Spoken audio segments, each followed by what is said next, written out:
Previous. Ch. 51 10,864.7% next. Web AI Beta. Number 51 Chapter 51 The Crisis of the Country Boy. Please continue reading. It must be him. Jiang Huai, with all 5 senses encompassing the entire Willow village, only noticed this one unfamiliar face.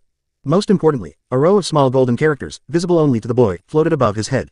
A potential emperor. Goodness. Jiang Huai directly rewarded the other party with a reconnaissance skill. Information about the boy appeared before them. Name. Ji Yu Chen. Gender. Male. Age. 9. Faction. Leaken cannot be changed. Talent. Azure Sky Overlord Blood.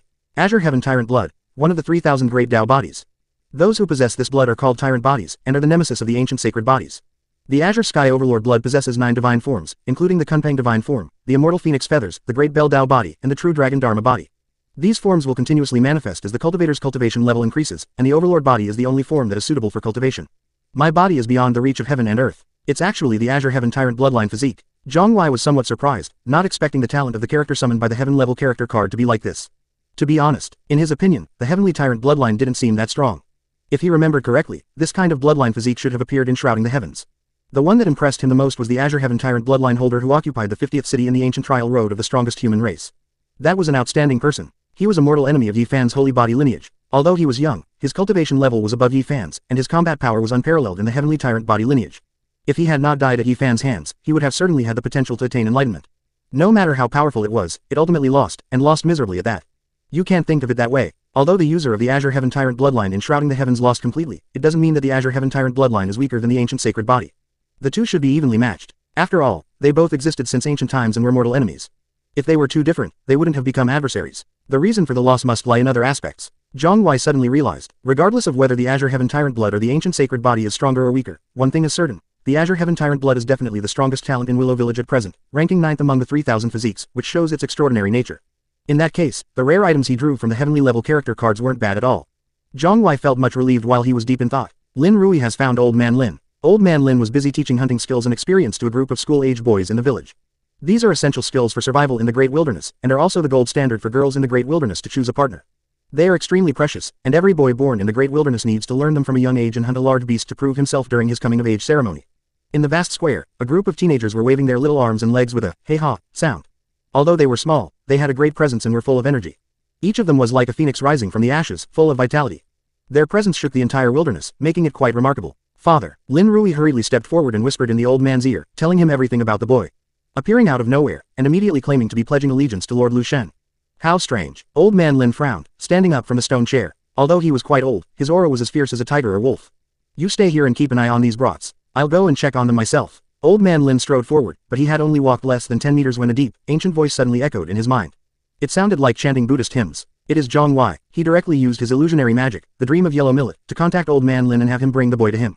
Yes, your majesty. Although he was puzzled as to when his own spirit master had learned about the boy, and even more confused as to why he was interested in this suddenly appearing boy, Old Man Lin's virtue was that he would never ask a question. The boy remained where he was, standing there expectantly. Fortunately, because Lin Rui had given him cooked mutton before leaving, the boy's complexion had improved considerably. You are Ji Yu Chen? Old Man Lin asked before even getting close. Exactly. That's fine. Come with me, old man. With a wave of his hand, Old Man Lin turned around and hurriedly led the boy up the mountain. Soon, 2 figures, one old and one young, appeared before Jiang Huai. Upon first seeing that enormous figure that seemed to support the sky and the earth, the boy almost instinctively knelt down in front of Jiang Huai. The summoned character starts with full loyalty and 100 faith points, and can sense the summoner's presence within 100 meters. Lord Lu Shen is above. The boy looked about and excited, but his voice still sounded a little immature. Jiang Huai did not reply immediately, but instead took the opportunity to pass on the only cultivation technique he had, the body tempering scripture, to the other party. Although the character card with growth potential is exceptionally talented and stands out from others, its initial level is 0, and it needs to grow up in the shortest possible time. After finishing his work, Jiang Huai finally looked at the boy. The other party was only 8 or 9 years old, just a little kid. Apart from the information provided by his cheat system, he couldn't figure out what kind of name he was. The only thing that could be seen was that the other person's appearance was rather shabby, as if he had crawled out of some ditch, and his whole body was covered in mud. Jiang Huai had Old Man Lin take him to wash up first, and then changed into a brand new beast robe, which was worn by the eldest son of the Lin family when he was a child. Although it was a bit old, it was the right size and comfortable to wear. After all that tidying up, the boy finally looked somewhat human. Although he wasn't particularly handsome, his face had a very refined look with sharp features, especially his eyes, which were like blades, exuding arrogance and domineering aura. Jiang Huai temporarily entrusted the child to Old Man Lin. His daily routine was the same as that of other children in the village, getting up every morning to temper his body, comprehend the magic techniques, and learn hunting and fighting skills from Lin Zhuang and others. The Azure Heaven Overlord blood is an Overlord body, and the only cultivation methods suitable for it are those related to the Overlord body. The body tempering scripture is barely acceptable, and the fierce ape treasure technique is also acceptable. The boy can practice these for a while first, and then learn other more suitable ones later. However, Jiang Huai realized that he had underestimated the terrifying and exaggerated nature of this talent. In just a few days, the boy had already achieved minor success in body refinement and was even more adept at learning the precious techniques. The results of his efforts in just a few days were equivalent to the hard work of others over several years. At such a young age, he had surpassed others and become a little strongman in Willow Village, on par with Tuozi. Tuozi felt unprecedented pressure for the first time, and his usual laziness completely disappeared. But he soon despaired. In less than 10 days, Ji Yuchen achieved mastery of the body tempering scripture, shocking the entire Willow Village and leaving his predecessors far behind. The body tempering scripture was a reward item drawn by Jiang Huai. The people of Lu Village already had a great boost to their cultivation, but they had never seen anyone as fast as the boy. Problematic ad. Reported here. Number 52 Chapter 52 The Terrifying Village. Please continue reading. Immediately, many people were discussing the boy's exceptional talent. They didn't know anything about the boy's background, only that he was personally invited to join Willow Village by Lord Willow God, and his origins were very mysterious. The most shocked person was Old Man Lin. He was wondering why Lord Lu would suddenly want to meet a little kid he had never met before. After all this time, it turned out that the clown was actually himself. It is truly the wisdom, foresight, and discerning eye of the God of Willow. Old Man Lin would sigh from time to time. If he had the vision and perspective of Lord Lu Shen, he would probably be laughing in his sleep. Tuozi was initially a little unconvinced, but as the gap between the two gradually widened, he instantly felt relieved. Competition is between evenly matched people, but compared to a monster that defies all common sense, it's just making yourself a laughing stock. He's a country bumpkin, he's not that bored. Although he wasn't as monstrous as Ji Yuchen, Tuozi had made considerable progress during this time. He was born with a body of thick earth, making him naturally suited for body tempering techniques, and to this day, his body tempering manual was almost complete. At that time, in addition to Lin Zhuang and Lin Chen, who were the first to consume the exotic fruit, Willow Village will have a fourth monster with the strength of 100,000 at the blood-moving realm. Most importantly, this 100,000 jin is not their limit. If they cultivate to the point of mastering blood transfer and break through to the cave heaven realm, they will be even more terrifying. Although the body tempering scripture is only a basic technique for tempering and refining the body, it is quite extraordinary. As long as one's chi and blood are vigorous and one studies and practices diligently, even if one cannot achieve great mastery, one can still possess the strength of 10,000 jin. Once this gets out, it will definitely alarm all the tribes and cause countless bloodshed and chaos, completely disrupting the hard-won peace and tranquility of Willow Village. Old Man Lin has issued a gag order to all the villagers.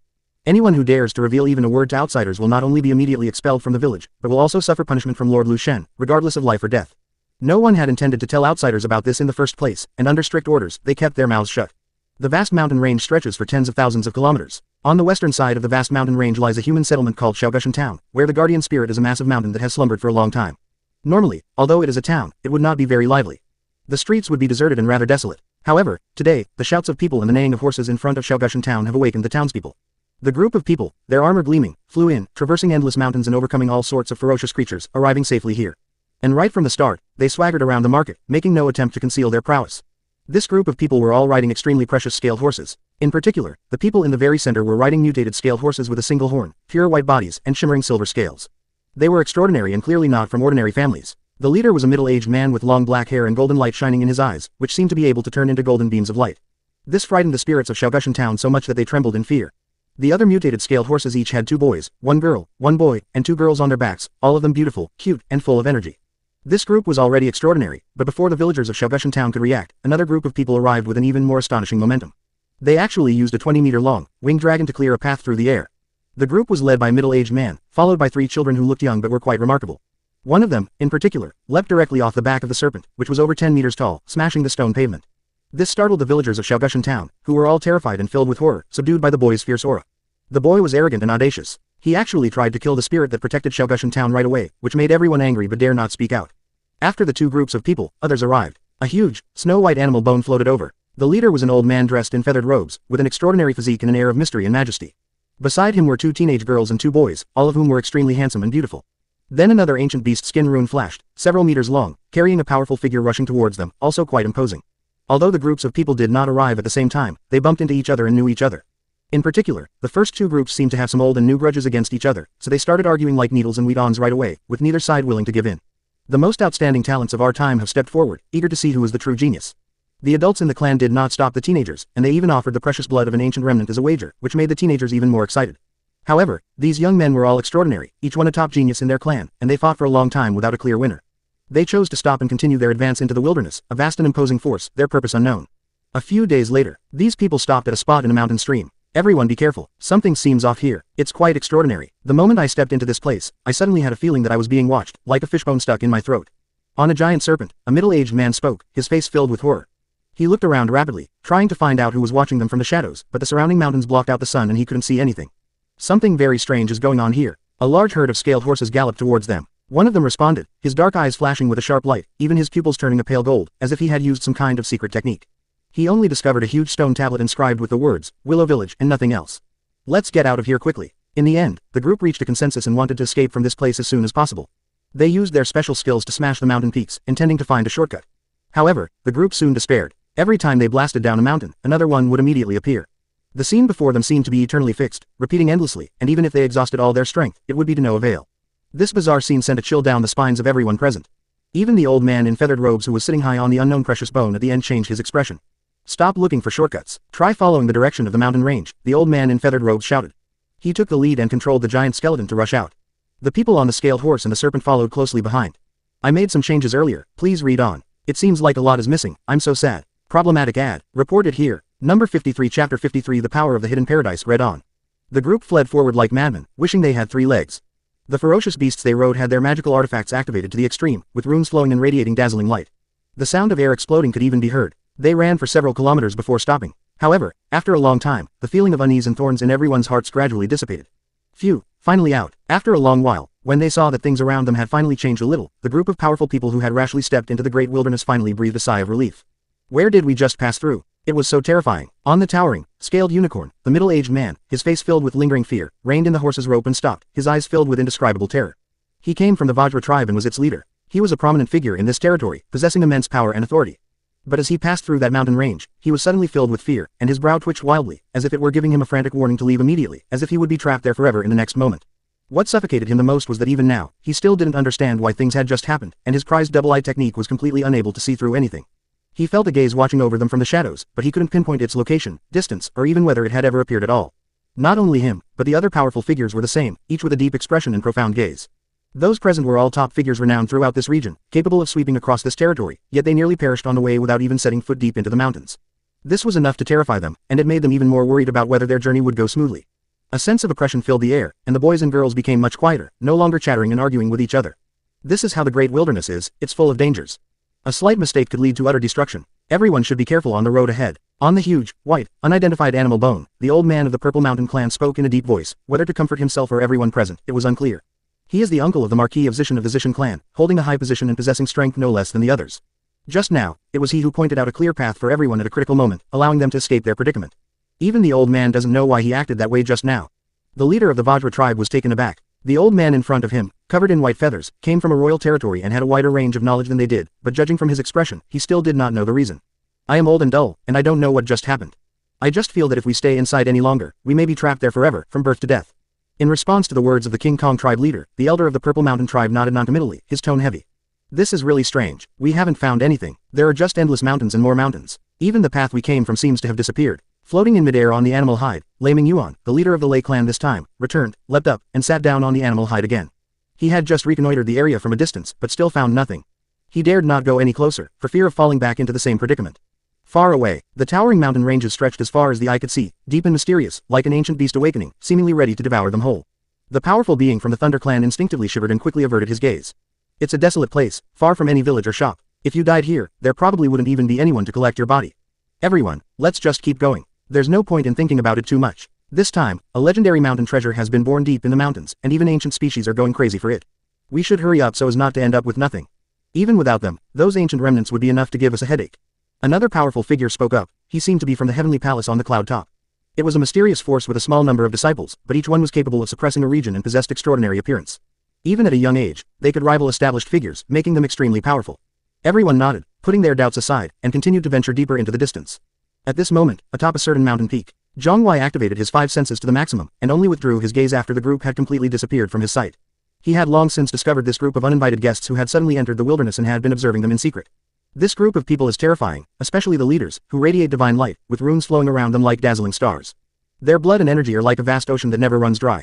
Each of them is very powerful and is a big figure in this territory. However, they were not very lucky, as they immediately stepped into the paradise that Jiang Huai had just set up a few days ago. The Shangri-La is not a kind of formation, but rather a kind of rule of power, which is based on the great power of heaven and earth. Therefore, there is no such thing as breaking or dispelling the formation.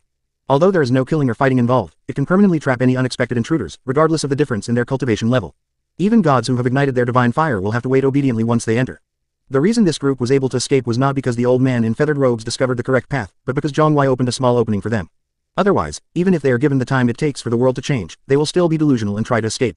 The reason is quite simple. Through their conversations, he roughly identified them. They should be some powerful figures from the Lei clan, Luofu Great Swamp, Cloud Top Heavenly Palace, and Purple Mountain clan, as well as contemporary geniuses who roam the human world.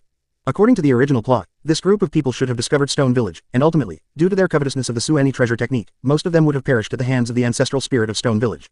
If he were to confine this group of people to a secluded paradise, it could very well alter the original main plot development. Before he truly matured, Jiang Huai didn't really want to interfere with the main plot's direction, otherwise, if things went wrong, he would lose many opportunities. That's why he ultimately decided to release the group. The great wilderness is about to get lively. Standing atop the mountain, Jiang Huai looked down at the winding, rugged peaks below. A wild, untamed aura emanated from him. With the secluded paradise shielding him from everything, he wasn't too worried about himself or Lu village being affected. The Thunder Clan, the Vajra tribe, and Luofu Great Swamp members moved very quickly, crossing the dense forest directly. After traveling for another half a day, a village blocked the way for the several tribes. Everyone then stopped. Oh, Grandpa, look. The spirit of that village is so strange. It's an old willow tree that was charred by lightning. Only a tender branch is left. The one who spoke was a little girl from the Zishan tribe, who looked at the broken willow branch on the altar with great surprise. It's actually lightning-struck wood. It survived the lightning strike and emerged from the annihilation, showing signs of life. It must have given birth to a brand new power. I, Zhao Peng, want this sacrificial spirit. No one can take it from me. Behind them, on a giant serpent, a boy who looked no more than 6 or 7 years old leapt down and landed steadily on the ground.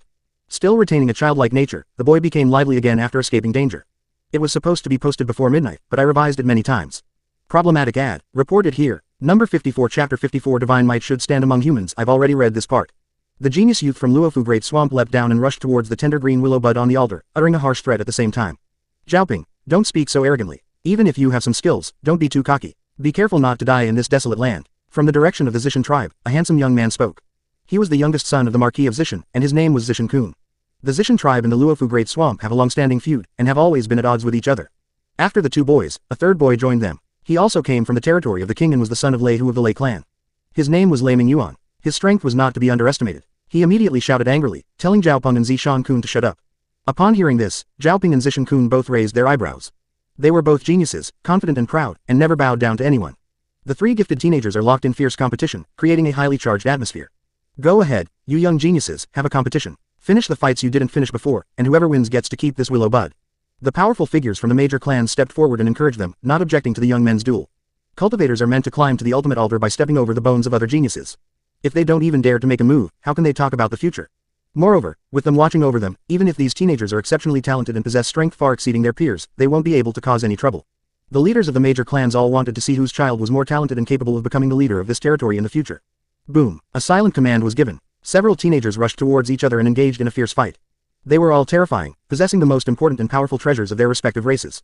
In their youth, they were tempered by the blood of ancient remnants, and at a young age, the strength of their arms had already reached a terrifying 4,000 or 5,000 jin, like the cubs of ferocious beasts. The fierce fight alarmed the great wilderness, and even more so the strange village in front of us that worshipped the willow buds. A group of children emerged from the crowd. They had been playing nearby and had run out as soon as they heard the noise. They looked at the people from the various clans with curiosity, especially when they saw the strange unicorn-scaled horses, which they began to comment on. Call your village chief out. The powerful figures from the major clans shouted at the group of unruly children, their blood and chi blazing like a raging fire, scaring the newly emerged brats into not daring to move. However, they soon realized something was wrong. These little brats were calling the willow bud, Willow God. This is a terrifying title that ordinary spirits dare not bear. They suspect that the village in front of them is actually a hidden superpower.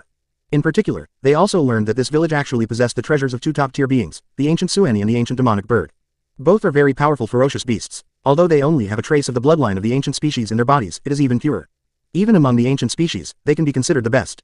Ordinary villages would never even dream of obtaining such treasures, even within their own power. They are considered extremely precious, and each one could be considered a core heirloom. However, the group of powerful individuals quickly discovered something amiss. Surprisingly, not everyone in this village possesses magical skills, some don't even recognize the bone script. Most are just ordinary people. Apart from some ancient black cauldrons, this village has no other resources and has absolutely no connection to the term, super hidden power. A tiny village dares to play tricks. They're asking for death. Zhao Peng stepped forward again, seemingly holding back his anger and wanting to vent it all. A youthful spirit, yet already stained with blood. You think you can just call yourselves gods? Today we will vindicate the word, God. Several powerful figures from different clans stood up and spoke righteously, though most of them were actually after the village's Sueni and the ancient demonic bird's treasure techniques. The precious techniques of the Sueni and the primordial demon bird are too rare to be found, and even they themselves couldn't help but be tempted. However, some people, on the contrary, do not covet these two precious techniques. Those were people from the heavenly palace on the cloud top, all dressed in white robes, exuding an air of otherworldly elegance. Their origins are mysterious. Although they are amazed that such a small village could possess such a precious technique as that of an ancient remnant, they are ashamed to compete for it, as that is not in their style. They were more interested in a 4 or 5-year-old boy in the village. Just now, the opponent single-handedly defeated the combined forces of the 3 geniuses from Luofu Great Swamp, Lei Clan, and Zishan Clan by using the 2 great treasures of Sueni and Primordial Demonic Bird in turn. His talent is extremely terrifying. Little one, if you have the chance, you can join my Cloud Peak Palace. The leader of the Cloud Peak Palace extended an invitation, but he would not protect the village in front of him. The Thunder Clan, the Vajra Tribe, and the Luofu Great Swamp are all powerful clans, some even guarded by kings and nobles. He couldn't afford to offend so many people, so he could only protect this seemingly delicate little boy at the crucial moment. Kill them, slaughter this village, and obtain the precious techniques of the Sueni and the Primordial Demonic Bird. The people of Luofu Great Swamp were the first to make a move. Riding an enormous giant serpent, they tore through their disguise and revealed their true purpose. The Thunder Clan, the Vajra Tribe, and others followed closely behind.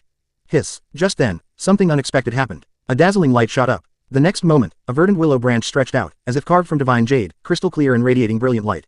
It looked incredibly soft, but when it actually rushed forward, it was harder than divine iron, piercing through the sky and radiating boundless divine power. The willow branch shone with a dazzling divine light, not only pinning the first charging serpent to death in midair, but also refining it and absorbing it as a drop of essence. It was a terrifying scene. Everything happened in the blink of an eye. How could this happen? Someone exclaimed in horror. Is this a spirit belonging to a mountain village? How could it be so terrifying? With just one strike, it pierced through the body of such a powerful and ferocious beast. Many powerful figures were shocked. Before they could react, the willow branches moved again, like chains of divine order, their green light blazing, as they attacked the powerful figures from the other major clans. Puff puff puff. In the air, flowers of blood bloomed and blossomed. No, some people screamed in terror, trying to escape this dangerous place as quickly as possible, but the willow branches were faster, like arrows piercing the clouds. Their seemingly ordinary attacks always managed to take away a lot of blood. The leaders of various tribes also suffered injuries. In Luofu Marsh, the old servant of the Lei tribe and the uncle of the Marquis of Zishan both lost a hand, which was severed at the wrist, and their fates were tragic. The battle was fierce. Many magnificent runes were shattered and destroyed. The overwhelming energy shook the vast mountains, causing ancient trees to break, mountains to collapse, and rivers to flow backward. The violent turmoil spread far and wide, and even the people of Willow Village felt it. What happened? Could it be that some treasure is about to be born? The old chieftain of the 2 tribe asked suspiciously. He had experienced such a tremor when he was young. At first, he was still wondering what was going on. Later, he learned by chance that an extraordinary treasure was about to be born, which shocked the heavens and earth and caused a roar. Come on, old clan chief. I remember you said it was because of an earthquake last time. How come it's become some kind of amazing treasure this time? Tuwazi walked over shirtless, revealing a bronze complexion and well-defined muscles. These past few days, he had been tempering his body under the waterfall, and as soon as he returned, he heard the old chieftain of the 2 tribe muttering to himself. Problematic ad. Reported here. Number 55 Chapter 55 The Overbearing Nature of a Paradise on Earth. Please continue reading. While the two were talking, Old Man Lin hurriedly arrived with Lin Zhuang, Lin Chen, and others. They had also felt the tremor in the great wilderness and all looked solemn. Everyone should have felt the tremor. I felt it. The ground was shaking slightly, and my old black dog was so scared that it was crouching in its kennel and didn't dare to move at all. The old chieftain of the 2 tribe nodded, plopped down on a bright, glowing stone stool, and looked rather thoughtful. He had a bad feeling that something big was going to happen in the great wilderness recently. The eldest patriarch, being the most senior and possessing the most extensive knowledge and experience, had indeed heard similar reverberations when he was young. That year was turbulent, with countless tribes and ferocious beasts shedding their blood, staining the vast mountain range with blood. Even the streams turned into rivers of blood, revealing an ominous and terrifying atmosphere everywhere. The old patriarch is right. In any case, this tremor is very unusual. We still need to ask Lord Willow God for his opinion. Old Man Lin responded, agreeing with the old clan chief's assessment. It was indeed somewhat ominous. Especially during the violent tremor just now, he vaguely heard several extremely miserable cries, as if a powerful ferocious beast had been forcibly killed by some terrifying being, which made him feel uneasy. To verify whether he had misheard, he specifically asked Lin Zhuang, Lin Shintong, and the others. They all had the same feeling. If it were just him, it would be fine, but since several people in a row had heard the faint hissing, it was hard not to be alarmed. The great wilderness is vast and boundless, hiding countless terrors. A slight misstep can lead to certain death without even knowing how. Take the black mist from last time, for example. It came without warning. If they hadn't all cultivated the body-tempering scripture bestowed by Lord Willow God, which greatly improved their strength, they might have ended up like other small tribes, swallowed up by the raging black mist. Old Man Lin hurriedly went up the mountain and returned half a day later. Father, what did Lord Lu say? Lin Zhuang and the others immediately surrounded him, their expressions anxious. Lord Lu Shen didn't say anything, but told us not to leave the village during this time, as he could ensure our safety while we stayed there. Old Man Lin told the truth. He didn't get a definite answer, but he did get Jiang Huai's assurance. Jiang Huai was confident in saying this, as the area covered by the Shangri-La was a full 50 miles, encompassing not only the entire Lu village but also certain connected mountain ranges. As long as one was within this area, he could ensure the safety of every Lu village resident. However, if it falls outside this range, then it's hard to say. If he remembered correctly, after those major tribes fled Stone Village in a sorry state, the forces behind several of them did not let the matter rest. For example, the Vajra tribe, with a population of tens of millions, was one of the largest forces in this region. Not only did the tribal chief personally take action, but he also invited the tribe's sacrificial wolf god. There is also the Marquis of Zishan of the Zishan clan, who is the strongest in this vast territory. He has extraordinary abilities and possesses an external avatar, and is known as the strongest in the 50,000-mile region. In addition, there is the owner of the Luofu Great Marsh. Regardless of which one it is, the power it possesses has already exceeded the current limit that Jiang Huai can resist. At least for now, he has no way to deal with it. Since Lord Lu Shen has spoken, then village chief, please issue the decree first. The old chieftain of the two tribes spoke up. From what he had just heard, he sensed something unusual. The Willow God had said that he would protect them in the village and keep them safe, but he hadn't mentioned anything outside the village. Although it's only a difference of one word, the difference is enormous. That's for sure. Besides not allowing anyone to go out, we also need to strengthen our daily patrols and temporarily narrow down the area affected by the fall to Willow Village. Old man Lin nodded. He had already thought about all of this on his way back. Soon, within Willow Village, a series of ironclad orders from village chief Lin were issued. No one felt dissatisfied. The great wilderness was extremely dangerous, filled with ferocious birds and beasts, as well as swamps and poisonous miasma that devoured people without spitting out their bones. They rarely went out in their daily lives. Of course, most importantly, many people felt the tremors that day and sensed something unusual. Willow Village is under temporary lockdown. The exact date for lifting the lockdown will depend on the village chief's approval from the Willow God. During this period, in addition to not being allowed to go out, Old Man Lin added another rule, not to go out hunting, thus completely restricting the clan's activities to within Lu Village. They have plenty of prey. The natural cold storage behind the mountain holds over 10 tons, enough to last them for several months. A few days later, just when everyone thought it was just a false alarm, an even more violent roar resounded. In the vast wilderness, thousands of mountains and valleys collapsed almost simultaneously, as if swept by a rolling heat wave. Dust filled the sky, obscuring the sun, as exaggerated as the end of the world. This was undoubtedly a catastrophe. The aftershocks alone were enough to kill some ferocious beasts. That wasn't all. Then, an enormous tornado, nearly several kilometers in diameter, appeared, sweeping across the land like the roar of an ancient beast, shaking the entire vast mountain range. Before this tornado, a figure, resembling a black dot, was frantically fleeing in terror. Even using certain secret techniques was useless. The figure was instantly swept up, its flesh torn apart inch by inch, blood mist rising, and it was instantly reduced to a pulp.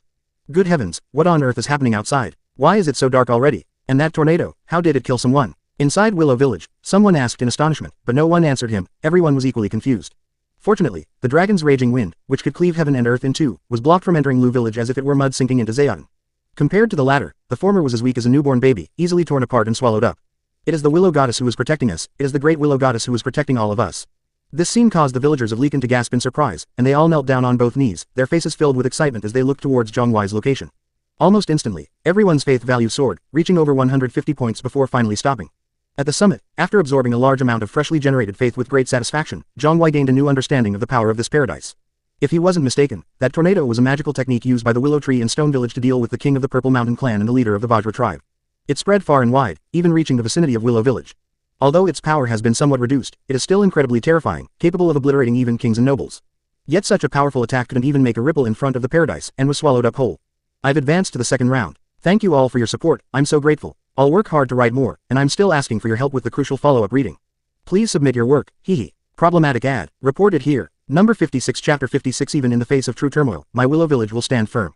Chapter 56 Even in the face of true turmoil, my Willow Village will stand firm. Please continue reading. In the darkness, Jiang Huai felt several gazes looking in his direction. Those gazes pierced the sky, appearing from all directions, possessing a majestic power that could not be described in words. Two of them, in particular, descended from the endless sky, seemingly accompanied by the rattling sound of chains, like thunder rumbling across the heavens, their momentum astonishing and awe-inspiring. However, with the secluded paradise as a cover, Jiang Huai was not too flustered. And indeed, after a long while, those gazes reluctantly looked away. They had not discovered anything unusual, and even using secret techniques, they could not find anything. Direction to Shikyun. The tender green willow buds swayed in the wind, while the ground was covered with crimson bloodstains left by various powerful beings. The contrast between green and red created a unique and eerie beauty. This great battle has come to an end. Willow Branch's divine power was awe-inspiring. With its broken body, it directly intimidated everyone present and massacred 4 clans. Of the 4 clan leaders, only Marquis Zishan managed to escape by sacrificing his Dharma body. The rest were almost all killed. Willow Branch did not continue its rampage and quickly withdrew its attack. Its foundation has been destroyed, and its injuries have not recovered much. It had already pushed itself to its limit by just now, and it needs to recuperate for a while. But that was enough. What had just happened had shocked the 4 powerful clans that were eyeing them covetously, and had even killed their clan leaders on the spot, scaring everyone into fleeing in a panic, no longer daring to harbor any illusions. This is food. Make sure you have plenty. A great calamity is about to befall us, and no one in this region will be spared. A gentle breeze and warm sunshine echoed each other, casting soft beams of light. Suddenly, a voice rang out, hazy yet crystal clear to everyone in Stone Village. With the sound, the willow branches swung like an incredibly hard spear, leaving behind the corpses of hundreds of fleeing scaled horses, all piled up around Stone Village. Who? Everyone was taken aback. It is the spirit of the sacrifice, the willow god who protects us, who has spoken. Among the crowd, the little one stared wide-eyed, his face full of surprise. Willow god, what terrible calamity has befallen us? You must protect us. Some of the older people were terrified and knelt down before the willow branches. Having witnessed everything that had just happened, they felt even more reverence for the charred willow branch before them. The willow branches remained silent, the air still, as if the scene had never happened. However, amidst the dappled shadows of the trees, a faint, surprised sound rang out. Strange, what kind of being could forcibly sever my connection with magic? The sound appeared and disappeared suddenly, like a soft murmur in a gentle breeze, and no one heard it. Compared to Shikyun, Liken remained stable, with no one making any rash moves. Old Man Lin specifically consulted Jiang Huai, but Jiang Huai rejected the idea on the spot. Jiang Huai remembered clearly that the real turmoil was yet to come, that was the real terror, that would cause bloodshed for miles around, devastation of life, that would shake the entire territory, that would cause mountains to collapse, turning it into a forbidden zone for life. There is a treasure in the mountain, which is about to be born. It will attract 4 supreme beings to compete for it. The gazes that just came over were from some of those 4 supreme beings. Those were beings many times more powerful than kings and nobles. Jiang Huai couldn't remember exactly what they were, only that they seemed to be a sky-swallowing sparrow, a 3-eyed ferocious beast, and a fiery red bird, which seemed to be a descendant of the vermilion bird. Their bloodlines were all extraordinary, and each of them had survived countless years to this day. That was a supreme being. The aftershocks of the battle alone exceeded the capacity of this territory. Even the Lei clan and Zishan clan, who were thousands of miles away, suffered. The devouring sky sparrow swallowed up hundreds of millions of people, and huge cities were reduced to dust and collapsed in an instant. Not to mention those who were so close by. There was no escaping what was coming, so Jiang Huai could only do his best to protect Blue Village. However, if he remembered correctly, after this incident, the ancestral spirit of Stone Village seemed to have led the entire village across hundreds of millions of miles of land to a more prosperous place. What a loss of a good neighbor. He couldn't help but sigh. Soon, just as Jiang Huai was lost in thought, a battle broke out between heaven and earth. Buzz. Almost simultaneously, amidst the magnificent mountains, one after another, blazing runes suddenly lit up, blooming between heaven and earth. Those were all primordial treasure bones of ancient remnants, enough to make anyone envious under normal circumstances, but now they were densely packed, covering this entire territory. However, soon, the remaining precious bones of these primitive species could no longer hold up and cracks appeared. Within the great wilderness, ferocious birds and beasts began to rampage amidst eerie whispers, their eyes turning bloodshot as they swept across the entire territory, ravaging the tribes large and small that lived there. Many tribes' spirits revived, their runes flashing, desperately resisting the crazed beasts and protecting their followers. However, they were ultimately no match for the beast tide, and countless people died, becoming food for the beasts. The beast tide swept across the land, its blood flowing everywhere, rushing towards the ends of the earth. This is the true apocalypse. Ferocious birds and beasts roam freely, and strange, ancient creatures emerge, sweeping across all inhabited lands, causing widespread devastation. The most terrifying sight was in the sky above, where a red bird flew by at breakneck speed, its terrifying flames blotting out the sun and burning down half the sky, tearing the heavens apart. Then, an iron rod the size of a mountain appeared, easily piercing through the clouds. After this great battle, perhaps our stone village will be the only surviving tribe in this territory. In the direction of Shikyun, the willow buds are quiet and peaceful, radiating a soft light and protecting the village. Some members of the tribe cried out in alarm, looking at the terrifying yet fortunate and fearful scene in the distance. I am grateful that I was able to get through this disaster safely. The fear stemmed from the horrifying scene before them. Rivers of blood flowed, lives lay scattered like weeds, staining the earth crimson, creating a vast, red ocean from afar. Everyone in Stone Village was watching the area outside the village with bated breath, their faces pale. Shi Yunfeng stood at the very front, his slightly aged body hunched over. For some reason, the words, Lu Village, suddenly popped into his mind. Undoubtedly, it was a mysterious village, where everyone was incredibly vigorous and energetic. In particular, the village's spirit was a willow tree, just like them. But what good is it if it's extraordinary? No one can escape this catastrophe, except for Stone Village, which is truly protected by the willow god. Shi Yunfeng's eyes darted around, looking into the unknown distance, but he sighed inwardly. In that willow village, there were several people who, in his opinion, could be called geniuses. Once they grew up, they would definitely become famous throughout the great wilderness and become true powerhouses. But now, they are all going to be wiped out in this catastrophic war. What a pity. As for other things, he did not believe that the so-called spirit of Lu Village could protect the village and help it get through this ordeal. Dress up, feel amazing. Trendy looks, shop now. Problematic ad, reported here. Number 57 Chapter 57 Within the Peach Blossom Spring, no matter how powerful your cultivation, you will be reduced to blood. Chapter 57 Within the Peach Blossom Spring, no matter how powerful your cultivation, you will still be reduced to flesh and blood. Please continue reading. Now, the sky above is as vast as the sea. A gigantic figure swept past. It was a ferocious bird with a pair of emerald green eyes. It was hundreds of meters long, and its roar could even shatter the clouds on the horizon. Devouring sky sparrow, your sins are too heavy, causing blood to flow for tens of thousands of miles in the lower realm, and causing great suffering to all living beings. Aren't you afraid of retribution one day? A three-eyed ferocious beast questioned from the void, its voice as loud as thunder. Retribution, what a joke. Who in this world can take me in? Who is my match? You're too long-winded. I'll kill you later, and that mountain treasure will be mine. With a sharp screech, the ferocious bird spread its wings, pressing down on the entire sky, possessing boundless power and its ferocity reaching its extreme. It instantly fled into the distance, its sharp claws outstretched, seizing the crystal-clear mountain treasure. The three-eyed beast seemed unwilling to see such devastation on the great wilderness, so it held back and could only watch helplessly as the ferocious bird flew away. Whoosh! At this moment, a fiery red figure suddenly appeared, its entire body engulfed in raging flames, like a giant curtain of fire scorching the sky. It rushed from a distance at great speed towards the first ferocious bird. This is a great battle, with divine fire spreading from the sky. With a hum, the heavens and earth trembled, and a giant claw attacked, its divine light surging like a tidal wave crashing against the shore, fiercely grabbing at the fiery red figure. However, just as the two ferocious birds were about to collide, a ripple, similar to water, suddenly appeared in the air. Hey! The fiery red figure screamed, and divine flames shot into the sky from its body. A sudden sense of terror gripped its heart. Without thinking, it quickly retreated tens of thousands of miles before stopping. He looked up again. The first giant ferocious bird, however, had vanished without a trace. Just as the fiery red figure was puzzled, a ferocious beast resembling an ape appeared, clutching a crystal-clear precious bone in its hand. At this moment, there was a Zhu Yan, whose size could vary, whose bloodline was pure, which was very terrifying, and it was extremely good at seizing opportunities. Just now, he took advantage of the moment when the fiery red ferocious bird was fighting the first ferocious bird, turning into a speck of dust, and snatched it into his own hands while the two were not paying attention. The fiery red giant shadow roared, its eyes burning with fervor. No longer caring why the ferocious bird had suddenly disappeared, it flapped its giant wings and turned to charge at the Zhu Yan. That ferocious bird is really unlucky, it actually wandered into a paradise. At this moment, atop the mountain, Jiang Huai carefully sensed the unusual movement emanating from a certain place, and was not only somewhat surprised. Just now, the ferocious bird that first appeared to fight for the mountain treasure accidentally fell into his paradise. What a dramatic scene. If Jiang Huai heard correctly, the three-eyed beast called this ferocious bird the sky-swallowing sparrow. He vaguely remembered that this should be the disciple of that so-called sage Honghu, a true pure-blooded ancient descendant, extremely rare. Where am I? Who is trapping me? Within the secluded paradise, the sky-devouring sparrow quickly noticed something amiss. It clearly remembered that it had just been fighting a fierce battle with that fiery red sparrow, but in the blink of an eye, all the scenery around it had changed. Not only had the shattered mountains risen again, showing no trace of the battle, but even that hateful vermilion bird had disappeared. Who is it? If I find out, I'll make sure you suffer a terrible death. The sky-devouring sparrow roared, its pair of bright green eyes filled with extreme rage. All around was perfectly calm, even the rustling of falling leaves could be clearly heard. You're just playing tricks, I'll beat you until you show up.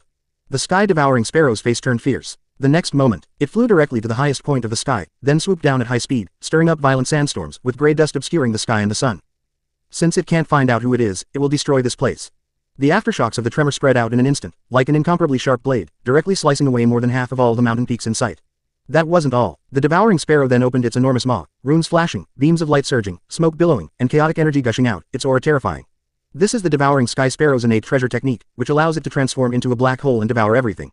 It is as famous as the Teodi, another pure-blooded ferocious beast, and is extremely terrifying. It wants to swallow all the surrounding mountains and land into its belly and refine them into nothingness. This was an extremely exaggerated scene. In the sky, the ferocious bird, hundreds of meters in size, seemed to have transformed into a black hole, emitting a lonely light, deep and terrifying, suspended in the sky. At the same time, a powerful suction force instantly arrived, shaking the earth. Its overwhelming power seemed capable of annihilating everything. Mountains rose abruptly, ancient trees crumbled, the sky collapsed and the earth caved in, everything in sight was sucked into a huge black vortex and turned into nothingness. This is the original bloodline treasure technique of the sky-devouring sparrow clan. It was used once before, swallowing up the Thunder clan and the Purple Mountain clan in one go, totaling hundreds of millions of lives. After a long while, the black vortex dissipated, and the devouring sky sparrow reappeared. However, the next moment, its expression was instantly replaced by deep panic. This is impossible. The sky-devouring sparrow cried out, its sharp cry seemingly capable of splitting the heavens and earth apart. It flapped its wings and glided out, looking down at the earth. To its horror, it discovered that as a beam of multicolored light swept by, the mountains and rivers that it had seemingly turned into nothingness had actually reformed. From existence to non-existence, the entire process took only a short breath. Moreover, the mountains and rivers that were reformed were exactly the same as before, without the slightest difference, as if the scene of their great power was just a figment of their imagination. I don't believe it. This is absolutely a smokescreen, absolutely a smokescreen. The devouring sparrow's eyes were filled with ruthlessness, and its words were incoherent, with an inexplicable and extremely bad premonition in its heart. Swallow it for me. The enormous figure swooped down again, but the sky-devouring sparrow refused to believe it and its runes shot straight into the sky. After several attempts, the sky-devouring sparrow finally stopped. It was completely exhausted, and its huge body crashed heavily to the ground, raising countless clouds of dust and even breaking the mountain peak. But just like before, in the blink of an eye, all the damage was restored to its original state. The mountains are still the same mountains, the water is still the same water, the only thing that has changed is the sky-swallowing sparrow itself. It was completely desperate. It had tried everything it could but still couldn't break free of the restraints. It seemed to be firmly trapped in this terrifying forbidden zone. Release me immediately, or one day I will personally break free and refine the Ermine tribe. Despite this, the sky-devouring sparrow remained unconvinced and continued to speak viciously and venomously. Since you still show no remorse, I might as well just trap you here and kill you. At the mountaintop, Jiang Huai snorted coldly. Being in this secluded paradise, no sound or movement could escape his notice. This devouring sky sparrow is an ancient species with pure bloodline, which is completely incomparable to the Sueni that Stone Village obtained before. In particular, this is an ancient remnant species that has already reached the venerable realm. Whether it is its scalding blood, internal organs, or brain marrow, they are all top-notch tonics, truly rare and hard to come by. If it could be used on one's followers, it would definitely cause a qualitative change. Furthermore, with this pure-blooded ancient remnant as a body-tempering medicinal bath, the heavenly-level figures he summons will surely be able to lay the most solid foundation. From any perspective, he must obtain the flesh and blood of this sky-devouring sparrow. Please read on. If you have time, please help Bigwa scroll to the last page first, and then read it slowly later. Make sure you scroll to the last page. Problematic ad. Reported here. Number 58 Chapter 58 The Bronze Colossus appears. The allure of a pure-blooded ancient remnant is unprecedented, capable of shaking the entire great wilderness and driving countless people mad. Few can resist such temptation, especially the original runes and magical techniques engraved on the precious bone. Any one of them is earth-shattering and enough to make some top sects eager to try. However, what troubled Jiang Huai was that this ferocious beast was too tenacious in its vitality. The opponent has reached the terrifying venerable realm, equivalent to the human emperor of a mortal kingdom, with a lifespan of at least 10,000 years, which is long and endless. He should be able to outlive the opponent, but the villagers of Willow Village cannot do that. They are currently only at the blood-moving realm, and their lifespan is at most 100 years. After much deliberation, Jiang Huai decided that he couldn't just wait around and hope to starve this ancient species to death. That was unrealistic. He should take the initiative and use movement to control stillness, combining attrition and trapping. Most importantly, this sky-devouring sparrow seemed to have sustained some injuries in the previous battle. As the saying goes, strike while the iron is hot. This is a once-in-a-lifetime opportunity that must be seized. Having made up his mind, Jiang Huai no longer hesitated. With a thought, the next moment, 3 enormous figures, each hundreds of meters tall, slowly emerged from the side. It was the bronze colossus I had drawn before, its entire body shimmering with a metallic luster, exuding a fierce and menacing aura. Go. Yes, master. The 3 bronze statues possessed the ability to speak. After bowing and obeying the command, they stepped forward. In an instant, the earth shook, ancient trees trembled, and dust flew up. Their figures were so enormous, like walking hills, each step enough to tear the air apart, stir up the air currents, and leave huge craters. Look, those are the bronze guardians protecting Lord Lu Shen. Inside Lu Village, someone exclaimed in surprise, their face filled with excitement, upon discovering 3 enormous bronze statues moving at an incredible speed. When they went up the mountain to offer sacrifices, they often saw these 3 enormous figures. Towering majestically and silently, it stands guard beside Lord Willow God like the most loyal protector, overlooking the entire Willow Village. It is almost as stubborn as a rock on ordinary days, and will never come down the mountain unless something major happens. What happened that could mobilize 3 bronze guardians at once? Someone asked in surprise. It must be because of that terrifying ferocious bird just now. Tuozi jumped out, speaking with absolute certainty. Many people nodded in agreement, praising Tuozi's point of view. They all witnessed the ferocious beast fall near Lu Village. Although they didn't know why it suddenly disappeared afterward, the 3 bronze guardians moved together, clearly heading towards the ferocious bird. Otherwise, it would be hard to explain. Can the 3 guardian deities defeat the ferocious bird? The old chieftain of the 2 tribe was somewhat worried. That ferocious bird was far too powerful and terrifying, its might awe-inspiring. Soaring through the sky, it could tear the heavens and the earth apart, destroying most of the great wilderness in an instant. The mere flap of its wings could cause a massive sandstorm. Such a being was beyond imagination. If it weren't for the protection of the Willow God in the village, he probably would have fainted from fright long ago. Most people in the village were vaguely worried, but there were exceptions, such as Tuozi and Old Man Lin. For some reason, they had blind confidence. On the mountain peak, Jiang Huai also looked at the bronze colossus rushing down, and relevant information appeared before his eyes. Bronze colossus. A relatively rare low-level mechanical beast, standing hundreds of meters tall, possessing powerful defensive and offensive capabilities. The introduction remains simple. Besides the 3 bronze statues, to Jiang Huai's surprise, the little black python also wanted to make a move, eager to rush out, completely different from its previous lazy and listless attitude. This ferocious beast, which Golden Finger rated as a rare breed, is extraordinary and completely different from other ferocious beasts. Almost all the ferocious beasts in the great wilderness trembled under the residual power of those 4 supreme beings, but Shi Hao was able to remain unmoved, seemingly unafraid of the ferocity of those pure-blooded ancient remnants. This was quite unexpected for Jiang Huai. He knew that Shi Hao's bloodline was extraordinary, but he didn't expect it to be so exaggerated that it could actually withstand the pressure of a pure-blooded descendant. Although Shi Hao was very eager, Jiang Huai would not allow it to show itself. With Shi Hao's current strength, this was not helping, but going to its death. Its size of several tens of meters was not enough to be swatted by the devouring sky sparrow with one claw. Ellipsis. The 3 bronze giants moved with incredible speed. Although they were enormous, they were not clumsy. Soon, under Jiang Huai's guidance, they stepped into the unique paradise space. So it was you who trapped me. Very well, if I don't take what's on your necks today, I truly cannot appease the rage in my heart. Upon seeing the 3 colossal statues that suddenly appeared, the sky-devouring sparrow let out a piercing scream and swooped down. In its view, the 3 giant statues were the culprits who had trapped it. Its eyes were sinister, and it was determined to vent its pent-up rage.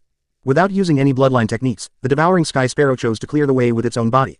Aside from the precious techniques passed down through bloodlines, the incomparably powerful physical body is also what ferocious beasts are most proud of. They are formed by the creation of heaven and earth, and have been the rulers of this world since the beginning of time.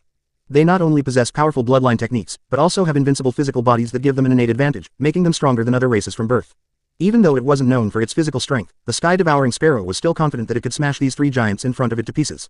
Boom! The 4 figures collided violently in an instant. This kind of battle is enough to terrify many people. Every punch landed squarely, not a single attack was a mere bluff. After a long while, the 2 sides separated. The 3 bronze statues retreated several thousand meters, while the sky-swallowing sparrow remained completely still. Although it suffered considerable injuries, as a venerable one, it remained incredibly powerful and was one of the most powerful beings in this region. However, the 3 bronze statues were also undamaged, their entire bodies gleaming, with mysterious light flowing through them, shimmering with dazzling brilliance. In particular, the scarlet single eye in the center of its chest shone brightly, like a blooming blood flower. How could this be? Who are you? What race are you? How could your physical bodies be so powerful? The devouring sparrow was stunned, somewhat incredulous. The power he was so proud of had actually failed to defeat these 3 strange giants. Even the spot where it collided still felt slightly painful. Roar, roar, roar. The three bronze giants did not respond to the sky-devouring sparrow, but instead launched an attack after emitting sounds similar to war drums. Today, I will tear you lowly scoundrels to shreds. The sky-devouring sparrow let out a startled roar, not to be outdone, and charged out as well. In midair, the rosy clouds rolled and the divine power surged. It was a terrifying collision of divine power, and the aftershocks directly leveled an area of several kilometers in radius. However, soon after, the colorful rays of light swept across, and everything that had been destroyed was restored to its original state. Please continue reading. Problematic ad. Reported here. Number 59 Chapter 59 The Fall of the Ancient Relic, a great upgrade for Willow Village. The physical body of the ancient remnant is terrifying. The shockwaves alone flattened the surrounding mountains and shattered the forests. Bah! The sky-devouring sparrow let out a sharp cry, its body surging with beams of light, runes flowing, and the power of the runes engraved on its surface, making its physical body even more terrifying. Clang! A violent tremor shook the earth, as if an earthquake had occurred. The two clashed across the vast wilderness, with the bronze colossus directly confronting the sky-devouring sparrow. Runes intertwined, causing mountains to crumble and the earth to split. Soon, the two separated again. The sky-devouring sparrow remained motionless, the runes flowing around its body helping to absorb most of the impact. The bronze colossus continued to recede by tens of thousands of meters, its terrifying inertia leaving several deep trenches in the earth. How could this be? You are not ferocious beasts at all, how could you possess such a terrifying physical body? The devouring sky sparrow's pale green eyes were filled with shock. If the first time was a lucky escape for the other party from withstanding the impact, what about this time? Buzz. Before the sky-devouring sparrow could recover, the bronze colossus launched another attack. Their defenses were terrifying and astonishing, exceeding Jiang Huai's expectations. They could withstand the physical impact of a pure-blooded ancient remnant. Die, my lord. The sky-devouring sparrow let out a long cry and soared into the sky. It no longer resisted with its physical body, but prepared to unleash its bloodline magic. Above the heavens, radiance surged, mysterious runes reflected like rosy clouds, and a huge, deep black vortex slowly appeared. Its dark light was intense and dazzling, spreading and dyeing the entire world into a black ocean.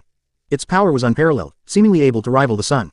Let's see if you can hit me. On a distant mountaintop, Jiang Huai sneered, and with a thought, he directly recalled the bronze colossus. Sneak around like that, come out here. Witnessing the colossus disappear before his eyes, the sky-devouring sparrow was stunned, and then roared in anger. It realized that the enemy was far too cunning and treacherous, wasting its energy and trying to wear it down until it was completely exhausted. The sky-devouring sparrow swooped down, withdrew its magic, and stopped wasting its energy. Just then, three bronze giant statues suddenly reappeared, only a few dozen meters away from it. At such a sudden and close distance, the sky-devouring sparrow had no time to react and took several punches directly to its chest. Bang! A tremendous force struck, directly blasting the ancient remnant back 1,000 meters, smashing several mountain peaks in the process. Ah! I'm going to devour you all alive. The devouring sparrow roared repeatedly, driven mad by the opponent's fighting style. In particular, these repeated attacks caused its internal injuries to relapse. It was a gaping wound several meters in size, grotesque and terrifying, spreading from his chest. With the impact of the previous punches, it had now been completely ruptured, and foul-smelling blood and pus were constantly flowing out from it. This was caused by the fiery red bird's overwhelming divine fire, which pierced through its scales and destroyed it. Even the flashing runes couldn't stop it, and it hasn't recovered since. Its injuries are not actually serious. As long as it finds a place to rest and recuperate, it will recover completely in a few months. But right now, it clearly has no room to rest. The three giant statues appear and disappear unpredictably, and their attacks are extremely ruthless, giving it no time to catch its breath. Screech. Light surged from the devouring sparrow's body, and countless runes protected its flesh. This pure-blooded ancient remnant had a premonition that if it couldn't break out of this predicament, it might perish here, its blood flowing for hundreds of miles. The sudden disappearance of the three colossal statues terrified it. Even though its divine sense covered the entire world, it couldn't find any trace of them. Jiang Huai, however, pressed his advantage and once again commanded the bronze colossus to launch frequent attacks.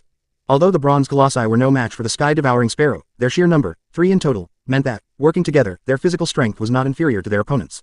Furthermore, their defenses are incredibly strong. As long as they don't fall victim to the ancient remnant's powerful technique, they can keep entangled with it indefinitely. In the sky, the devouring sparrow's body was covered in flashing runes, densely packed with mysterious veins that intertwined, surging with powerful energy. It cautiously stared at its surroundings, its raging anger finding no outlet. It has dodged countless sneak attacks and taken countless blows. The life force of pure-blooded ancient remnants is terrifyingly large, like a vast ocean. Even with fatal injuries, they can withstand them for a long time. They are inherently powerful, and Jiang Huai did not intend to kill them with one blow. For the next several dozen days, he commanded the bronze colossus to launch attacks every moment. Finally, after being attacked from both sides countless times, this ancient remnant could no longer hold on and died in midair, its old wounds completely erupting. The divine fire left in its body by the fiery red bird ignited and destroyed its life force. The beast's blood fell like a thunderous rain of blood, dazzling and radiant, even a single drop could smash a hole in the hard rock. The sky-devouring sparrow shrieked, piercing the sky, as if it wanted to explode at the last moment and destroy the primordial treasure bone within its body. At the critical moment, Jiang Huai directly used the secret technique of controlling corpses. 2 enormous skeletal serpents shot out of the ground like lightning, their bodies straight like ancient spears, soaring into the sky and piercing the heart of the sky-devouring sparrow. The ancient creature couldn't react at all. In midair, the sky-swallowing sparrow's body swayed violently before crashing heavily to the ground, where it met its end in bitterness. This battle may seem like a simple affair, but it was actually quite dangerous. Especially at the last moment, if Jiang Huai hadn't used the secret technique of controlling corpses at the critical moment, he might not have been able to save the original rune treasure bone of this pure-blooded ancient remnant. That is the most precious thing, something that can only be encountered by chance. Each one contains terrifying power, and even the great sects are crazy about it. If it is destroyed, Jiang Huai's gains this time will definitely be greatly reduced by half. Fortunately, the final result was good. The serpent's remains were extraordinary. Although only a skeleton remained, its destructive power was still considerable, as it killed the pure-blooded ancient remnant at the most crucial moment. The only problem was that it was too mentally taxing, and his mental energy was completely depleted in just a short while. The next day, after waking up, Jiang Huai hurriedly ordered the bronze statue to move out the corpse of the pure-blood remnant. His body, as large as a small mountain, was shrouded in mist and haze. Snow-white, crystalline light spots flew up, like divine radiance falling. Even in death, the runes continued to surge, and the divine light did not fade. However, this rune has no offensive power, it is merely impressive. Upon seeing the corpse of this pure-blooded ancient remnant, the entire Willow village erupted in commotion. They had all witnessed this ferocious beast unleash its power, destroying the world in an instant, far surpassing even the previous Suani. This is a pure-blooded ancient remnant species, and its original precious bones still remain within its body. You must all hurry up and comprehend them. Jiang Huai spoke. Pure-blooded ancient species are not seen in the mortal world. Each one is incredibly terrifying and possesses immortal treasures inherited from their bloodline. Once you master the treasures within them, the foundation of Willow Village will be no less than that of some major sects and religions. These words shocked the villagers of Lu Village so much that they almost fainted. They guessed that the sky-devouring sparrow was extraordinary, but they never expected that it would actually be a pure-blooded ancient remnant. Yet this ferocious beast, which was so powerful before, was killed by Lord Lu Shen just like that. The other party didn't even have the power to destroy the primordial treasure bone. So annoying. I've felt terrible since this morning, with a fever and a splitting headache. Problematic ad. Reported here. Number 60 Chapter 60 Pure-blooded ferocious beast tempering body, 10,000 miles destroyed in an instant. That day, Leakin village was bustling with activity. The devouring sky sparrow is a pure-blooded creature, and even when it is dead, its flesh and blood remain very tough. Therefore, it was Lin Zhuang and his companions who took action this time. With their sharp blades moving nimbly, they managed to bleed and cut the flesh from this pure-blooded ancient remnant. The sky-swallowing sparrow was hundreds of meters tall and weighed as much as a small mountain. Even though it had bled in the air and lost some of its precious beast blood, the remaining blood still filled 10 large ceramic jars, each as tall as an adult. Good, this is wonderful. Old man Lin kept pacing back and forth around the pure-blooded ancient remnant, grinning from ear to ear, especially when he looked at the pile of ceramic jars, his eyes practically popping out of his head. There's so much beast blood, it's enough to give all the mischievous kids in the village a medicinal bath to temper their bodies. Of course, old man Lin could only think this in his heart. The purer the bloodline of an ancient species, the more intense and terrifying the energy contained in its blood. Let alone this genuine pure-blooded ancient species, even ordinary ancient species blood would probably be too much for most kids to handle. It's worth mentioning that around noon, the sky suddenly turned gray, and occasionally a few raindrops the size of soybeans would fall, spreading out in a pattering sound. Even so, it couldn't dampen the excitement of the villagers. Everyone was in high spirits and worked with great enthusiasm. Eldest brother and second brother, hurry up and carry these cauldrons into the house. Old man Lin turned his head and instructed the brothers Lin Zhuang and Lin Chen. The blood of pure-blooded ancient descendants is too precious. Although adding a little water won't cause any problems, it's best to avoid it if possible. The devouring sky sparrow was so large that even with all the women in the village working together, it still took them almost half a day to decompose the pure-blooded ancient remnant. At night, the campfire blazed, its flames rising high, illuminating the darkness and dispelling the cold. Around the bonfire, men and women sang and danced, their laughter and joy radiating from the bottom of their hearts. With a wave of his hand, old man Lin had large chunks of sky-swallowing sparrow meat brought up, sprinkled with some mountain salt and all natural spices, and then placed directly on the torch to roast. Little Black arrived as promised, more enthusiastic than ever before, and ate several large pieces of snake meat in one go. The village's mischievous children were all stuffing their mouths full of oil, their mouths dripping with grease, and even their little animal robes were stained with a lot of golden oil. There was no way around it. The taste of this sky-devouring sparrow was many times better than any other ferocious beast they had ever eaten before. Not only was the texture delicate and smooth, but it also had no dry or tough parts. Alright, you bunch of brats, this is pure-blooded ancient beast meat. Just a small piece is enough, old man Lin said with a smile, looking at the children whose bellies were all round from eating. Although the energy contained in animal meat is not as potent as that in blood, it is still too much for these little guys to handle. Go on, take these little guys and get some rest. They'll all have plenty of energy tomorrow, old man Lin said, waving his hand. Finally, everyone left, leaving only Tu Daquan and Ji Yu Chen. They were the perfect age and had the strongest talents, making them the most suitable candidates in the village to receive a pure-blooded ancient beast blood bath. Crackling and popping, beneath the cauldron, flames roared, some reaching over half a person's height. The once crimson blood had transformed into a thick, black nectar, and one could faintly hear terrifying roars of beasts. Moreover, directly above these two large cauldrons, the faint phantom of a sky-devouring sparrow hovers, swallowing and spitting out stars and countless living beings, its ferocious power causing people to panic. What's the point of showing off when you're already dead? Tuwazi opened his mouth, his expression arrogant, and with a swing of 100,000 jin of force, he shattered the phantom of the sky-devouring sparrow. Come on, you two little ones, go inside. It's already been brewed into a powerful medicine. As long as you can persevere, you can comprehend the supreme treasure technique of this pure-blooded ancient remnant. Old man Lin, all smiles, helped the two little kids jump into the cauldron. Tuwazi and Ji Yu Chen were filled with excitement. The treasure technique of a pure-blooded ancient remnant made them yearn for it. However, as soon as he jumped in, Tuwazi almost jumped out in pain. The medicinal properties of the pure blood of the ancient remnant species are too potent. Even though many precious herbs have been added to neutralize it, it is still as sharp as a knife, as if it can cut through flesh. Even more terrifying is that this black nectar doesn't simply wash over the whole body, instead, it surges directly into the body, frantically destroying the meridians. Only those with exceptionally strong constitutions and unwavering willpower can endure this excruciating pain. Tuozi felt a little uneasy and secretly glanced at Ji Yuchen, only to find that the other man was just frowning. What a freak. Muttering to himself, Tuozi gritted his teeth and sank back into the cauldron. He couldn't admit defeat in cultivation, but he couldn't lose in this aspect. Fortunately, both of them held on until the end. As the medicine was gradually absorbed, a faint black light appeared on the skin of the two little kids, making them crystal clear. They also grew taller, clearly having benefited greatly from the medicinal bath. This is the precious bone of this pure-blooded ancient remnant, and its invincible magic technique is recorded on it. You must study it carefully. Old Man Lin took out the precious bone of the sky-swallowing sparrow and handed it to Tuozi and Ji Yuchen.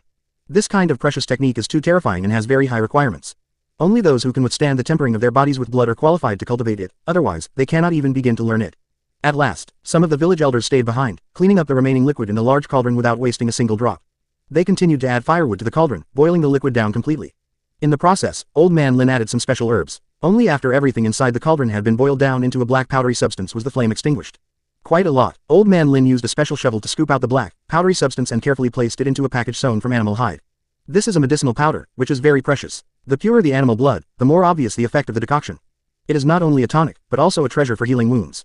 It can quickly stop bleeding and save lives in critical moments. On the mountaintop, Jiang Huai couldn't help but smile as he watched this heartwarming scene.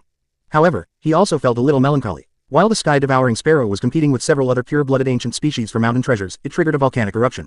The billowing, scorching lava spread for tens of thousands of miles, completely destroying this territory. The Willow god of Stone Village could lead the entire village to a more fertile and wonderful place, but he doesn't have that ability yet. But now this territory has been burned by fire, and it's unknown how long it will take to restore it to its former state. Resources are scarce. The only good news is that he had already set up a spirit gathering array around Lu Village. The spiritual energy spread outwards like a tide. Although the effect weakens with distance, it still has some effect and should be able to speed up the recovery of this territory. I also have a fever and a headache. I was planning to update more during the recommendation period, but this is so annoying. Problematic ad. Reported here. Number 61 Chapter 61 Monthly Summoning, Golden Dragon Egg. As the spirit gathering array slowly operates, it will gradually draw in and gather the surrounding spiritual energy into one place. Over time, this may bring about some changes to this territory. However, a very harsh reality is also facing Jiang Huai. This territory is currently on the verge of collapse due to the aftermath of the battle between those pure-blooded ancient species. Even if all the spiritual energy were gathered here, it probably wouldn't be very dense.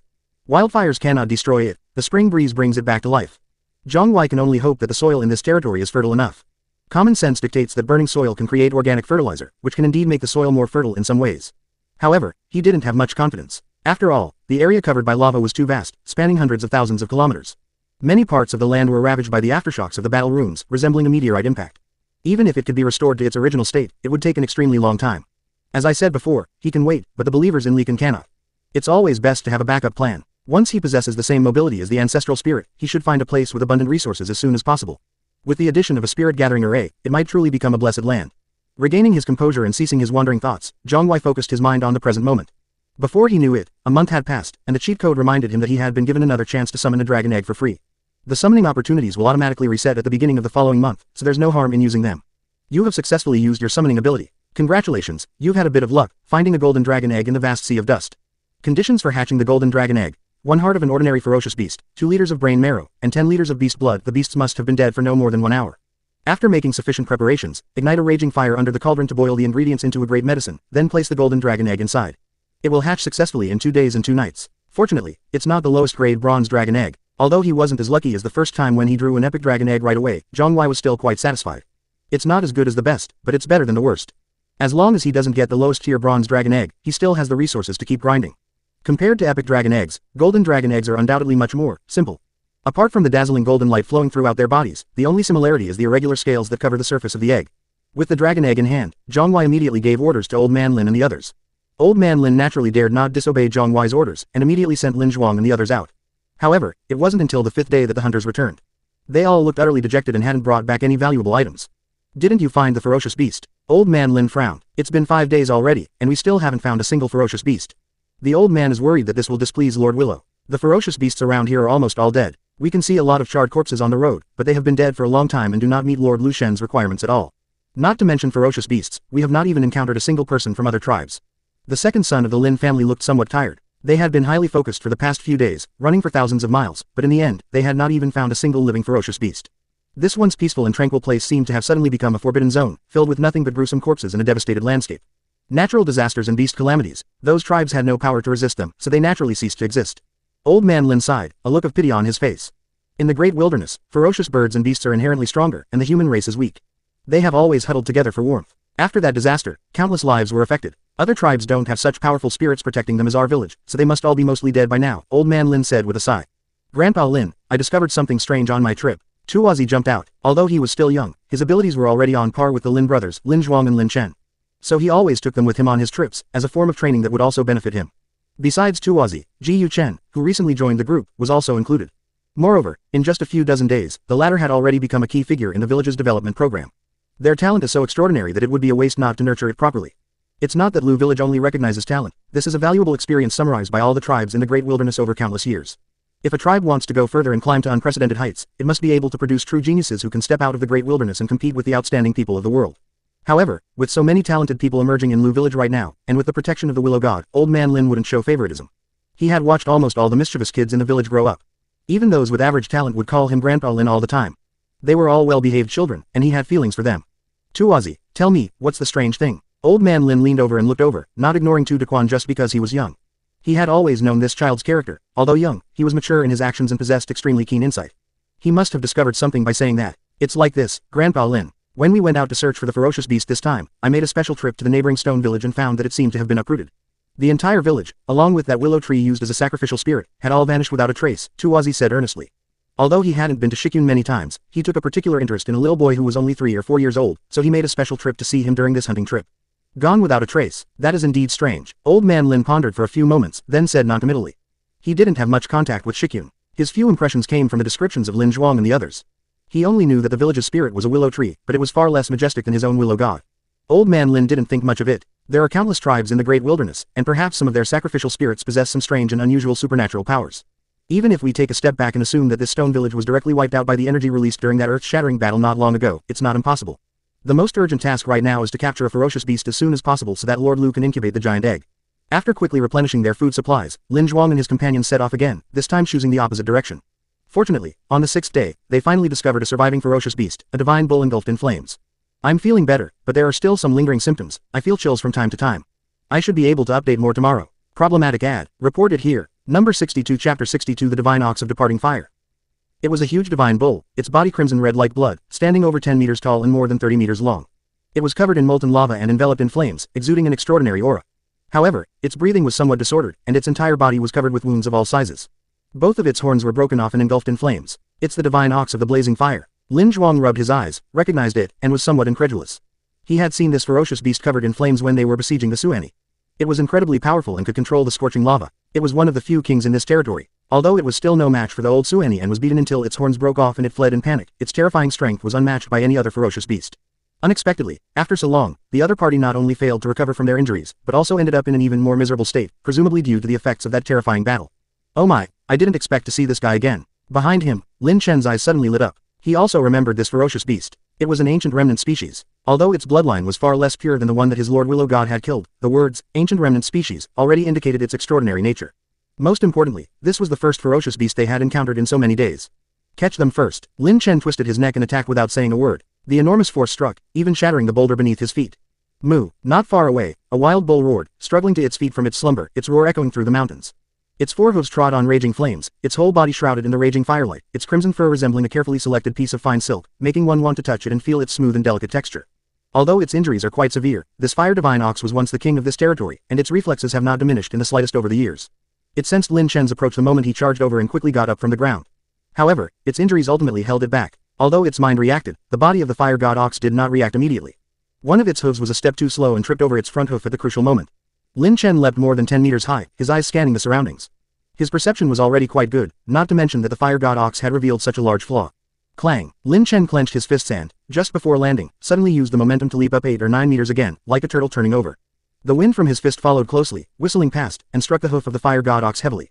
The convergence of the two forces caused the fire divine ox to lose its balance and crash heavily to the ground, kicking up dust. At this moment, Lin Zhuang and the others also rushed over. If this fire divine ox were still at its peak, they would have retreated immediately and would not have dared to disturb it easily. But right now, this ancient remnant is seriously injured, and its strength has been greatly reduced. If it is still hesitant and timid, then it is not in line with the character of the men of Lu village. All of them were extraordinary. Their physical strength alone was terrifyingly powerful, comparable to the standards used by ancient divine birds and celestial beasts to measure offspring. More importantly, not every offspring of ancient divine birds and beasts could achieve such a feat. However, this fire divine ox was once one of the great kings of this territory, and even though it was seriously injured, it still possessed some terrifying power. It roared, its voice booming, and stood upright, flames erupting from its body, shooting up hundreds of meters into the sky and blocking Lin Zhuang and the others from entering. This isn't over yet. Immediately afterwards, the fire god ox opened its mouth wide and spewed out a blazing beam of light, which swept in all directions, directly at Lin Chen, who was attacking it. This is its bloodline technique. Even a tiny bit of it can make a lake boil and turn flesh into dust in an instant. However, at the critical moment, a dark light appeared, protecting Lin Chen in the center. It is the original treasure bone of the devouring sky sparrow, which records the most terrifying treasure technique of the devouring sky sparrow clan. It possesses immense power, not only directly devouring the supreme attack of the fire divine ox, but also reflecting an extremely dark beam of light. The beam of light, swirling with runes, transformed into a terrifying radiance. Its terrifying power and overwhelming aura made even the souls of those around it tremble. It pierced directly through the back of the fire god bull, leaving it a bloody mess. Moo! The fire divine ox let out a mournful howl. The ferocious beast had a strong vitality and did not die, but it had lost the strength to continue fighting. The group immediately rushed forward, took out specially made ropes, and tied the ancient remnant species up tightly, even gagging its mouth. Brother, can we continue searching further and see if there are any other ferocious beasts? After stammering for a while, Lin Lauer suddenly spoke. After all, what the old man Lu Shen wanted was just the heart and brain marrow of an ordinary ferocious beast. This fire god ox is, after all, an ancient remnant species. Doesn't it seem a bit out of place? Why are you in such a hurry if it doesn't meet the requirements? Lin Zhuang thought that Lin Lauer's words made sense. Lord Lu Shen's requirement was indeed only for ordinary ferocious beasts. However, he was rather puzzled. Given his second son's personality, he had never been this diligent before, unless he was focused on completing Lord Lu Shen's mission. He was the first to step forward right away. I just think this fire god ox is rare and I want to take it back as a mount. Lin Chen scratched his head and said truthfully, Brother Chen, you want to ride this thing? Tuozi opened his mouth, somewhat incredulous. This ferocious beast can't run very fast, and its stamina is lacking. At most, it's just intimidating in appearance. Most importantly, this thing is covered in fire. Riding on it would leave you charred and burnt to a crisp in no time. Go away, what do you know, you little brat? This is called the divine ox of blazing fire, an ancient species. Once it recognizes its master, the flames on its body will become incredibly gentle. Lin Chen argued that although he was already the father of several children, he still sometimes had the mind of a child and his childlike heart remained undiminished. Ever since he first saw this fire god ox, he had already set his sights on this ancient remnant. Everyone else in Lu village longed to have a majestic and imposing scaled horse as a mount, but he thought this old ox was much cooler, covered in flames and trailing smoke as it walked, far superior to the low-grade scaled horse. Let's take another look ahead then. After thinking it over, Lin Zhuang agreed to Lin Chen's request, just to be on the safe side. This time, their luck was clearly good. After advancing a few hundred meters, the group spotted another ferocious beast, a black wild boar about 5 or 6 meters long, with a pair of sharp tusks exposed, as sharp as daggers, gleaming with a cold light. This time, Ji Yu Chen led the charge. Although the wild boar beast looked fierce, it was just an ordinary beast with only average combat power. It was perfect for honing the newcomers' combat skills. If there's no update before midnight, I'll make it up tomorrow. Everyone, please remember to be careful and drink plenty of water. The method I found online of boiling scallion whites, brown sugar, and ginger slices to induce sweating is somewhat effective. Problematic ad. Reported here. Number 63 Chapter 63 Observing the Statue, Cave Heaven Realm. Although he was young, only 8 or 9 years old, his strength was no weaker than that of the Lin brothers, Lin Zhuang and Lin Chen, and even surpassed them, but he lacked practical experience. However, faced with overwhelming strength, even though Ji Yu Chen was initially flustered, he eventually managed to defeat the ferocious wild boar. The domineering and unparalleled power of the Azure Sky Blood Demon was initially revealed. The young man was covered in blood and directly punched the huge head of the wild boar beast. With a scream, red and white matter mixed with bone fragments sprayed out several meters away, which was quite gruesome. This kid looks so quiet and gentle, but I never expected him to be even more ruthless than us. Tu Dequan and Lin Chen exchanged glances, then looked at each other in bewilderment. Ji Yu Chen usually looks fair-skinned and thin. If you ignore his terrifying talent, you might mistake him for a quiet girl. Tuozi and Lin Lauer had always thought so, but only now did they realize that perhaps this boy was the most deeply hidden and violent one in the village. They had best dismembered the body, this one directly shattered the bones. Having acquired an ordinary ferocious beast and an ancient remnant, the group decided to stop their advance and return to Willow village. Along the way, all around was a desolate and barren landscape, as if overnight it had turned into a vast Gobi desert, covered with coarse sand and gravel of all sizes. Stepping on it, it rustles and rustles. Dry gullies are scattered haphazardly on it, lifeless, light cuts on flesh, ferocious and terrifying, completely different from the lush greenery surrounding Lekin. The group felt a little heavy-hearted. Their home, where they had lived for so many years, had been destroyed like this, which made them both angry and furious. When they came out, they were so focused on the ferocious beast that they didn't pay much attention to their surroundings. He didn't talk much the whole way. At the entrance of Lekin village, old man Lin had been waiting for a long time. When he saw Lin Zhuang and the others returning with their loads, he quickly ran up to them. They even brought back 2. Old man Lin was pleasantly surprised. Not only did they reap a great harvest, but most importantly, they completed the task assigned by Lord Lu Shen. This ferocious beast, doesn't it look a bit like the legendary fire-burning divine ox? Old man Lin shifted his gaze from the wild boar carcass thrown to the ground and glanced at the tightly bound divine ox of fire, somewhat shocked. When he was young, he tried to travel to the great wilderness. Although he failed in the end and did not even leave the Kangmang Mountains, he indirectly traveled to many places and witnessed many things. For example, he had witnessed the great power of this fire-breaking ox from afar when he was a guest in a village. Clad in raging flames and standing on molten lava, the creature might have rushed toward his village had it not been distracted by something else. When did you little rascals become so powerful? You actually managed to capture this ancient remnant species. Old Man Lin exclaimed in surprise. He knew his son was extraordinary. With a casual swing of his arms, he possessed the strength of tens of thousands of kilograms, easily able to move the giant stones used to measure the strength of the villagers and even easily kill certain ferocious beasts. He was a rare and brave warrior. However, no matter how extraordinary it is only limited to the blood transformation realm. But this fire divine ox has already surpassed this realm many years ago, and it is probably even more powerful now, not to mention that it also possesses a precious technique. Father, you think too highly of us. This fire divine ox was once one of the great kings of this territory. How could we possibly be its match? It was only because this ferocious beast was caught in the crossfire of the recent epic battle and was severely injured that we were able to succeed. Lin Zhuang explained that as the leader, he was usually the one to speak first. Father, the key to the reason we were able to capture this fire god ox is actually because of Second Brother. If it weren't for Second Brother's decisiveness, we might have missed this once-in-a-lifetime opportunity. While speaking, Lin Zhuang emphasized the mention of Lin Lao. On the way back, Lin Chen pleaded with him for a long time, just wanting him to say a few more words for him, and he couldn't resist and agreed. Father, how about this? We don't need this fire god ox anyway, so why don't we let the second son use it as a mount? After rambling on for a while, Lin Zhuang finally got to the point.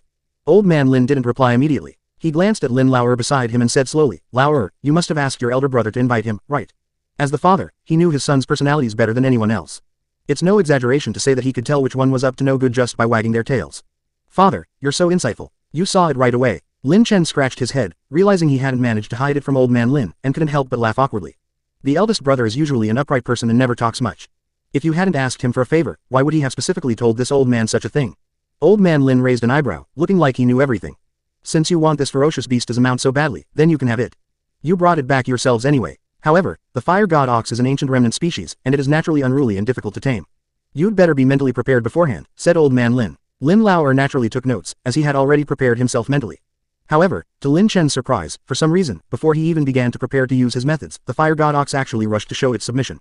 It came without any effort. Lin Chen was too lazy to figure out the reason. This must be similar to Jiang Huai in some way. Both of them were too lazy to use their brains. That day, Lin Lao rode the fire-breaking divine ox he had been longing for and even circled the village, drawing gasps of surprise from many people. When will this old man be able to get his own ancient remnant mount? Old Man Lin stood with his hands behind his back, suddenly feeling a little envious of Lin Lao. If he had known this thing would be so cool to ride, he should have kept it. The moment Lin Zhuang and the others brought the ferocious beast back, Old Man Lin arranged for people to handle and keep an eye on it. Soon, 2 days and 2 nights passed in the blink of an eye. Just like the epic dragon egg before, at noon the next day, the dragon egg inside the cauldron transformed into a stream of light and rushed into Jiang Huai's body. The golden dragon egg has hatched successfully. Congratulations on obtaining 10 tons of ferocious beast meat, 500 sharp swords, and 1 damaged Great Freedom Observation statue.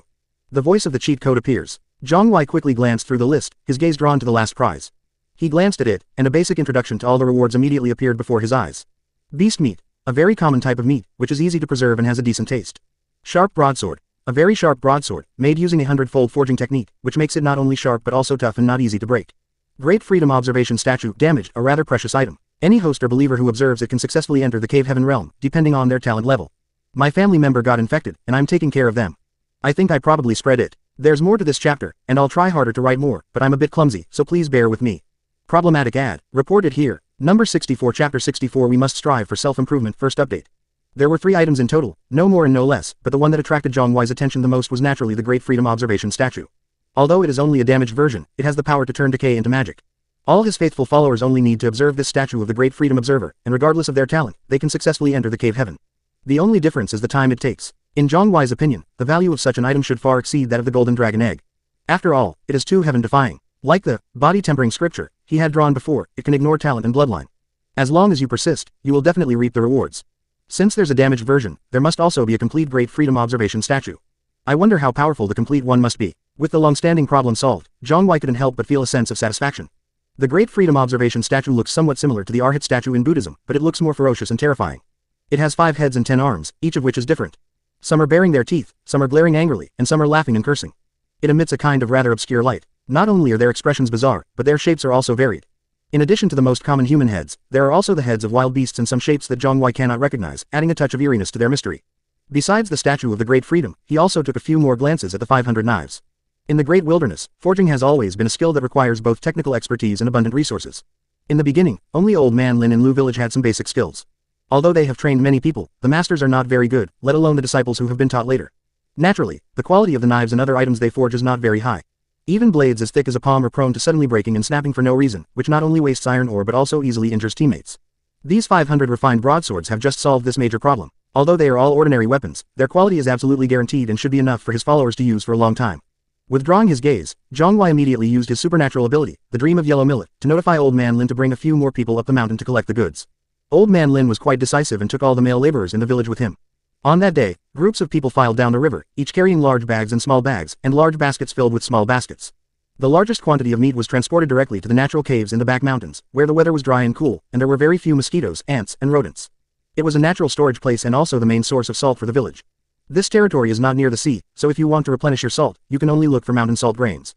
The only drawback of the cave is that it's a bit far away, you have to walk around the mountain for about 15 minutes to get there. The 100 refined steel broadswords were distributed in a head-to-head manner. Except for the little kids who hadn't grown up yet, every adult in the village, regardless of gender, received one. There was still a surplus, and the quantity was quite large. Although the amount of animal meat was the largest, the heaviest of all was the Great Freedom Observation statue, which was only a little over 1 person tall. 5 or 6 people couldn't budge it an inch. In the end, it was the brothers Lin Zhuang and Lin Chen who joined forces. The two walked and stopped along the way, and it wasn't until evening that they successfully lifted the Great Freedom Observation statue down and placed it in the very center of the village entrance. Even at a snail's pace, they were almost exhausted, both of them panting heavily, drenched in sweat despite the crisp autumn weather. "Father, what is this thing? Why is it so heavy?" Lin Chen rubbed his sore arms and grimaced. With a casual swing of his arms, he possessed the immense strength of tens of thousands of kilograms, capable of effortlessly lifting boulders several meters in size. Yet, this strange statue, which was not even as tall as a person, nearly broke his muscles. He had never seen anything so small yet so heavy before. Lin Zhuang, who was standing nearby, also looked over, shook his aching arms and legs, and looked equally puzzled. "What the hell? This is a treasure, a tremendous gift from the Willow God." Old Man Lin's voice was slightly deep, his gaze towards the Great Freedom Observation statue was filled with fervor. He carefully touched the edge of the statue with his hand, and then quickly withdrew it, as if afraid of damaging it. "Father, please tell me quickly, what exactly is the use of this treasure bestowed by Lord Willow God?" Looking at Old Man Lin's actions and expressions, Lin Zhuang, Lin Chen and the others were even more puzzled, while Tuozi and Ji Yu Chen were also bursting with curiosity. "Considering you little rascals have been busy all day, I'll tell you in advance. This statue is called the Great Freedom Observation Statue. As long as you observe it sincerely, you will gain some insights and break through the blood transformation realm to enter the second realm of cultivation, the Cave Heaven realm." Before Old Man Lin had even finished speaking, Lin Zhuang and the others' bodies tensed up almost instantly, their eyes widening to the size of bells. "This thing, it's that powerful." As night fell, the flickering disc player cast a deep twilight glow. Before long, the small square was filled with people, who sat down directly on the ground. There were boys and girls, and even the usually mischievous kids sat quietly in place. Everyone's expression was the same, all looking at the statue that was taller than a person, and then looking at the Old Man Lin in front of the statue. Old Man Lin first set the mood as usual, and when the atmosphere among the villagers of Lu Village was about right, he pointed to the Great Freedom Observation Stone to the side and began to introduce it word by word. The words were exactly the same as those he had used to tell Lin Zhuang and the others, and even the tone and expression were exactly the same. "Village chief, you said this observation stone can help everyone enter the celestial realm." A thin, pale-faced middle-aged man, leaning on a cane, stood up in disbelief. Old Man Lin recognized the man. He used to be a member of the village's hunting team. Half a year ago, he was a very strong man. During a hunting encirclement, he was bitten on the calf by an unknown venomous snake. The village tried many methods, but none of them worked. In the end, in order to save his life, they had to choose to amputate his leg. Although the other person eventually pulled through, they became increasingly depressed afterward and could no longer do heavy work, let alone hunting. All the household chores fell on their spouse. Although the villagers usually take extra care of the family and give them more food when distributing it, life is still difficult for them without a strong male laborer. Old Man Lin withdrew his gaze, a kind smile appearing on his face. He nodded solemnly. "That's right, these are Lord Willow's original words. Before the observation stone, everyone can step into the grotto." His voice was firm and resonant, full of energy. "Long live Lady Willow! Long live Lady Willow!" In the crowd, the young man first pursed his lips tightly, then his eyes instantly turned red, and he knelt down on the ground with a thud, bursting into tears like a child despite being in his 30s. Also, I don't know why the automatic upload setting is acting up. More to come. Problematic ad. Reported here. Number 65 Chapter 65 My Own Paradise. Please continue reading. Apart from the fixed farming season and hunting and gathering times, noon and after sunset are the fixed times for everyone in Lu Village to observe the Great Freedom Statue. In front of the mysterious statue, as tall as a person, rows of figures sat in orderly fashion, arranged according to their height and size. These people differ in their voices and appearances, but what they have in common is the sincerity that is almost written on their faces. But soon, Dog Egg's mom, do you even know what observation means? Someone whispered. They should be looking and touching at the same time, right? Go Dan's mother opened her mouth, her expression very certain. Furthermore, to verify her claim, the woman stood up and walked straight towards the statue with an air of nonchalance, but fortunately, Old Man Lin stopped her at the crucial moment. To observe this statue, simply memorize all the details of its expression, shape, and form, and then silently recall them in your mind. Helpless, Old Man Lin had no choice but to explain to everyone present, finally dispelling their restless desires. It was just a minor incident, and things quickly returned to normal. Before they knew it, more than 10 days had passed in the blink of an eye. In these short 10 days, the first person who was about to step into the Cave Heaven realm appeared. It's Ji Yu Chen. He possesses the rare heavenly tyrant bloodline physique, is exceptionally domineering and talented, and is qualified to seize the throne. This day, Ji Yu Chen deliberately found a quiet, secluded corner, closed his eyes slightly, and looked solemn, the posture of the Great Freedom Observation statue constantly echoing in his mind. He had already gained some insight and no longer needed to observe the Great Freedom image with his naked eyes. What he needed now was to firmly grasp the faint opportunity in his mind. Once you seize the opportunity, you could break through at any time and ascend to a new level of life, possessing even greater power. For several days in a row, Ji Yu Chen remained motionless, as if he had forgotten about time, his whole being as if he were petrified. The boy immersed himself completely in the process, his blood and energy were drawn inward, and his heartbeat dropped to its lowest point, entering a state similar to that of a tortoise breathing. A gentle breeze whistled through the air, and a light rain fell, carrying a chill as it rustled on the withered leaves on the ground. Ji Yu Chen remained unmoved, quietly sensing everything, and his understanding became increasingly clear. What is the image of great freedom? Simply put, it means being able to move forward or backward without hindrance, free from worries, and at ease without any attachments or obstacles. But is this true freedom? Ji Yu Chen disagreed. True freedom is not about being unburdened or seeking constant smooth sailing. It is about remaining calm and composed in adversity and in prosperity. It is about knowing in your heart that no matter how things change, everything will eventually return to its original state. Free and at ease, like the origin of heaven and earth. Only by shedding the mortal body and undergoing nirvana and rebirth can one attain true freedom.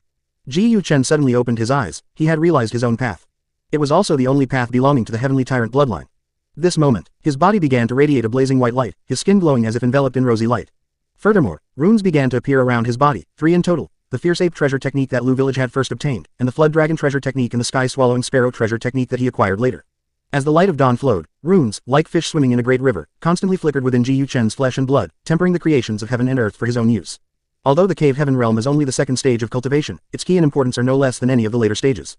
This is a realm, but it is also a means of further cultivation, absorbing the essence between heaven and earth, comprehending the true meaning of one's own runes, and transcending the power of pure chi and blood. Boom. As Ji Yu Chen's understanding deepened, a huge phantom of a volcano suddenly appeared above his head. Although it was a phantom, it gave people an incredibly real feeling, ancient and magnificent, as if it had truly been formed over a long period of natural time. A surge of blood energy, like a vast ocean, shot straight into the sky, acting as a catalyst to ignite the volcanic phantom above his head. Boom boom boom. In an instant, the volcano erupted, spewing forth a torrent of molten lava, bright red and terrifying. The scorching molten lava seemed capable of burning life itself, transforming into countless runes in the air like shooting stars. The runes were densely packed, dazzling, and shimmering with golden light, as if they were forged from celestial gold, instantly enveloping Ji Yu Chen completely. This is not the end. The domineering power of the azure sky tyrant blood began to manifest. A huge human figure suddenly appeared behind the volcano. The figure was enormous, with a boundless sea of blood like a raging torrent behind it. Its features were obscured by a dark mist. It seemed to think that the efficiency of the volcano's lava flow was still too slow, so it stretched out its giant hand and stretched the diameter of the crater outward several times before stopping, satisfied.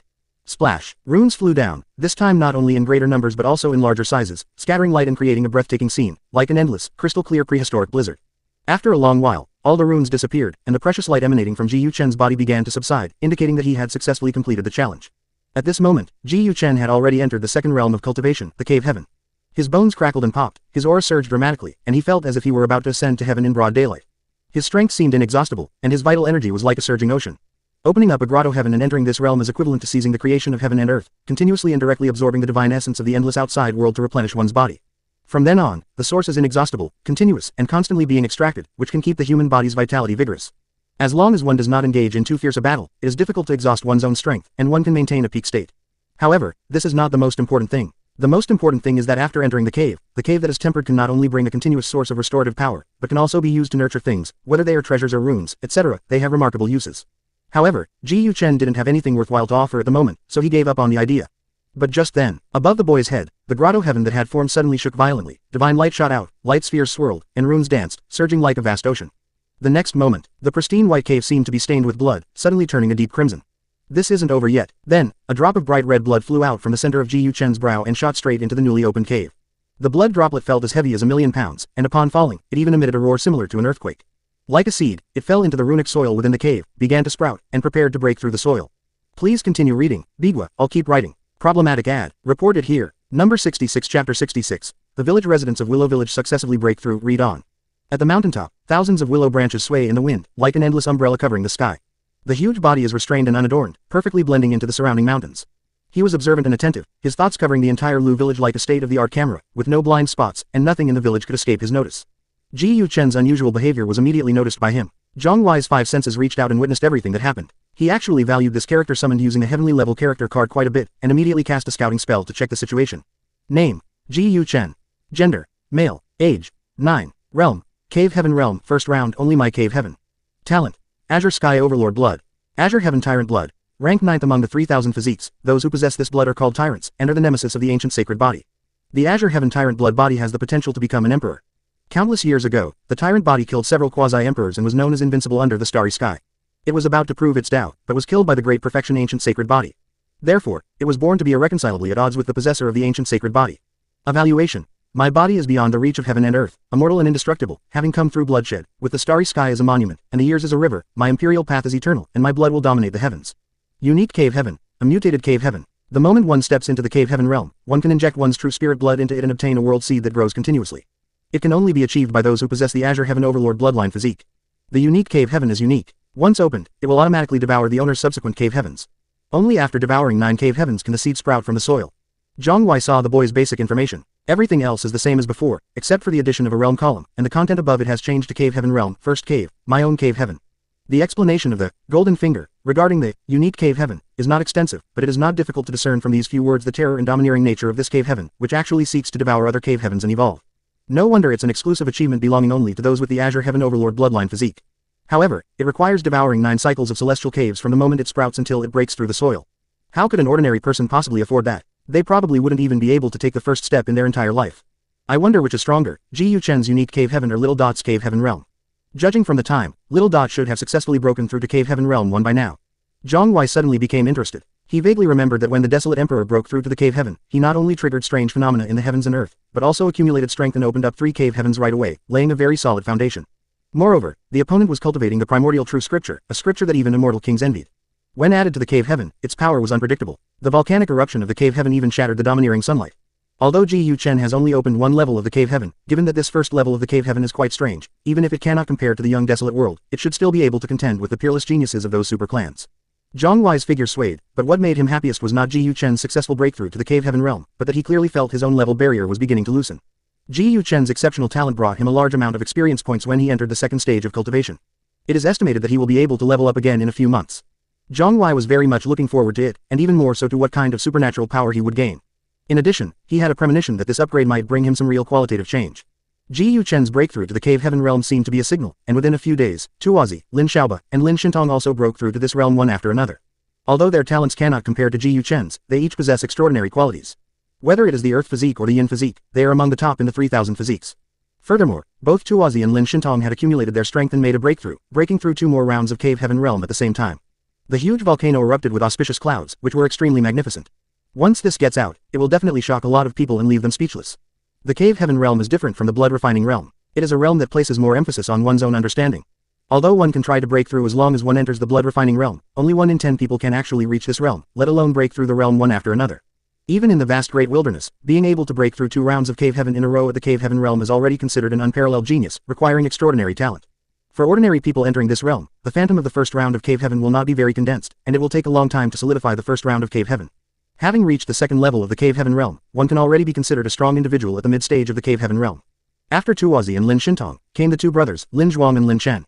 This surprised Jiang Huai quite a bit. The 2 of them weren't particularly talented, and were no different from most ordinary people. They had already been incredibly lucky to have mastered the body-refining scripture so quickly. What surprised him even more was that this brother Jiang not only successfully broke through to the Cave Heaven realm in a short period of time, but also, like Tuozi, broke through 2 Cave Heavens in one go, triggering a resonance in the great wilderness, and his momentum was quite remarkable. Jiang Huai realized something was wrong and subconsciously cast a detection spell on the 2 of them as well. Name: Lin Zhuang. Gender: male. Age: 38. Realm: Cave Heaven realm, second stage Cave Heaven. Talent: Savage Battle Body. Name: Lin Chen. Age: 38. Realm: Cave Heaven realm, second stage Cave Heaven. Talent: Savage Battle Body. Savage Battle Body. The Savage Battle Body is an acquired physique. Although it does not belong to the 3,000 physiques, its strength is no less than that of the innate physique. This physique is favored by the great wilderness. The lower the blood volume, the more terrifying the combat power and the faster the recovery speed. When it is fully mastered, one can obtain the Savage Divine Body and also has the qualification to compete for the Emperor. Evaluation. Life goes on and death never ends. Born in the boundless wilderness, we must fight for this land to the last drop of blood. The wild mountains are our spine, the immortal rivers are our blood vessels, and the vast earth is our chest. Life goes on and the battle never ends. Unlike many times before, this time Lin Zhuang and Lin Chen's introductions were completely different. Their talents were no longer ordinary, but rather they possessed an acquired physique called the Savage Battle Body, which was extremely powerful and even comparable to innate physiques. After much thought, Jiang Huai concluded that it must be due to the effects of those few crimson fruits from long ago. He couldn't think of any other reason. Those fruits were mysterious. They not only changed the life level of Lin Zhuang's enemies, but also allowed them to comprehend the final stage of the body refinement scripture in one fell swoop. Unfortunately, there were too few of them. Apart from the ones that the two of them ate, even Jiang Huai's thorough search did not find a single one. Thank you everyone for your monthly tickets and tips. Problematic ad. Reported here. Number 67 Chapter 67 Jiang Huai enters the royal court, the Great Shift Technique. Several vermilion fruits, like naturally occurring elixirs, were unexpectedly discovered by Lin Zhuang and Lin Chen, and then swallowed by chance. If those few fruits truly transformed Lin Zhuang and Lin Chen, who were originally ordinary people, into powerful, acquired physiques and talents, then their efficacy would undoubtedly make them a divine medicine of this era. If the numbers can keep up, then his followers will probably all become like dragons, and all become extraordinary. However, the small, crimson fruits are extremely rare, so rare that they are practically impossible to find. Jiang Huai's thoughts raced, and he understood that truly good things cannot be forced. Besides their extreme rarity, individual opportunity also plays a crucial role. Without that special opportunity, even turning the entire great wilderness upside down, it would be difficult to find them. Discovering just two was already an astonishing stroke of luck. In any case, Jiang Huai was already quite satisfied with the unexpected acquisition of two more generals. The Lin brothers, Zhuang and Chen, were always conscientious and responsible, always at the forefront whether hunting or patrolling. Jiang Huai had always been in the habit of entrusting tasks to them. It is certainly something to celebrate that both of them have been able to make further progress. Thanks to the successive breakthroughs of the others, Jiang Huai accumulated enough experience points ahead of schedule to level up again that day.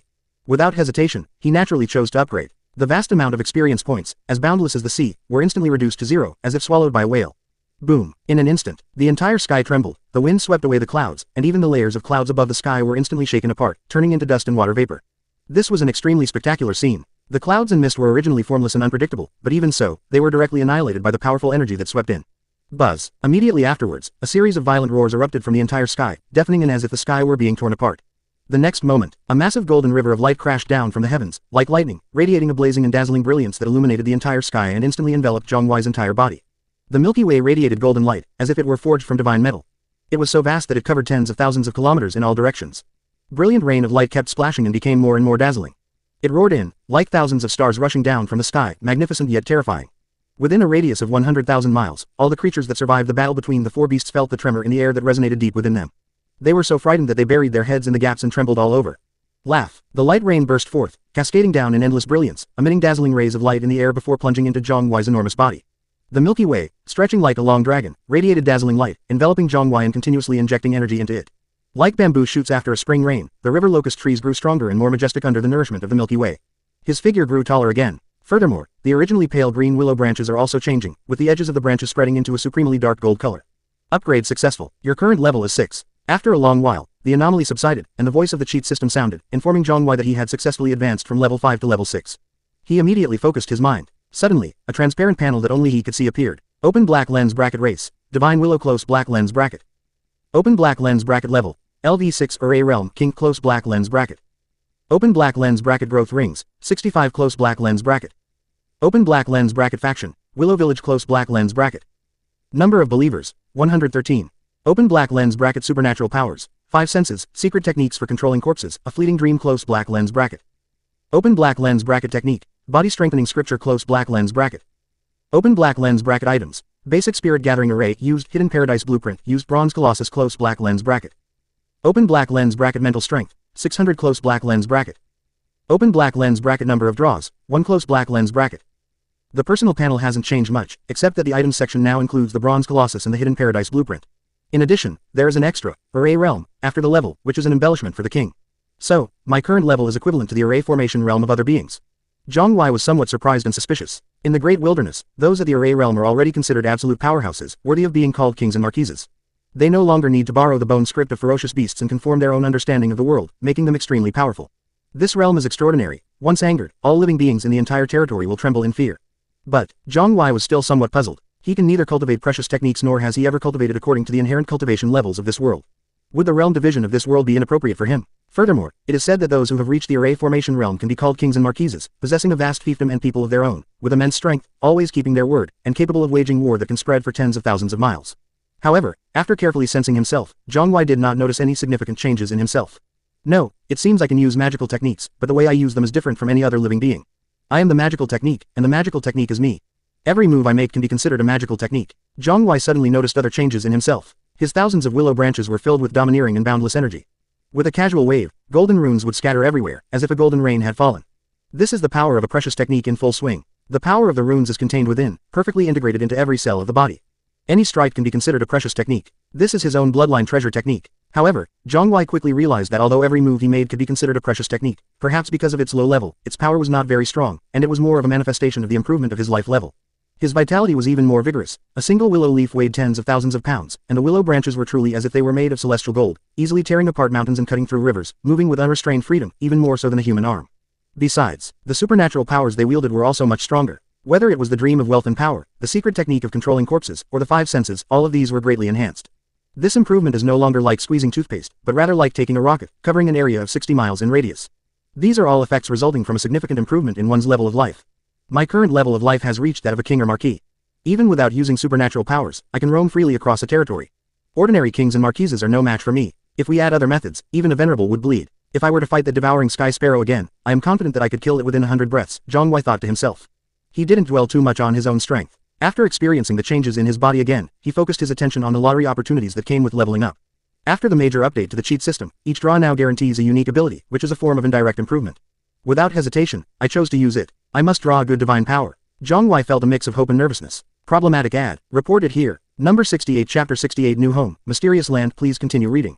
As before, Jiang Huai used the lottery opportunity directly. You've used up your lottery entry. Congratulations on acquiring the supernatural power. Great Teleportation Technique. Great Teleportation Technique. One of the 3000 Great Tao techniques, it can teleport anything to any location, without being restricted by space, rules, formations, or any other limitations. Furthermore, all your items, including but not limited to formations and props, can be transferred without being affected, but they will need to be reactivated. This supernatural ability has a growth attribute, increasing with the host's level. Currently, the maximum teleportation distance is 60 million kilometers in radius, and the maximum target that can be teleported is within a radius of 100 kilometers. The description of the supernatural power is very simple and clear, but the fewer the words, the more complicated the matter is. Jiang Huai quickly skimmed through the relevant information, and couldn't help but beam with joy and excitement. Just as he had been pondering how to lead the people of Lu Village to escape this desolate wasteland, he unexpectedly drew a powerful divine ability that could manipulate space and teleport people thousands of miles away. Although it doesn't significantly improve combat power, it's more practical. With this supernatural power, he could lead his followers across the territory like an ancestral spirit, without worrying about leaving behind the two major formations he had already drawn, the Paradise on Earth and the Spirit Gathering Array. Although they would need to be reactivated, it wouldn't take much effort. Soon, the great teleportation technique directly transformed into profound and obscure scriptural knowledge, which flooded into Jiang Huai's mind. As expected of one of the 3000 Great Tao techniques, the great teleportation technique is as vast and boundless as the Yangtze River and the ocean, far more complicated and difficult to understand than any of the previous supernatural powers. If it were anyone else, their body would have been burst open in an instant. Jiang Huai would not do that. He was a cheater, and he could instantly master any supernatural power he drew. Having acquired the great teleportation technique, Jiang Huai immediately notified Old Man Lin, instructing them to prepare for their imminent departure from this territory. Old Man Lin was stunned for a moment before he realized what was going on and understood the reason. This land has now become a desolate wasteland after the surrounding battles. There are no people, and life is dwindling day by day. Before long, it will become a completely barren land, shrouded in endless yellow sand, truly becoming a forbidden zone for life, no longer suitable for them to live in. As night fell, the moonlight was hazy. Old Man Lin gathered the entire village and told everyone about Lord Lu's plan. It's hard to leave one's homeland. If it weren't for non-essential reasons, no one would willingly leave the homeland where they have lived for more than 10 or even several decades. But now that we have set out, we should walk with our heads held high, out into the desolate wilderness, the vast open fields, where the morning stars are faint and the morning mist is heavy. However, the feeling of reluctance will not disappear immediately. Everyone expressed their sadness, even Old Man Lin was no exception. He would touch the stone at the entrance of the village one moment, and then quietly look at the ancient tree in the central square of the village the next, his eyes red. Before he knew it, he had lived here for nearly several decades. Now that he was about to leave, Old Man Lin was really reluctant to go. These are all things that the mischievous kids in the village used to play with. They are all happy memories. If you really can't take them with you, you can break off a few pieces. Old Man Lin felt his nose getting a little sore. The others were the same, all looking sad, and many of the gentler women even began to sob softly. Alright, everyone hurry back and pack your things. Take everything you can. As long as everyone's alive, that's all that matters. As long as we're alive, we can always make a comeback. Old Man Lin composed himself and greeted the villagers. But just as he finished speaking, suddenly, a crisp sound, like an egg cracking, came from the air. Crack. The sound lingered, its echoes carrying for who knows how far. The next moment, a hazy, chaotic gas rose up, covering an area of over 100 miles around Lu Village. Their vision became completely blurry, and the scene before them began to dim, as if someone had drawn back the curtain of night. The sound of falling leaves could be heard clearly. After an unknown amount of time, the scene before everyone's eyes changed once again. As far as the eye can see, the vast wasteland landscape in the far distance has been replaced by lush, verdant, and vibrant majestic mountains. White mist rose and enveloped the surroundings. Inside Willow Village, everyone who had recovered from their shock was stunned, their expressions blank, not understanding what had happened. They were just feeling sad and preparing to pack their bags and leave their hometown when, in the blink of an eye, the scenery around them changed drastically. They had left the mountains and arrived in a completely new and unknown area. Tuazi looked around, but apart from the even more lush, continuous mountains, everything around him was shrouded in thick white fog, making it impossible to see anything clearly. A desolate and ancient atmosphere wafted towards him, making his heart skip a beat. Everyone was filled with fear and unease, not knowing what had happened. Faced with the unknown, even the bold Lin Zhuang and Lin Chen felt uneasy. Everyone knelt down in the direction of their respective spirit masters with devout expressions, hoping to receive an answer. It was Lord Willow God who used his supreme divine power to lead the entire Willow village away from that place of trouble and here. Jiang Huai's voice echoed in old man Lin's mind. He quickly turned around and explained to the villagers, feeling deeply moved. He originally thought that what Lord Lu Shen meant by preparation was for them to pack their belongings and leave the mountains on foot, but he had completely misunderstood. Lord Lu Shen's preparation was just to prepare them mentally. This explanation finally calmed the villagers down, and their fear turned into curiosity.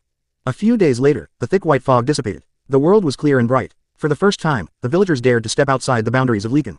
Outside the village, streams flowed gently, making a splashing sound. There were not just one, but as many as 3 or 4 streams, each over 100 meters wide, stretching for an unknown distance, intersecting with each other, creating a magnificent sight. Hanoi is shimmering with golden light, and every now and then a fish half a meter in size leaps out of the water, creating splashes. It has no scales on its body, but it is not transparent. This is actually a carp that has crossed the river, an old man exclaimed, as if he had discovered something extraordinary. What is a carp that crosses the river? One little kid asked, not quite understanding. That's a real treasure. Eating it regularly can strengthen your body and prevent all kinds of diseases.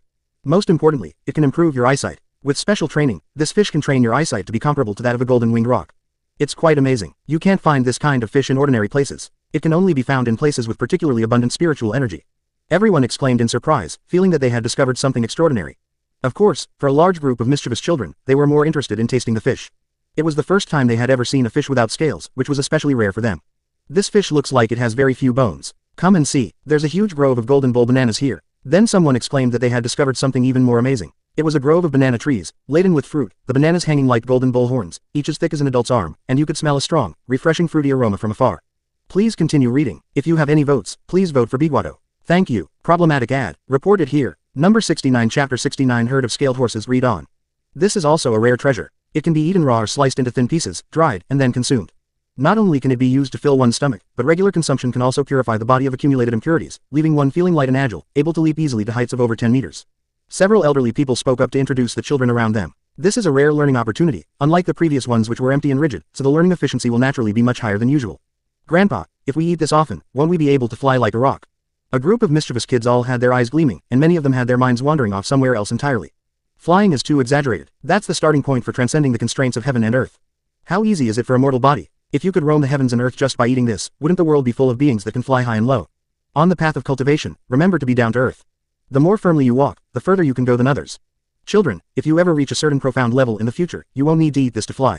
That is true transcendence of heaven and earth. Countless geniuses throughout history have reached that point. You all need to work hard too, become the pride of Likan, and have the qualifications to step onto the truly dazzling stage. Old man Lin spoke, his words carrying a profound meaning. The group of children looked like they understood but not quite, but they all nodded like chickens pecking at rice.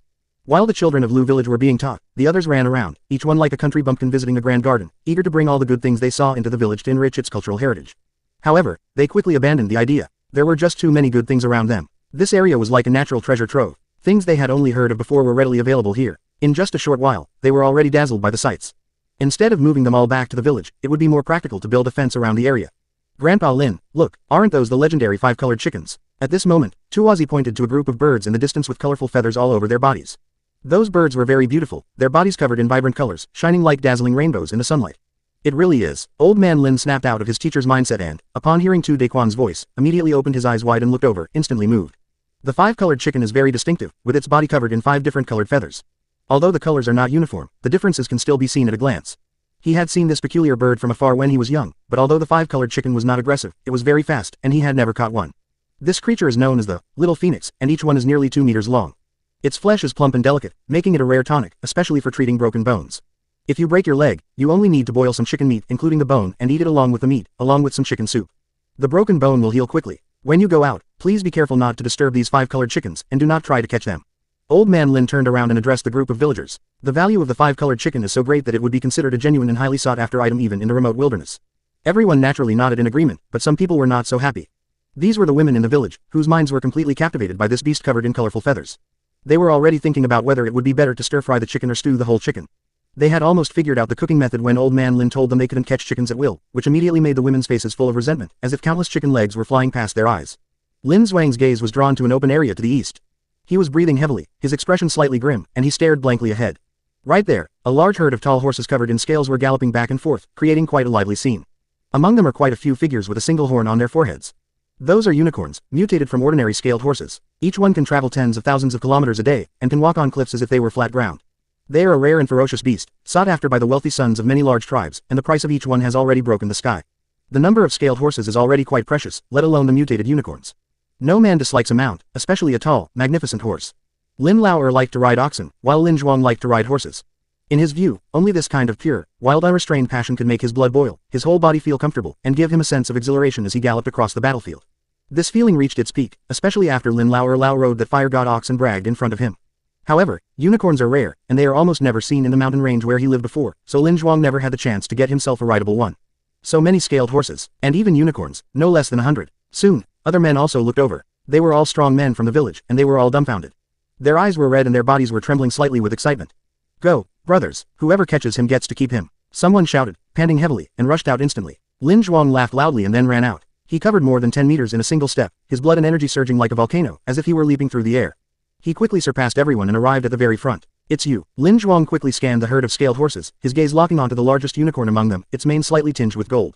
You. The sudden change startled the large herd of scaled horses, but not a single one escaped.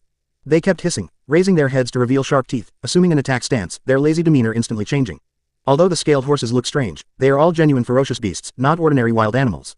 Each one is fierce and has considerable fighting power. Lin Zhuang's expression remained unchanged, unmoved. He has already entered the cave heaven realm and successfully condensed 2 cave heavens at the very beginning.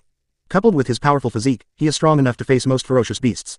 Like a cannonball, Lin Zhuang's entire body plunged directly into the herd of scaled horses. Bang! With a deafening roar, a massive shockwave swept through, sending several ordinary scaled horses flying and leaving them dizzy and unable to stand for a long time. Taking advantage of this opportunity, the other men from Lekan rushed up and tied up the unfortunate scaled horses. Thank you everyone for your votes. You still have some in your hand, so hand it over if you're robbing me. Problematic ad. Report it here. Number 70 Chapter 70 That village is terrifying. Want read more. Call out. The large herd of scaled horses was slightly flustered. Just then, some even larger and stronger scaled horses rushed out and surrounded Lin Zhuang. These are all adult male scaled horses, which are much stronger in both combat power and experience. They have bloody fangs and thick scales, and they look like they are not to be trifled with. They surged out from all directions, humanely dividing the battlefield and separating Lin Zhuang from the herd of scaled horses. In the vast wilderness, ferocious beasts are born and raised by nature.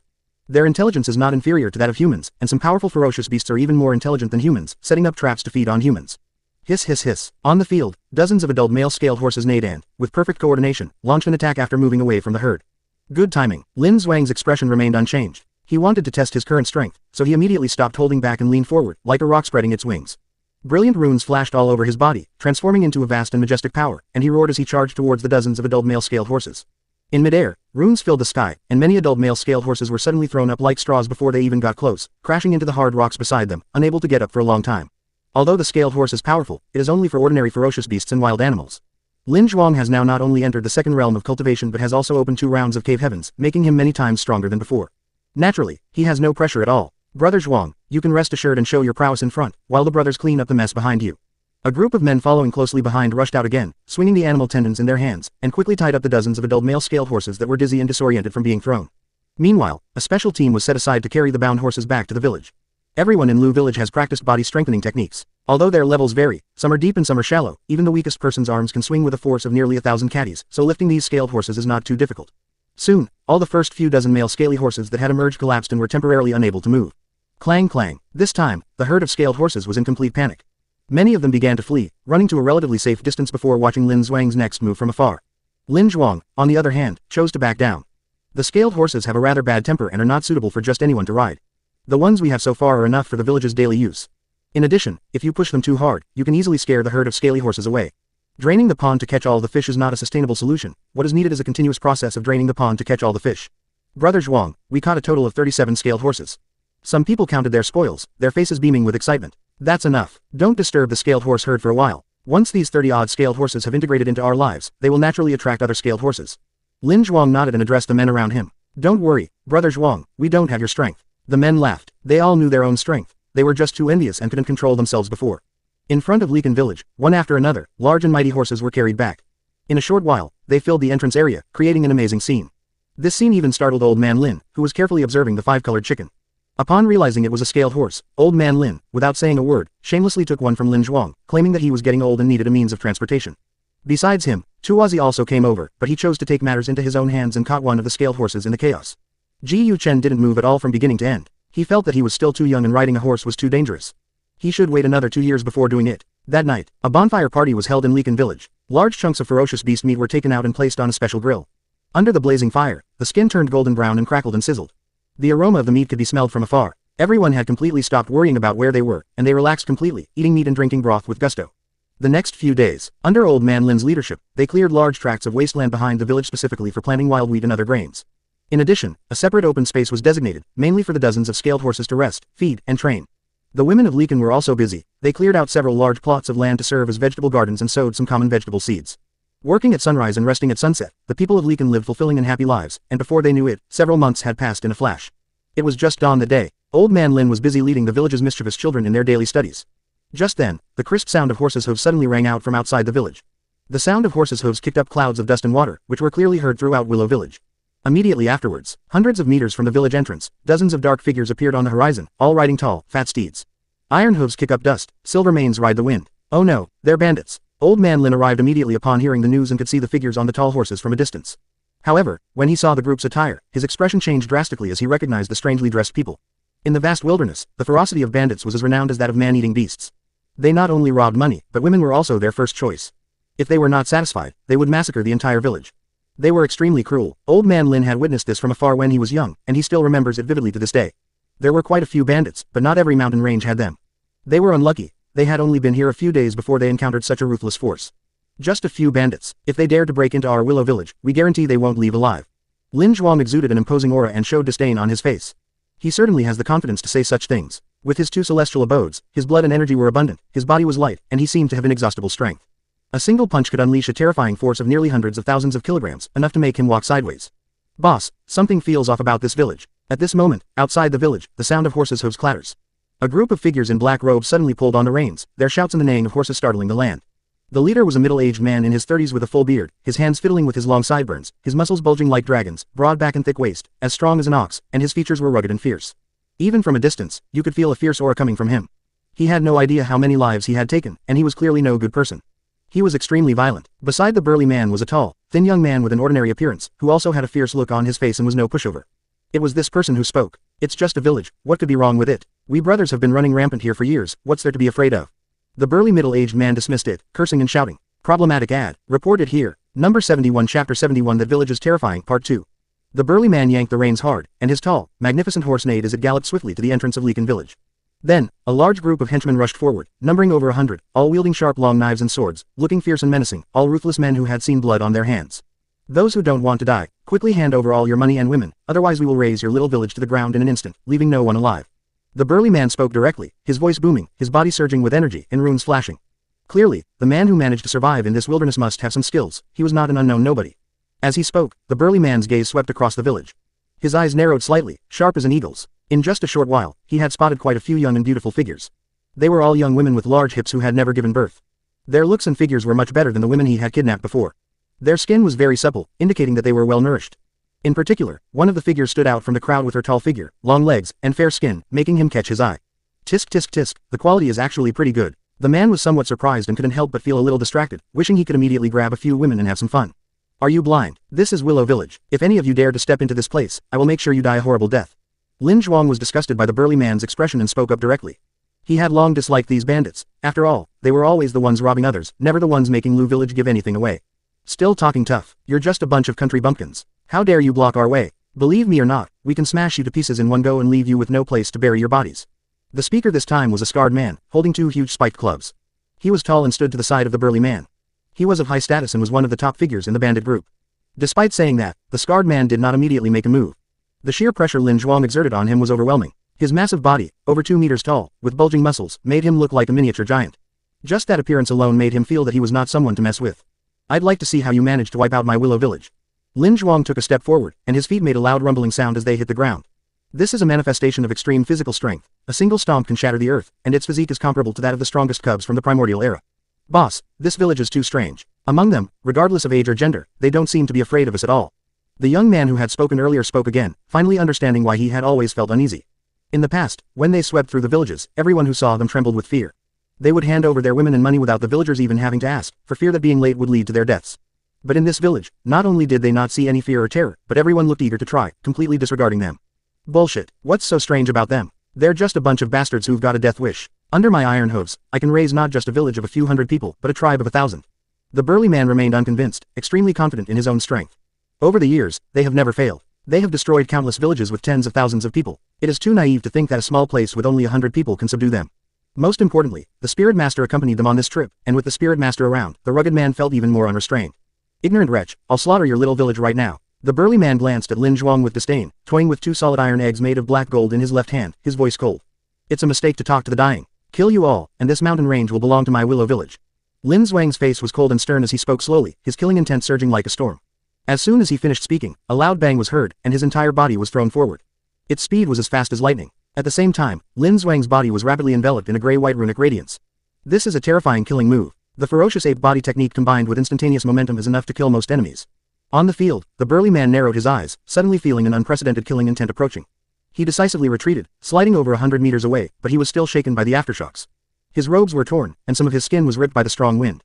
As for the bandits who hadn't reacted yet, they were instantly killed by the shockwave, their bones separated, their entire bodies exploding on the spot, blood and flesh splattering everywhere. No wonder you dared to be so arrogant, it turns out you have some skills. The burly man snorted coldly, ignoring his surprise, and immediately retaliated. His body was covered in runes and mist was rising. He immediately unleashed his most powerful magic technique. Brush. In the air, beams of light rose and condensed into a giant hand, several meters in size, which slammed down towards Lin Zhuang's location. The force was immense. The palm wind alone shattered a boulder taller than a person into dust. Lin Zhuang was somewhat surprised, not expecting that his opponent was no weaker than himself and was a true master. No wonder he could run rampant for so many years. He also unleashed a powerful technique, the Flood Dragon Serpent technique, which was even more potent than the Fierce Ape technique. Lin Zhuang waved his hand, and a flash of light rapidly gathered in the air, forming a huge runic spear that pierced straight towards the large hand.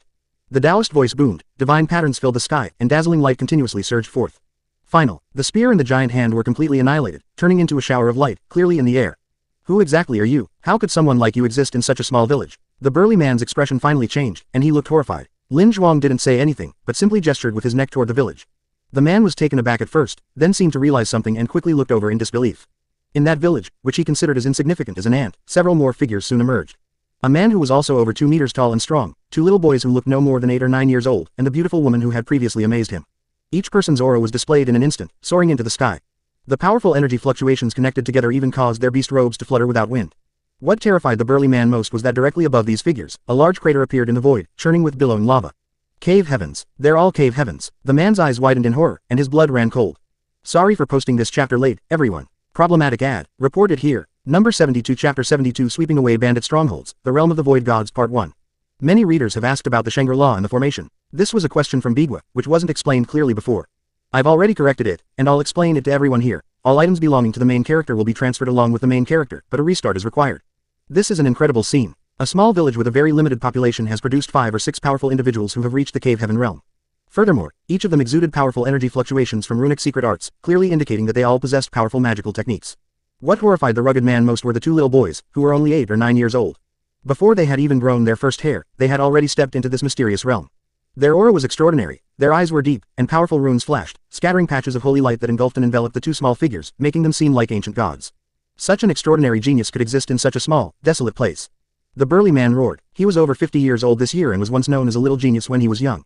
He had studied in some major sects, but even so, he was almost 30 years old when he entered this realm. If we don't slaughter you today, you will surely become a scourge in the future. The burly man roared, then suddenly bit his tongue, spitting out a gush of hot blood. After spitting out this blood, the man's aura visibly weakened, as if he had aged more than 10 years in an instant. In midair, the scalding blood surged, but instead of falling, it abruptly disappeared before everyone's eyes.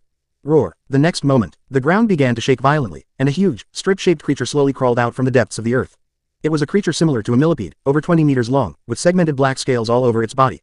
Its abdomen was covered with dense, terrifying claws. On either side of its head were a pair of long, thin tentacles, and at its tailbone was a huge, venomous hook that looked like a skull.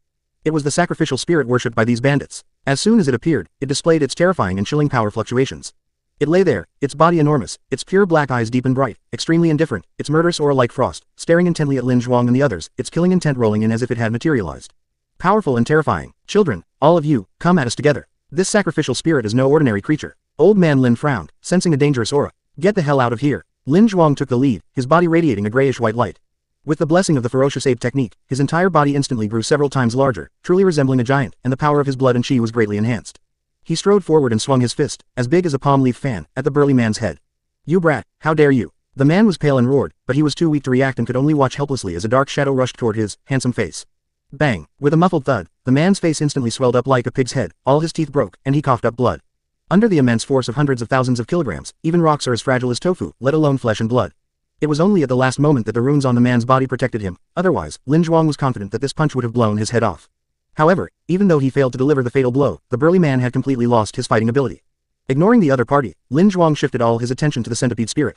As he attacked the burly man, the sacrificial spirit had already moved, but it was stopped by Lin Chen, Tuozi, and others who rushed up after it. Roar! The sacrificial spirit roared, its body covered in runes that rose up like black miasma. Its thick tail swept fiercely in all directions, unleashing tremendous power that surged and raged. Even the residual wind shattered the surrounding rocks and ancient trees. The scene was shocking, as if the sky had collapsed and the earth had caved in. Countless trees and huge rocks were cracked, dust flew up and blocked out the sun, frightening the bandits who had already hidden in the distance into trembling, completely losing their previous arrogance. They were both terrified by the centipede spirit and horrified by the village's power, which had not only left their leader in a state of near death, but had also managed to defeat the spirit master. Brush! Its enormous tail swept across, runes flashing, and light dazzling as it slammed down on Lin Zhuang and the others, turning the trees to dust. Its power was astonishing and filled with violence. Lin Zhuang and the others did not dodge. Runes flashed all over their bodies as they withstood the attack. Not one of them retreated. They all possessed astonishing divine power. On the contrary, the centipede spirit's body was forced back dozens of meters.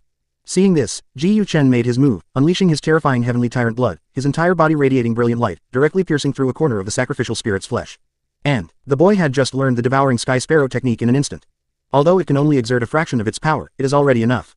Almost instantly, a colossal, dark void appeared in the sky, resembling a giant sun, their brilliance vying with each other, causing the heavens and earth to change color.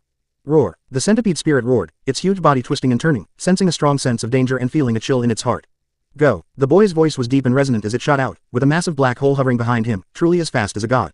At the same time, Tuozi, wielding the flood dragon serpent technique, charged forward. His enormous rune spear, 5 or 6 meters long, exuded a murderous aura. Lin Zhuang and Lin Chen also charged into the fray, each of them enormous in size, resembling ancient mountain-moving giants. 2 fists can't beat 4 hands, let alone more than 4 hands. Final, the centipede spirit, unwilling to accept its fate, collapsed in a pool of blood, its entire body being ground and devoured by the devouring sky sparrow technique, a truly gruesome sight. His enormous head was then attacked by the concentrated fire of the several people who rushed over, instantly exploding and gushing blood, killing him on the spot. Run! In one corner, the bandits were initially stunned, and then someone shouted out. In an instant, the crowd surged, the massive throng terrified, and they scrambled to escape. The young man who was the first to notice the anomaly was the quickest to react. He had already begun to prepare to escape before the centipede spirit fell to the ground, and rushed out immediately, escaping a great distance. As he passed a corner, a group of figures playing around caught the man's eye.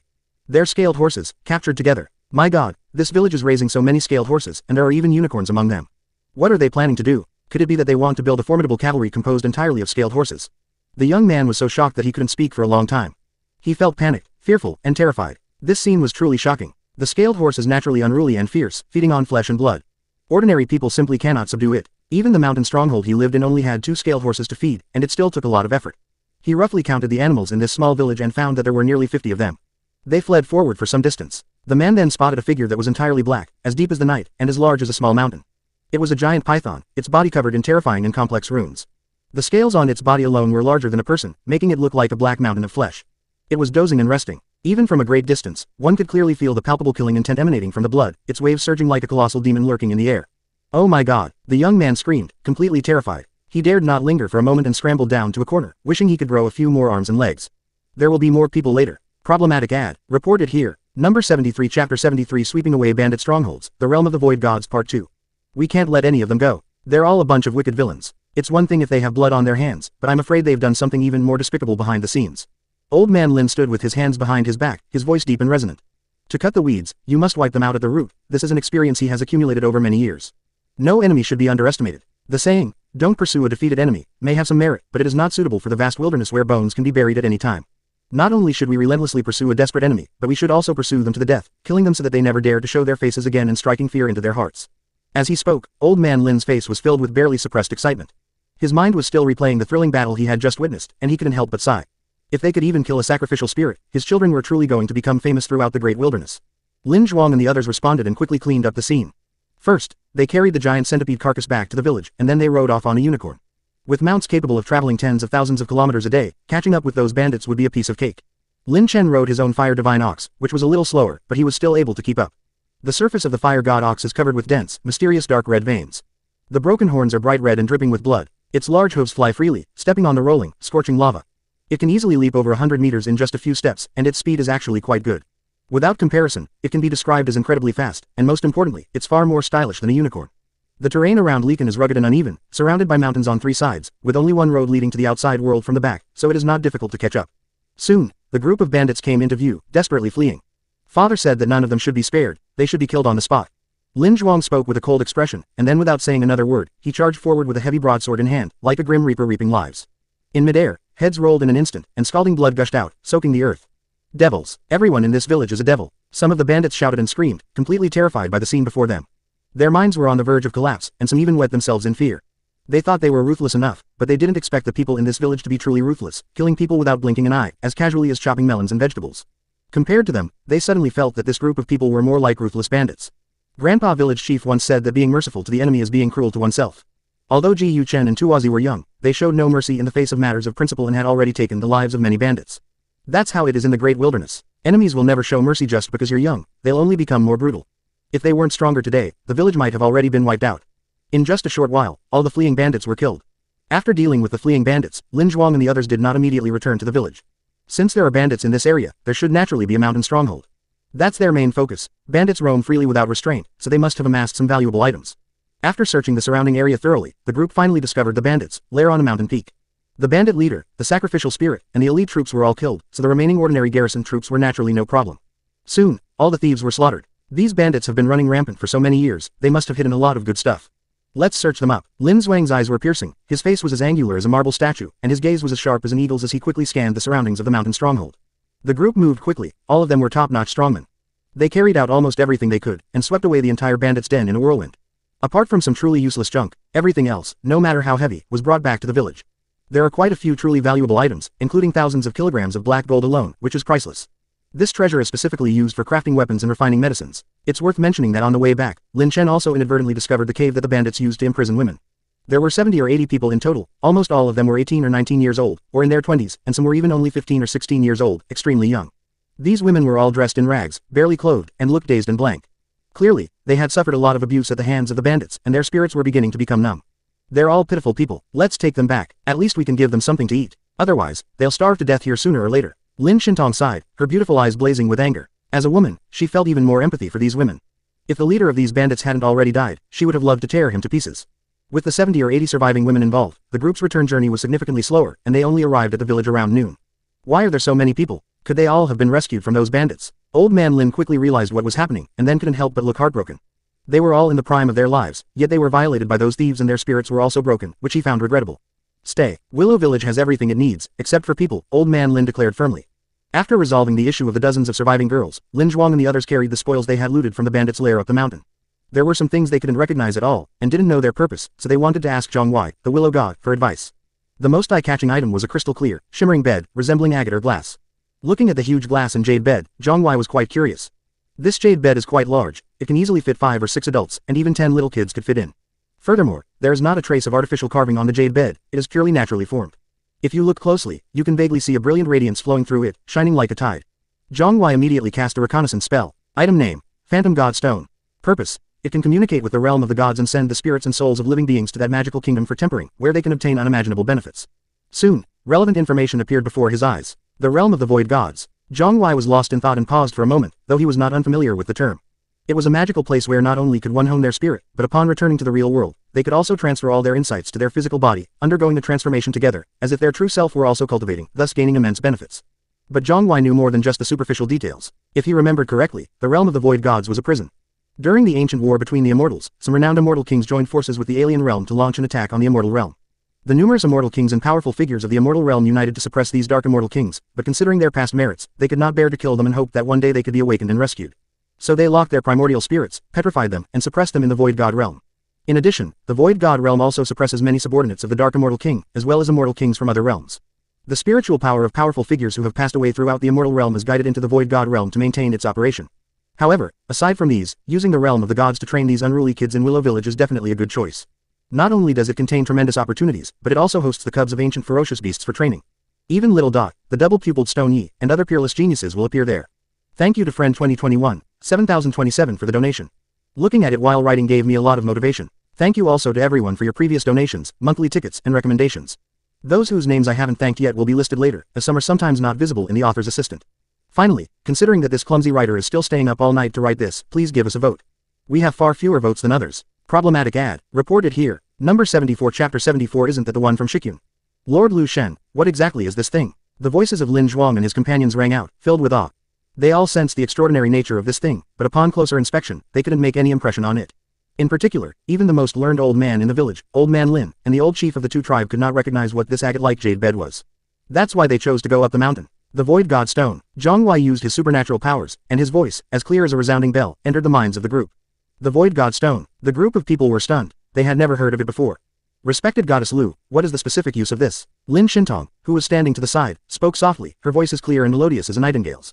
Lin Xiaoba has now been completely transformed. She is no longer the willful and capricious person she used to be, and has even won the title of wise and intelligent in Lu Village. The Void God Stone connects to the mysterious Void God realm, a vast and magnificent world constructed from the spirits of peerless powerhouses. It is an excellent training ground, possessing unimaginable opportunities. At the same time, you will encounter the descendants of true ancient ferocious beasts and various young prodigies, and have the opportunity to truly clash with them. Jiang Huai said leisurely, a true descendant of ancient ferocious beasts. Could it be a cub of Chongqi, Baifang, Jiaodu, or something similar? Lin Zhuang and his companions were shocked. Such beings had only existed in their imaginations, and they never expected to actually encounter them there. Lord Willow God, how can we enter that world? Tuozi spoke, his voice a mixture of nervousness and excitement. Being able to fight against such beings was something he dreamed of. Are you sure you want to go? This kind of training is terrifying. Even young gods could encounter misfortune. Although they won't die, they will suffer some backlash. I'm sure. Tuozi nodded with absolute certainty. In his view, a man born in this era should have the belief that he can reach the top. If he does not have the courage to strive for the forefront, he is destined to become just another ordinary person. Plus me. Ji Yuchen also stepped forward, eager to try. Lin Zhuang, Lin Chen, and Lin Xiaoba were also somewhat tempted, but they did not speak up immediately, planning to petition the Great Spirit after finishing the trivial matters in the village. Since you have made your decision, I will let you go and see it for yourselves. However, please remember that the realm of the Void God is a magnificent and beautiful realm formed by a spiritual barrier. Therefore, your physical bodies cannot go there. Only your spiritual will can enter that world. However, although it is a mental ordeal, upon returning to the real world, your physical bodies will undergo a shared transformation. Jiang Huai spoke, and as his voice fell, his gaze slowly turned to the Void God Stone beneath him. In addition to providing basic information about the Void God Stone, the reconnaissance technique also offers instructions on how to use it. It's quite simple. All you need to do is have the being that wants to enter the realm of gods lie down on it and wait for 3 seconds. No preparation is required, following the method taught by Jiang Huai. Soon. 3 seconds later, a series of soft snores began, and Tuozi and Ji Yuchen instantly fell asleep. Almost instantly, a dazzling light flashed, transforming into a brilliant chain of divine order that shot into the sky, its majestic power stirring and surging. Boom! The brilliant, multicolored light blazed brightly, illuminating the world and piercing through the sky, revealing crystal-clear walls that shone with unparalleled brilliance. The next moment, a magnificent gate appeared, stretching across the sky. Rolling rosy clouds and swirling mists made the entire heavens appear hazy, mysterious, and profound, exuding an ancient aura. On the Void God Stone, Tuozi and Ji Yuchen felt a lightness spread through their bodies, and a magnificent stone gate appeared before them. Stepping through this gate, one is greeted by a desolate and ancient scene, strange and filled with a sense of desolation and remoteness, like a world that has been abandoned. This is the realm of the Void Gods. Tuozi and Ji Yuchen both looked surprised. Lord Lu said that it was only our spiritual will that entered this world, which is too amazing. I feel like I really live on this land. Tuozi's dark eyes darted around, and as he spoke, he pinched his arm hard. It hurts so much, even the pain is exactly the same. If this is a dream, it's too real. Tua exclaimed. Ji Yuchen pinched himself, but he didn't control his strength well and winced in pain. Then, the two found a high vantage point and looked out into the distance. They discovered that this world was just like the real world, with mountains and rivers, vast and boundless. And a little closer, they saw vast stretches of deserted ruins, with massive palaces collapsed, seemingly having endured countless years, covered in thick dust, beyond description even as mere rubble. Could a great battle have taken place here? Tuozi guessed, because he saw a towering mountain peak that had been cut in half at the waist, hundreds of thousands of feet high. The fractured gap in the mountain peak is very smooth, as if it had been cut with a knife, and it is obviously not a natural fall. Is anyone there? Ji Yuchen's eyes were sharp. He pointed with his finger and looked into the distance. There, you could vaguely see a group of people gathered together. Hey, isn't that little guy from Ishimura? He's actually alright in here too. Tuozi looked in the direction the finger was pointing, his eyes like those of a rock, and after scanning around, he suddenly spotted a familiar figure and exclaimed in surprise. Now, Willow Village, atop the mountain. Taking advantage of his free time, Jiang Huai reset the Shangri-La formation and the spirit gathering formation around Willow Village. Although items like formations can be moved along with the equipment, they need to be activated a second time because the location has changed. If it weren't for the bandit incident, Jiang Huai would have almost forgotten about it. With a thought, 2 streams of light seemed to fly out from the depths of the sky, like falling meteorites, transforming into huge transparent clouds that instantly enveloped the entire Willow Village. Buzz. The spirit gathering array and the paradise on Earth are now operational again. Centered on Jiang Huai's location, in the distance, mountain peaks recombine, layer upon layer, like a maze of mountains. The surrounding spiritual energy surged in as if swallowed by a whale, churning and surging, like an invisible sea boiling over, forcibly pulled in by some tyrannical and unreasonable force, settling upon Willow Village. This is an outrageous scene. The abundant spiritual energy gradually settled within Willow Village. Given a few hundred years, this place could very well become a true paradise. Even though it has only been a short time, some changes have already taken place in Lekan. The most obvious example was the herd of scaled horses. Their previously unruly expressions instantly became docile. They barked here and there, sniffed around, and pretended to sleep on the ground with expressions of enjoyment, becoming unusually quiet. Sorry everyone, I'm late. Then a friend mentioned how the bandits from the secluded paradise entered Lu village. It was Bigwa who didn't write the whole story, so I've added it now. Problematic ad. Reported here. Number 75 Chapter 75 The Country Bumpkin, will go first. I've been following along. The spiritual energy surged forth, rolling in like a tidal wave, instantly enveloping the entire Willow village. This is the most natural supplement, with no side effects. It is effective for the cultivation of any living being and is a favorite of some, including the scaled horse. Scaled horses naturally graze in places rich in spiritual energy, and their clans are often located in the most spiritually abundant areas of a mountain range. Furthermore, due to their unique physical structure, scaled horses are most sensitive to subtle changes in the spiritual energy in the air. A group of originally lively and unruly scaled horses suddenly became incredibly docile, a scene that greatly surprised the villagers of Lu village who were responsible for feeding and caring for them. How strange, why are they being so obedient this time? They didn't even bite us. One of the men spoke up, looking surprised, and quickly tossed some fresh meat in front of the scaled horse. Unlike the previous times, this time even when they were within half a meter, these usually arrogant beasts did not attack them. Instead, they were all lazily rolling on the ground, their faces practically screaming, comfort. How strange. Overnight, these scaled horses have become as docile as the big yellow dog we keep in the village. Some people agreed. In addition, they discovered other changes. In the distance, towering peaks and deep ravines stretched out, the mountains vast and majestic, like bamboo shoots after a rain. Many previously non-existent mountain peaks appeared, standing tall all around, like giants guarding Lu village. This must be the work of Lord Lu Shen. Old Man Lin also noticed the changes around the village, but after thinking for a moment, he said with absolute certainty. Although he has entered his 60s, he is still full of energy. The lifespan of a blood transfer realm cultivator can reach over 120 years, so if we take that as a reference, he is actually in his prime. Old Man Lin's eyes shone brightly as he looked around, becoming increasingly certain of his answer. This method was used by his own family's ancestral spirit once in the desolate mountains. Others may not have felt it so deeply, but as the most senior elder who had lived there for nearly half a century, he had the deepest memory of the changes around him. Leaving aside Old Man Lin's side, on the mountaintop, after Jiang Huai restarted the spirit gathering array in the paradise, he turned his attention back to the Void God Stone. The enormous illusory divine stone shone brightly, its runes flashing. Jiang Huai stared intently at it, suddenly feeling as if his entire mind was being immersed in it. This feeling is magical and indescribable. In a daze, Jiang Huai found that the scene in front of him was beginning to change.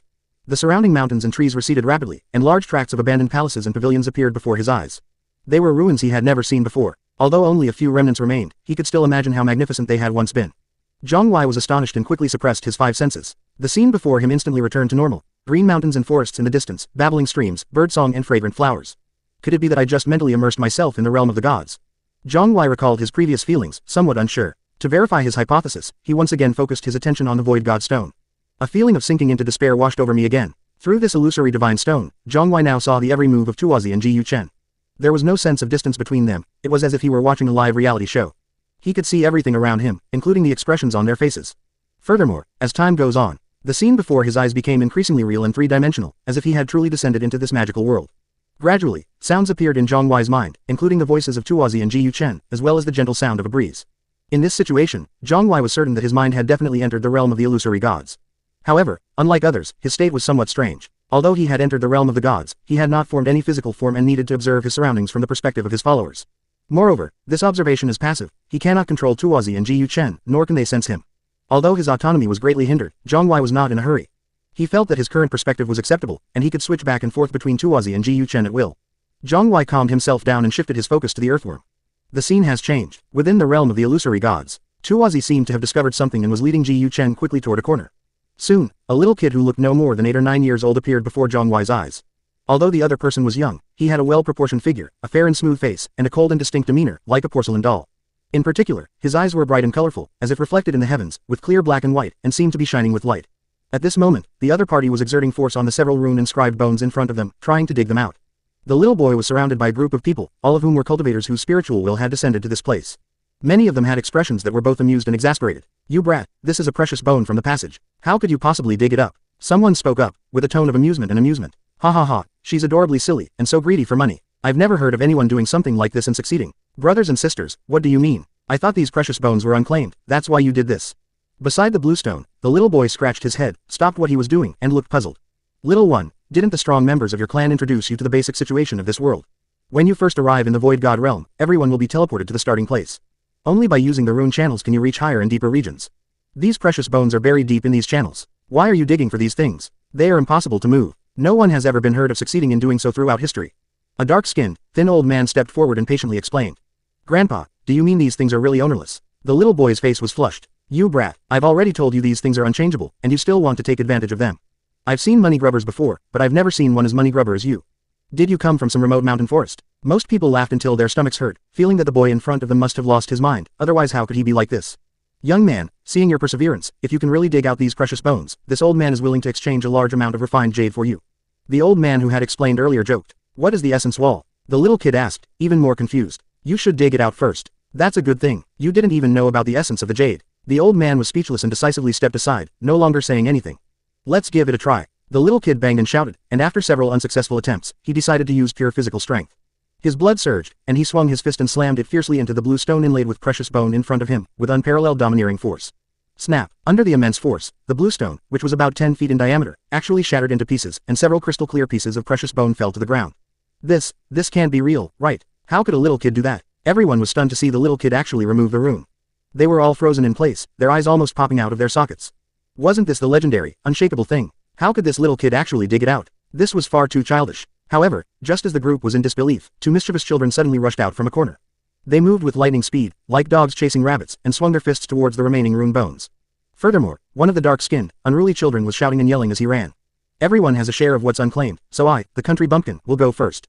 This chapter is 3,000 words long. Please read on and support me. Also, thank you for your monthly tickets and donations. Your support is my biggest motivation. Problematic ad. Reported here. Number 76 Chapter 76 The Angry Duo Follow-up read. With a loud shout, Tuozi burst out from the crowd, his eyes gleaming, like a hungry tiger pouncing on its prey, and charged fiercely toward the several rune-inscribed bones on the ground. Ji Yuchen followed closely behind, also going all out, moving nimbly and quickly through the crowd. It's unclear when it started, but under Tuozi's guidance, this originally refined and scholarly young man has gradually begun to develop in a completely different direction. What the heck? How come I suddenly saw a dark shadow rush past? What kind of demon are you? State your name. Some people exclaimed in surprise, startled by Tuozi's loud voice, and their spiritual will almost collapsed. Where did these two brats come from? They have no manners at all. Are all the people who come from this remote and impoverished place so ill-mannered? A richly dressed young man saw the pure and innocent girl in his heart being assaulted, and instantly flew into a rage, bursting forth from the hole. The young man was enveloped in a burst of light, runes rose from his body, and his aura was extraordinary. This seems to be a genius from the Nanshan clan. He has successfully opened his cave world at the young age of 10, and his mastery of the clan's treasured techniques is extraordinary. Someone recognized the flamboyant young man and exclaimed in surprise. The others were speechless, equally astonished. To advance to the cave heaven realm in one's teens, regardless of how many rounds of cave heavens one has opened, is an astonishing achievement at such a young age, and something to be proud of. Brother son, you must help them teach those two ungrateful bastards a lesson. A girl dressed in bright green brocade spoke up, waving her fist to cheer on the handsome young man. The girl had fair and delicate skin, a radiant smile, beautiful eyes that held deep affection, a delicate nose, and slightly flushed cheeks. She truly deserved the title of a beauty. Don't worry, Chonger, dealing with these two bumpkins is a piece of cake. The elegantly dressed young man, brimming with confidence, leapt out to the side. Who are you calling a country bumpkin? Tuozi raised an eyebrow, enraged by those words. He, one of the geniuses of Lekan, had been insulted in this way. He was furious. However, he did not stop in his tracks and continued rushing straight toward the rune bones that were still scattered on the ground. Tuozi had a premonition that if he had been any later, these precious bones might have flown away, and it would have been much harder to steal them then. You know perfectly well what I'm asking. Besides the two of you, is there anyone else who deserves this title? The genius of the Nanshan clan snorted coldly, his face showing disdain, his gaze sweeping back and forth between the simple animal robes worn by Tuozi and Ji Yuchen. The next moment, suddenly, the boy formed a claw with one hand, runes surging, and fiercely grabbed at the earthworm. If it were caught, even a hard rock could be instantly reduced to dust. Tuozi frowned, stepped aside, and moved 7 or 8 meters to the side. Although this attack did not cause any real damage to Tuozi, it did indirectly hinder him for a while and wasted some time. And in that very short time, the precious bones beside the rubble suddenly emitted a radiant light, shooting away like meteors. In addition, the shattered blue stone turned into a shower of light and disappeared without a trace, as if it had never existed. The boy was stunned, his heart was breaking. The next moment, he turned around abruptly, staring at the elegantly dressed youth who had suddenly made his move. His eyes blazed with barely suppressed rage, like a lion that had been provoked. It's all your fault, otherwise all these treasures would be ours. Seeing the rune-inscribed bone that was about to be his suddenly shoot into the sky and disappear from his sight in an instant, Tuozi was furious and trembled all over.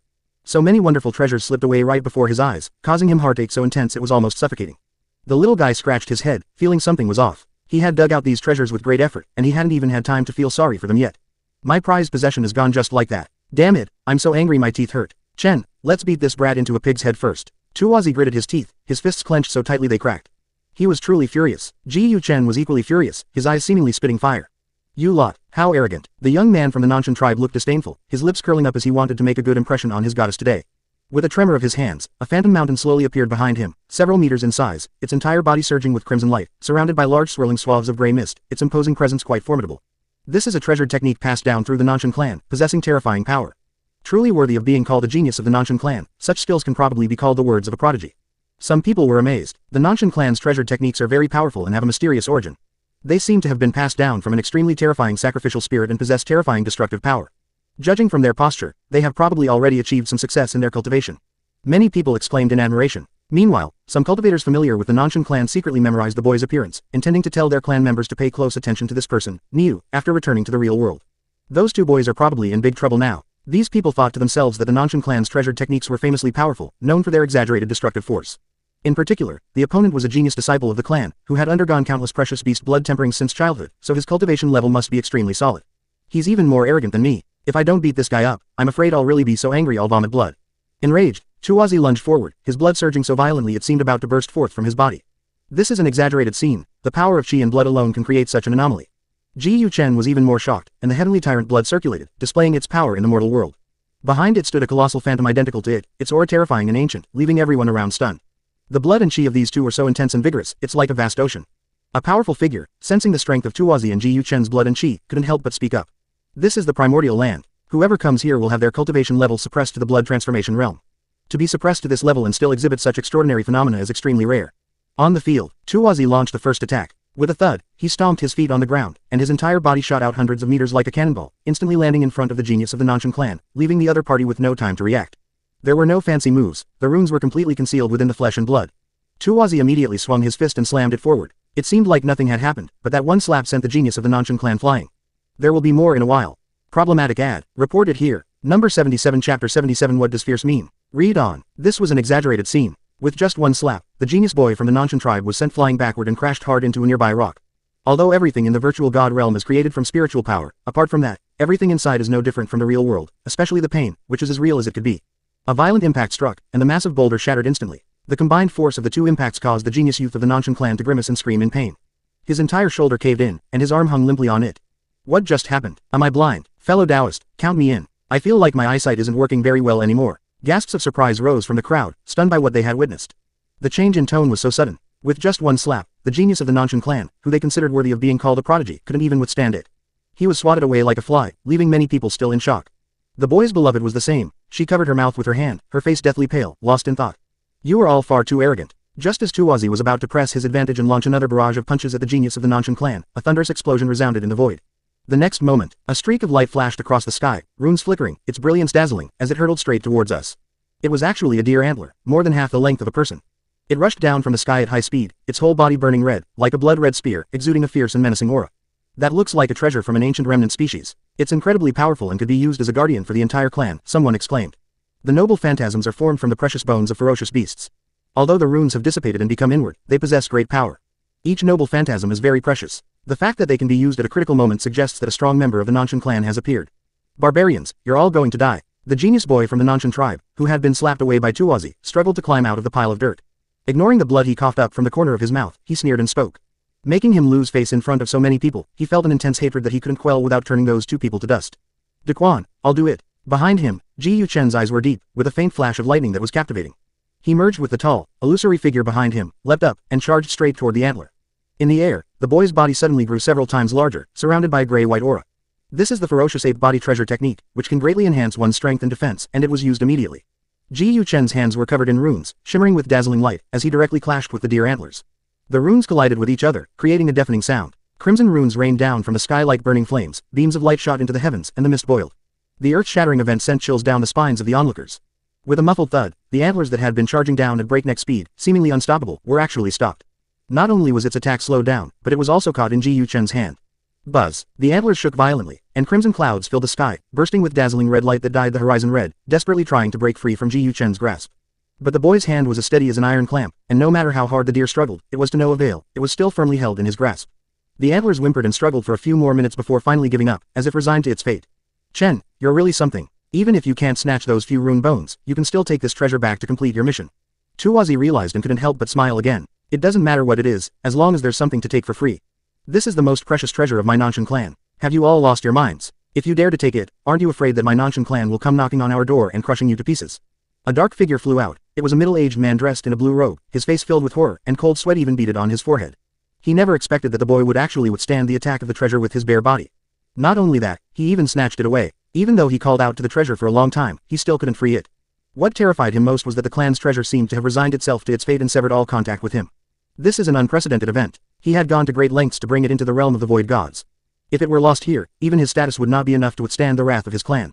Screw you, do you even know where we're from? Since you can't use this treasure, we'll keep it for you. The country bumpkin was very arrogant. When they came, Lord Willow God had told them that the people in the realm of the void god came from all over the world, and they might never be able to reach each other in their entire lives.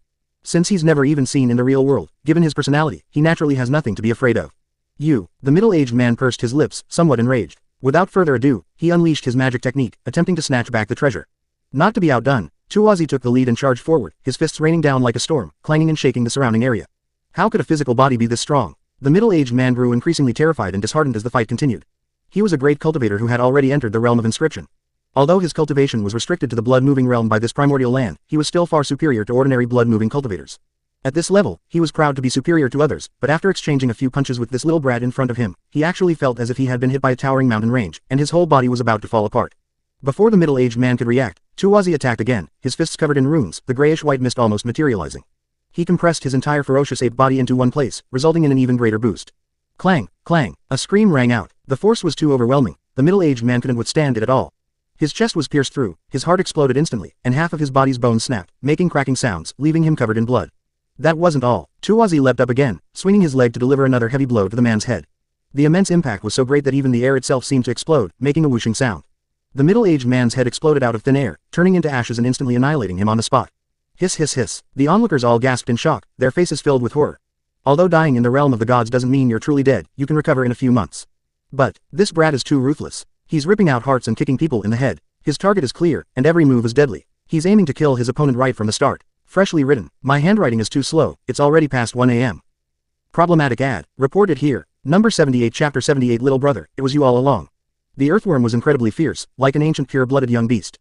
He made a powerful entrance, and with a few powerful punches, he managed to shatter the physical bodies of the Nanshan clan's expert, annihilating him in the void god realm. This scene shocked everyone present, eliciting gasps of surprise. The Nanshan clan is a truly powerful clan, a local strongman, with kings and nobles guarding the clan, and hundreds of millions of people under their control. Their power is vast and complex. The one whose body was broken by the boy, although not as powerful as a king or nobleman, still held an extremely high status.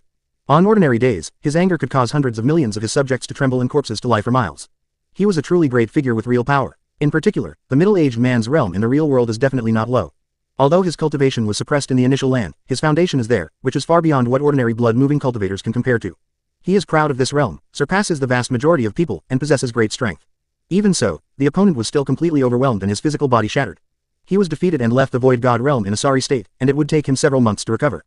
That's secondary. The most important thing is that someone recognized the middle-aged man's identity. It's a small matter if he can't win, but it's a big deal if he loses face. It probably won't be long before the news of the man being beaten up by some little brat spreads throughout his territory, becoming a topic of conversation and a laughingstock among other tribes.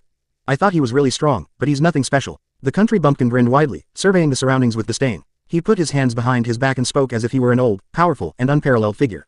Of course, despite his arrogant demeanor, the young man knew very well that all of this was thanks to the supreme scriptures bestowed upon him by the Willow God, which laid an unprecedentedly solid foundation for him. One body-strengthening manual is half the path to invincibility. If it weren't for Lu Shen, he wouldn't have gotten to where he is today. After patting his bottom, Tuazi's face suddenly changed to one of deep concern. If it weren't for those two clueless fools, he might have actually managed to take advantage of the situation and snatch one or two rune-inscribed treasure bones. With that thought in mind, Tuazi suddenly remembered that there was still one thing he hadn't finished cleaning. His eyes, sharp as tigers and wolves, gazed at a certain spot, piercing with a blinding light, as if the sun, moon, and stars were changing within them. There, the genius boy from the Nanshan tribe was wincing in pain and howling incessantly. The attack had broken at least 7 or 8 of his ribs. Although the realm of the gods is only constructed of spiritual energy, the pain experienced within it is no different from that in the real world. Just as Tuazi was about to make his move, Ji Chen rushed forward. Although he usually appears refined and gentle, like a gentleman, his possession of the heavenly tyrant bloodline means that it can only be a facade. Ji Chen's figure moved like lightning, leaping up with runes flashing in his hand and bursting with light as he charged straight at the genius youth of the Nanshan clan. A tremendous force struck, slapping him away again and causing him to explode in midair. Everyone was dumbfounded, stunned. A single slap could shatter an opponent's body. How much power must one possess to achieve this? Such terrifying power filled everyone with dread. They vaguely remembered that the two little kids, who looked to be no more than 10 years old, seemed to have come together, which meant they were very likely from the same tribe. It's just one clan, yet it has produced 2 terrifyingly talented young prodigies. Many people were shocked and even breathless when they thought of this. It should be understood that even among the top clans, it is extremely rare to produce such a prodigy. They would certainly be groomed as the clan's future successor and given as many resources as they want. Such good fortune has made many people envious, especially some elders from top-tier forces. These people all held extraordinary positions and statuses, wielded immense power, and could easily control the lives and deaths of the people in a region. At this level of status and age, all one desires is for one's family to become more prosperous and enduring, with many talented disciples emerging from within. Even among their race, which numbers over 1 billion, there has never been a prodigy like him. Besides clan forces, many powerful figures from major sects have also set their sights on this place. These people are very well hidden, some are in the upper echelons of the Void God realm and have not been detected by Tuozi and Ji Yu Chen. Damn it, I didn't manage to snag the treasure, so I'll just have to meet up with an old friend. The country bumpkin, acting all old-fashioned, pulled Ji Yu Chen and headed straight in a certain direction. Finally, the two stopped in front of the little kid who had broken the bluestone and dug out the runic bone. Long time no see, little one from Ishimura. On the green grass, Tuozi grinned, revealing his signature big white teeth. Meeting an old friend in a foreign land made him very happy. Of course, if he had been able to steal a few rune-inscribed bones while he was away, he would have been even more excited. Hey handsome, it's you. The little boy was surprised. Looking at that signature smile, he finally recognized Tuozi, but his expression showed a hint of wariness. Although he was young, he was very clever. Just now, these two older brothers were trying to fight over the rune-inscribed bone that he had spent a lot of time digging out. Furthermore, Little Dot didn't have a good impression of Tuozi. They had only met 3 times in total. The first time, Tuozi stole the cauldron. The second time, Tuozi came to steal the blood of the ancient remnant. Fortunately, the rune treasure bone escaped the third time, otherwise Tuozi would definitely have been lost again. Young man, I heard you just destroyed the rune passage and unearthed a precious bone. May I take a look? Just as Tuozi was about to exchange pleasantries, several people walked out from not far away. The leader was a young man who blocked their way and spoke. Who do you think you are, opening your mouth to look at my precious bones? You have no shame. Tuozi raised an eyebrow, looked at the young man with a somewhat unfriendly expression. He hadn't even asked to borrow it yet, and the other person was already trying to get there first. Didn't they understand the principle of first come, first served? Startled by the boy's words, the young man instinctively took a step back, runes faintly rising from his body, his eyes wary. Although he only saw the end of the battle just now, he had observed some clues. This little brat in front of him was not big, but he was extremely fierce and powerful. His blood and chi were unbelievably vigorous, and he was as fast as a large erupting volcano. More importantly, he was ruthless and every move was deadly. He was determined to kill. However, the rune-inscribed bone in the hand of the little brat beside him was extremely valuable, and despite being wary, the young man was still unwilling to back down. Okay, the little one was quite decisive, and with a smile on his face, he handed over the crystal-clear precious bone. The young man quickly took it, examined it carefully for a few moments, and exclaimed in amazement, "This is truly a fine item. How about I give you 10 pieces of refined jade, and you sell this to me?" As soon as the young man finished speaking, it immediately sparked discussion among the surrounding crowd. Exchanging 10 pieces of fine jade for a rare precious bone used to secure the passage is a surefire way to make a profit. No, I'm taking it back to study. The little one shook his head like a rattle drum, refusing outright. Tuozi stood to the side, his eyes darting around, but he didn't say anything more. He really wanted to ask, what is Jingdi? There will be more later, please read on as usual. Problematic ad, reported here. Number 79 Chapter 79 Where exactly are these barbarians from? This was yesterday. Chapter 79. Where exactly are these barbarians from? This was yesterday's chapter. What is Jingdi? Tuozi was a little puzzled, as Lu Shen had not told them this before they came. However, judging from the reactions of the people around, 10 pieces of refined jade should be far less valuable than that rune-inscribed treasure bone. Ellipsis. This thing is already in our hands, you have no choice but to sell it today, whether you want or not. Beside the bluestone, the young man spoke, his expression unchanged, yet his tone aggressive. Tuozi raised an eyebrow, somewhat indignant, as if his precious treasure was about to be snatched away. He had already learned from the conversations of the people around him that the value of the essence wall was not even worth a drop in the ocean compared to that runic treasure bone. This is clearly an attempt to get something for nothing. Most importantly, if anyone should be taking the line, it should have been him first. The other person was even more unreasonable and shameless than him. Not only was he shameless, but he also tried to cut in line. It was utterly disgraceful. Tuozi was very displeased. He leaned forward and reached out his hand to grab the young man. The young man frowned, and then a large amount of magical light flashed and swept out, enveloping the earthworm. Boom. However, Tuozi was faster. Blood and chi surged from his fist, radiating a blazing light that directly shattered the light of the magic technique. He grabbed the young man and pulled him back forcefully. His other hand reached out as well, and after some searching, he snatched the precious bone back. The young man was somewhat stunned. He had actually been defeated in the blink of an eye. The speed was too fast. You're such a grown man, yet you still bully us kids. You're shameless. Tuozi snorted coldly. Who's bullying whom? Who's ever seen such a wildly unruly kid? The young man opened his mouth, about to utter a complaint, when an unprecedented force suddenly struck him, like a giant wave crashing down. The next moment, his entire body was uncontrollably thrown to the side and rolled into a thicket. Big brother, the precious bone is mine. Little Dot's voice rang out from the side, pointing to the crystal-clear bone that Tuozi was clutching tightly in his hand. Don't worry, we brothers aren't the kind of people who lack manners. We won't steal this precious technique, but considering how much effort and resources we've put in, could you perhaps give us some time to study it as well? With a beaming smile, Tuozi generously handed the precious bone to the little one. Although he was greedy, he also had his own principles. A gentleman loves wealth, but he acquires it in a proper way. This is the teaching of the Willow God, which he always keeps in mind. Alright, but you have to return it to me right away after you're done studying it. The little one pondered for a moment and nodded. Don't worry, we were neighbors before. A close neighbor is worse than a distant relative. Don't you trust us? Tua was very happy. This was the highest level of getting something for nothing. The little one really wanted to say that he didn't quite trust them, but remembering that the other party had at least put in some effort, he swallowed those words back. Clang, clang. As the two were talking, a violent tremor suddenly erupted in midair, like a thunderclap. Immediately afterwards, a large patch of blazing light, visible to the naked eye, rushed in from the sky. There were 18 rays of light, each over 10 meters long, resembling giant spears. Runes surrounded them, and radiant light rolled around them. They were engulfed in raging flames, their crimson glow staining the sky. They possessed a terrifying aura that alarmed this primordial land. Many onlookers were even swept away by the intense red light, almost losing their lives in the void god realm. It's actually a treasure, from a terrifying ferocious bird, its true blood feather. Some people exclaimed in surprise that such a precious item was being used in this way, clearly indicating that the other party was after that precious bone from the passage, and that they were ruthless, intending to kill people right from the start. That looks like young Master Qian's treasure. These people recognized the blood-red, spear-like feathers and felt a chill run down their spines.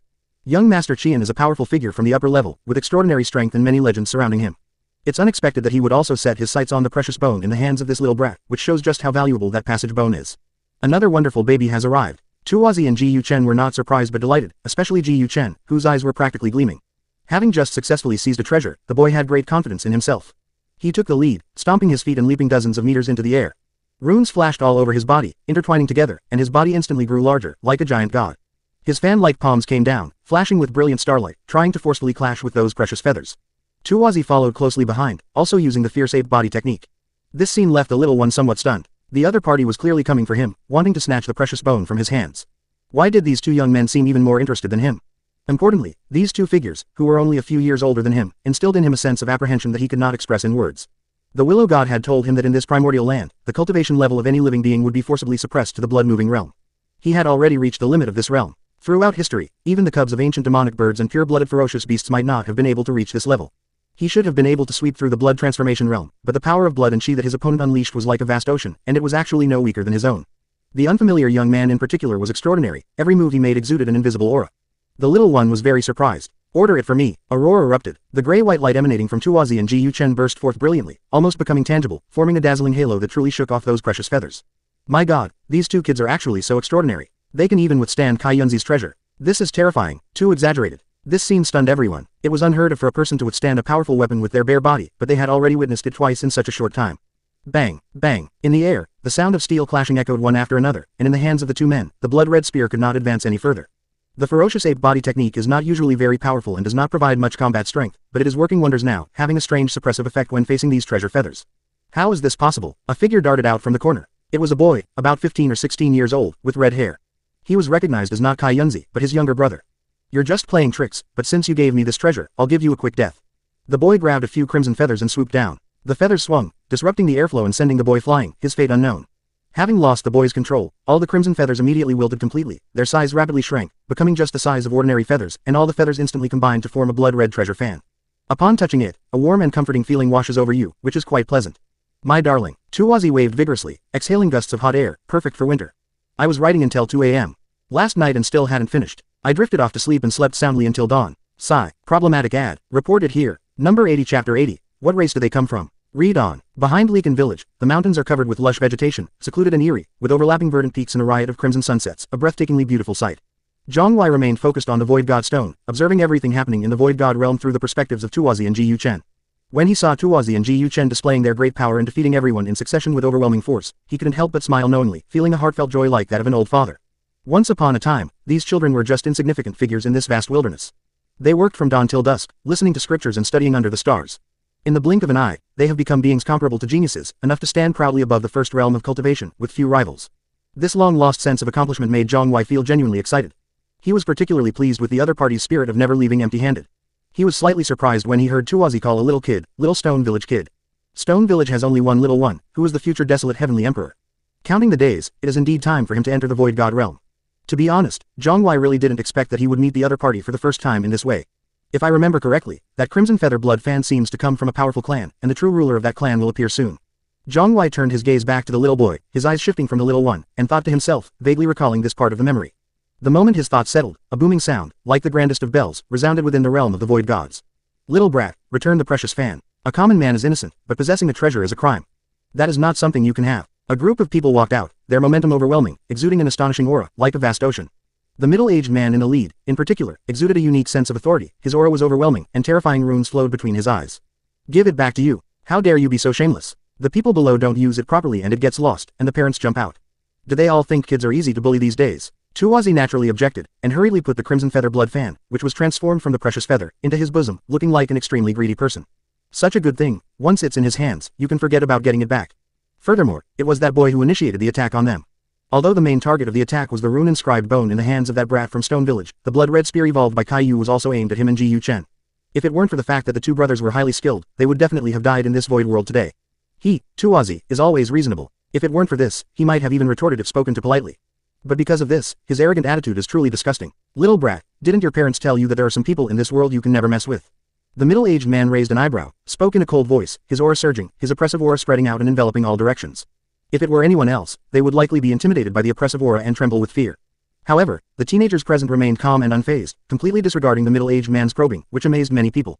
They wondered if they could withstand that invisible pressure. If you're not happy, then come and fight, or all the treasures will be ours. Ji Yu-chen spoke in a cold voice, exuding a strong rustic air. His massive body stood before the group of people like a giant, looking down at the middle-aged men. The heavenly tyrant blood within him was circulating throughout his body. Although it was only in its initial flow, it was already extraordinary, endowing the young man with boundless fighting spirit and unparalleled combat power. Faintly, the phantom of a terrifying ancient beast seemed to float back and forth on the boy's body, emitting roars that shook the surrounding land like a raging flood, echoing through the sky and alarming the primordial land. Although the ferocious beast's phantom image was unclear, its roar alone was enough to send shivers down one's spine. What a terrifying phenomenon. Just what kind of extraordinary bloodline does this boy possess that he can seemingly manifest the phantom of an ancient ferocious beast? The crowd gasped and gasped. This scene was so shocking. A mere 10-year-old kid could have such an extraordinary phenomenon accompanying him. This must be a manifestation of his extremely powerful bloodline. Investigate immediately, by all means. I need to know this boy. And the other one, which region they come from, where they are from, and what their race is. A powerful figure's eyes flashed, and thunder roared as he immediately notified his entourage. Some members of major sects who had been secretly observing Tuwazi and Ji Yu-chen had their eyes gleaming, already plotting how to hand over their sect tokens to the other party. Young man, where do you come from? On the field, the middle-aged man was equally shocked. Stop talking nonsense. If you want to fight, then fight. Ji Yu-chen took the lead, his blood boiling with domineering energy, his fighting spirit burning to its peak. He couldn't wait to make a move, and he didn't care about acknowledging the other party at all. Young man, don't be so arrogant. The middle-aged man looked angry, his eyes slightly narrowed as he glanced behind him. Immediately, several figures rushed out, carrying powerful oars that were quite extraordinary. Clang! Ji Yu-chen pushed forward directly, his iron fists raining down like a storm, his blood and chi surging like a volcanic eruption.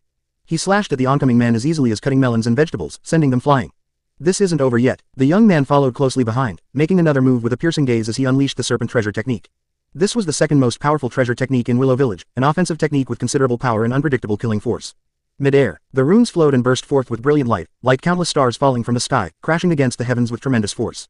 Ji Yu-wazi has the most thorough understanding of the magic technique, and the power he wields is far greater than that of Tuwazi and others. The talisman, transformed into a spear, burst forth with astonishing purple light.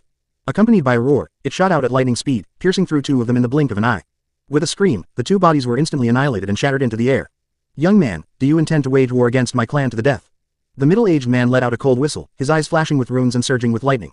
Moreover, azure energy emanated from above his head, transforming into an astonishing flower of the great Tao, swirling with terrifying lightning and emitting a deafening roar that shook the heavens and earth, as if a true ancient ferocious beast was slowly reviving. Behind the man, a group of other followers also displayed their power, runes emanating from their bodies, their aura rising steadily, each possessing formidable combat strength. The air was thick with tension. These people are definitely from a giant race, with immense power and brilliance. Each of them holds an extremely high position and has countless followers. Any one of them could easily conquer millions of kilometers outside, yet now they are going to show their power together in this primordial land of the Void God realm. The enemy, however, was just a few kids who looked no more than 10 years old. This scene is truly worthy of being recorded in books. The super beings who truly hold real power and have high positions in this great clan, who are usually awe-inspiring and unseen by ordinary people, are now preparing to join forces to suppress the current situation. I don't know why, but I suddenly feel like I've wasted all these years. Someone muttered to himself, recalling that when he was this age, it seemed like he was still peeing and playing in the mud. Here it comes. Problematic ad. Reported here. Number 81 Chapter 81 The Stone Tablet emerges, the arrogant one. This group of people exuded an aura of power, each of them was very strong, and their targets included not only the rune treasure bone in Lil Dot's hands, but also the crimson feather blood fan that had been stolen. It was an extremely powerful and precious artifact, obtained from a powerful ancient ferocious bird. The strong members of the clan even paid a considerable price for it. Although this is the realm of the gods, and the treasures are not the true form of the artifacts, if they are lost because of this, it will be equivalent to losing the soul of the artifact in the real world. Not only will its power drop sharply, but over time it will also degenerate into an ordinary artifact, losing its ferocity. The price is very heavy, and even giant races would find it difficult to bear. Little brats, I'll give you a chance. Hand over the rune bones and treasures, and I'll spare you. This matter can be treated as if it never happened. Otherwise, you simply cannot bear the wrath of my clan. The middle-aged man's eyes were slightly closed, radiating a dazzling light, as if the stars were being swallowed and exhaled within them.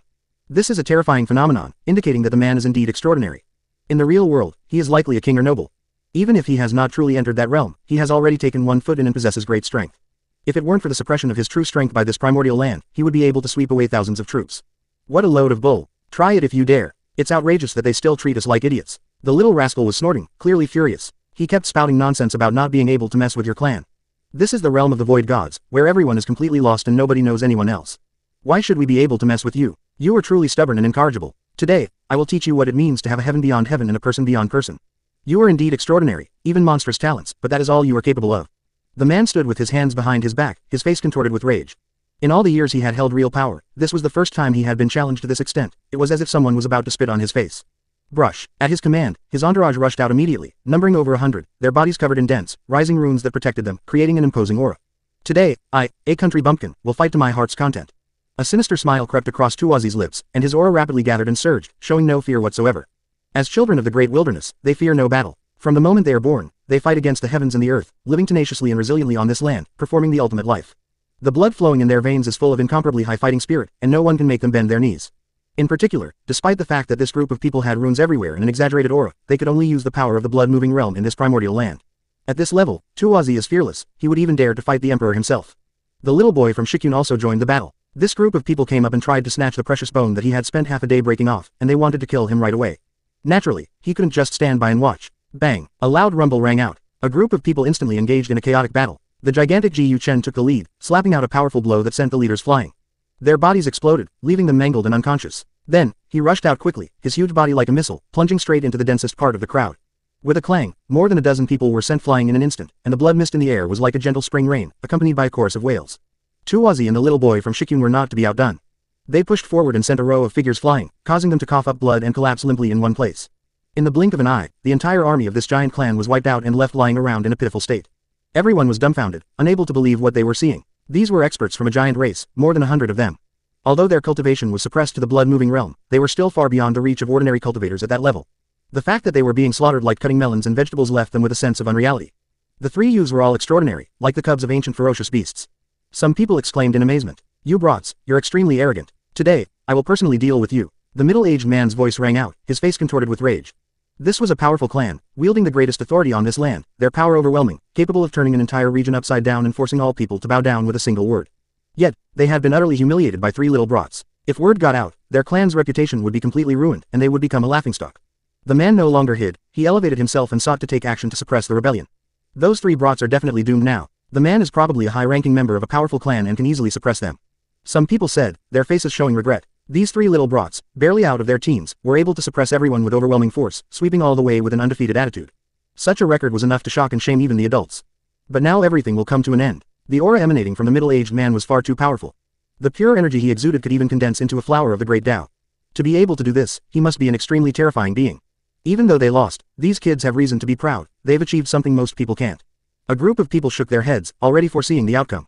Soon, a sharp scream startled everyone awake. Everyone quickly looked toward the source of the sound, and the next moment, everyone's eyes widened like bull's eyes, and their bodies froze on the spot. My God, how is this possible? Came an exclamation. Someone rubbed their eyes hard, unable to believe what was happening before their eyes. Following the line of sight, the scene was filled with interwoven runes, shining brightly, as if turning this primordial land into a sea of radiant light, engulfing the surrounding wilderness. After a violent roar, the middle-aged man, who appeared to be a high-ranking member of the giant race, was sent flying. His body was pierced through, and his lower half was severed by the immense force. Blood gushed out like a fountain, and he landed upside down, looking utterly wretched. Fortunately, the man was indeed extraordinary and was not killed by a hail of punches like the others. However, it was precisely because of this that the man truly wished he were dead. With so many people watching him, including the younger generation of his family, he felt like crawling into a hole. He had completely lost face. Are kids these days all so fierce? A man looked horrified and suddenly felt a sense of fear towards the unruly child, afraid that he might accidentally provoke someone like the people in front of him. You've got quite the airs, calling yourself the real one, but you can't even withstand a single punch from the two of us brothers. Quickly send over your clan's ancestor, as many as you can. The country bumpkin not only killed people but also wounded their spirits, a skill he had mastered to perfection. This enraged the middle-aged man so much that he coughed up a mouthful of blood, his face turning even more ashen. Buzz. Just as Tuazi finished speaking, a stone tablet suddenly appeared in the distance, gleaming with dazzling light, brilliant and magnificent. Furthermore, the stone tablet is inscribed with the words, "Arrogant people deserve it." The earthworm's words and actions startled this primordial land, achieving something and leaving a mark on it. Puff. The middle-aged man coughed up another mouthful of blood, his face flushed red, and he fainted from anger. Here it comes. Problematic ad. Report it here. Number 82. I'll also write chapter 82. My editor told me today that it's going to be available for purchase, but since the recommendations and other promotions are gone, it's scheduled for tomorrow at noon. Those familiar with Bigwa should know that I am a female author, and there may be some deviations in my writing style. If there are any inappropriate descriptions, please let me know, and I will read them carefully. In the blink of an eye, more than 20 years have passed. I vividly remember when I was in high school, I loved reading romance novels. Every time I read one, I would be moved to tears. But when I went to college, I preferred reading novels that were more geared towards male readers. I felt that the imagination in them was richer, and the descriptions were more grand and unrestrained. I would be completely engrossed in them, but I still couldn't stop reading. I wrote my first book in high school, taking a break from my busy schedule. It was a romance novel written on paper, but I gave up after writing a few thousand words. There's nothing I can do, I just can't figure out the twists and turns of the plot. Maybe I'm subconsciously a straight woman. Thanks to everyone's support, this book, Willow Tree, has been able to complete 4 rounds of recommendations. The editor said that it has been read over 600 times so far, and I'm very satisfied. I sincerely thank everyone for their support and for reading it. Without further ado, I hope everyone can give Bigwa a first order afternoon tomorrow, because it's very important and it affects whether Bigwa can have a small piece of meat with every meal. I won't say much more. After the book is released, Bigwa will definitely update more every day. If the first subscription reaches over 500, Bigwa will update 4 chapters a day. As for anything higher, I'm not thinking about that. Finally, thank you all for your support. Subscribing is really important, and I hope you can continue to support me. Just like Under the Lamp, an old friend returns from thousands of miles away to face his shadow. Problematic ad. Reported here. Number 83 Chapter 83 What's so special about this? First update, please subscribe. Wow, this can break records. Is this some kind of joke? Many people were in an uproar, gasping in shock, and some were indignant. It's important to understand that being able to set a record here and leave behind an exclusive title not only shakes the Void God realm, but more importantly, it brings immense and tangible benefits. To be fair, this brat is indeed arrogant enough. Not only did he bully a great figure from a powerful clan, but he also managed to get them to summon all the reclusive ancestors of the clan. He not only killed them but also broke their spirit. He was simply lawless and boundless. Beside the huge blue stone, a stone tablet emitted a halo of light, a strand of which fell softly yet strikingly upon the earthen boy, suggesting that he could carve words on it and leave his own unique mark. The country bumpkin didn't hesitate. He strode forward, waving his arms and making a swishing sound as he carved 2 large characters. Correct. The group of people were immediately stunned. They thought something special would be left behind, but instead, it was just these 2 words. How narcissistic. Daquan, how come you're the only one who has it, and I don't? Ji Yu Chen scratched his head, walked up, and looked at Tuozi with some envy. Tuozi had just made a move and single-handedly stopped a large group of people. His divine power was also earth-shattering. It must be because you didn't say that last sentence. Tuozi thought, and felt that this was the only reason. That makes sense, I'll give it a try. Ji Yu Wazi nodded in agreement, then, without a second thought, quickly looked around, selected a corner, and dashed out, plunging into the crowd. An amp. Many people started cursing and physically resisting. In an instant, runes flew everywhere, and the light of dawn crisscrossed. Powerful waves swept across the surroundings, creating a loud noise. Soon, a large number of people fell to the ground. Ji Yu Wazi spoke up, mimicking Tu Wazi's arrogant expression, and told them to call over all their ancestors. The same expression, the same words, but this time the stone tablet did not appear. The surroundings were completely silent, and the group of people stared at each other with strange expressions. Didn't your parents tell you that in the realm of the void gods, each achievement can only be obtained once? Among the clans suppressed by Ji Yu Wazi, several high-ranking figures spoke fiercely, their faces filled with resentment and on the verge of tears. They wanted to observe secretly and reap the benefits, but in the end they didn't make a move. Can't they even think about it these days? Is there no justice left? A disgrace, an absolute disgrace. An old man was panting heavily, his body trembling with anger. After all that, it turned out that this brat wanted to use them to farm achievements. How outrageous, absolutely outrageous. The old man roared, like an ancient beast, his body covered in runes that surged to their peak, trying to struggle with all his might. However, he was stomped back down by Ji Yu Chen. The immense force of tens of thousands of kilograms fell, and the old man completely deflated. Good heavens, this little brat doesn't know how to respect his elders. People should behave themselves when they get older. Didn't your parents teach you this principle? Ji Yu Chen's tongue was as sharp as a country bumpkin's. He was never willing to suffer any loss. Tell me quickly, which family do you come from? Are there any other people around here? If so, tell them to bring their treasures to ransom you, or I'll kill them. Ji Yu Chen took the lead and lifted the old man up from his feet. Since he hadn't received a title, he decided to try other methods. He couldn't afford to lose out. Beside him, the little boy from Ishimura blinked, suddenly feeling something was off. It seemed this young man had stolen his lines. You can lose the game, but you can't lose the battle. The little boy turned around and rushed towards a place where a large clan had just made a move in the shadows, which he had seen clearly. As a burst of talismanic light descended, the forces of this powerful clan were instantly suppressed, and even more pitifully, they were piled up into a mountain of flesh, several meters high, a truly magnificent sight. Hand over all the treasures, or I'll kill you too. The little one sat at the very top of the physical body, and his voice carried far. A group of powerful clansmen cursed in disbelief. What kind of situation was this? They were a prestigious clan, wielding power and ruling over a vast territory. They should be the ones acting arrogantly and domineeringly. Instead, they were being piled up like a human pyramid by brat who hadn't even grown his hair yet. They had completely lost face. Surrender immediately, or we will kill you all right here. Boom. At the rune passage, a sound like a flood bursting its banks suddenly rang out. The next moment, 4 powerful figures walked over. They had all descended from the upper realm of the void god realm.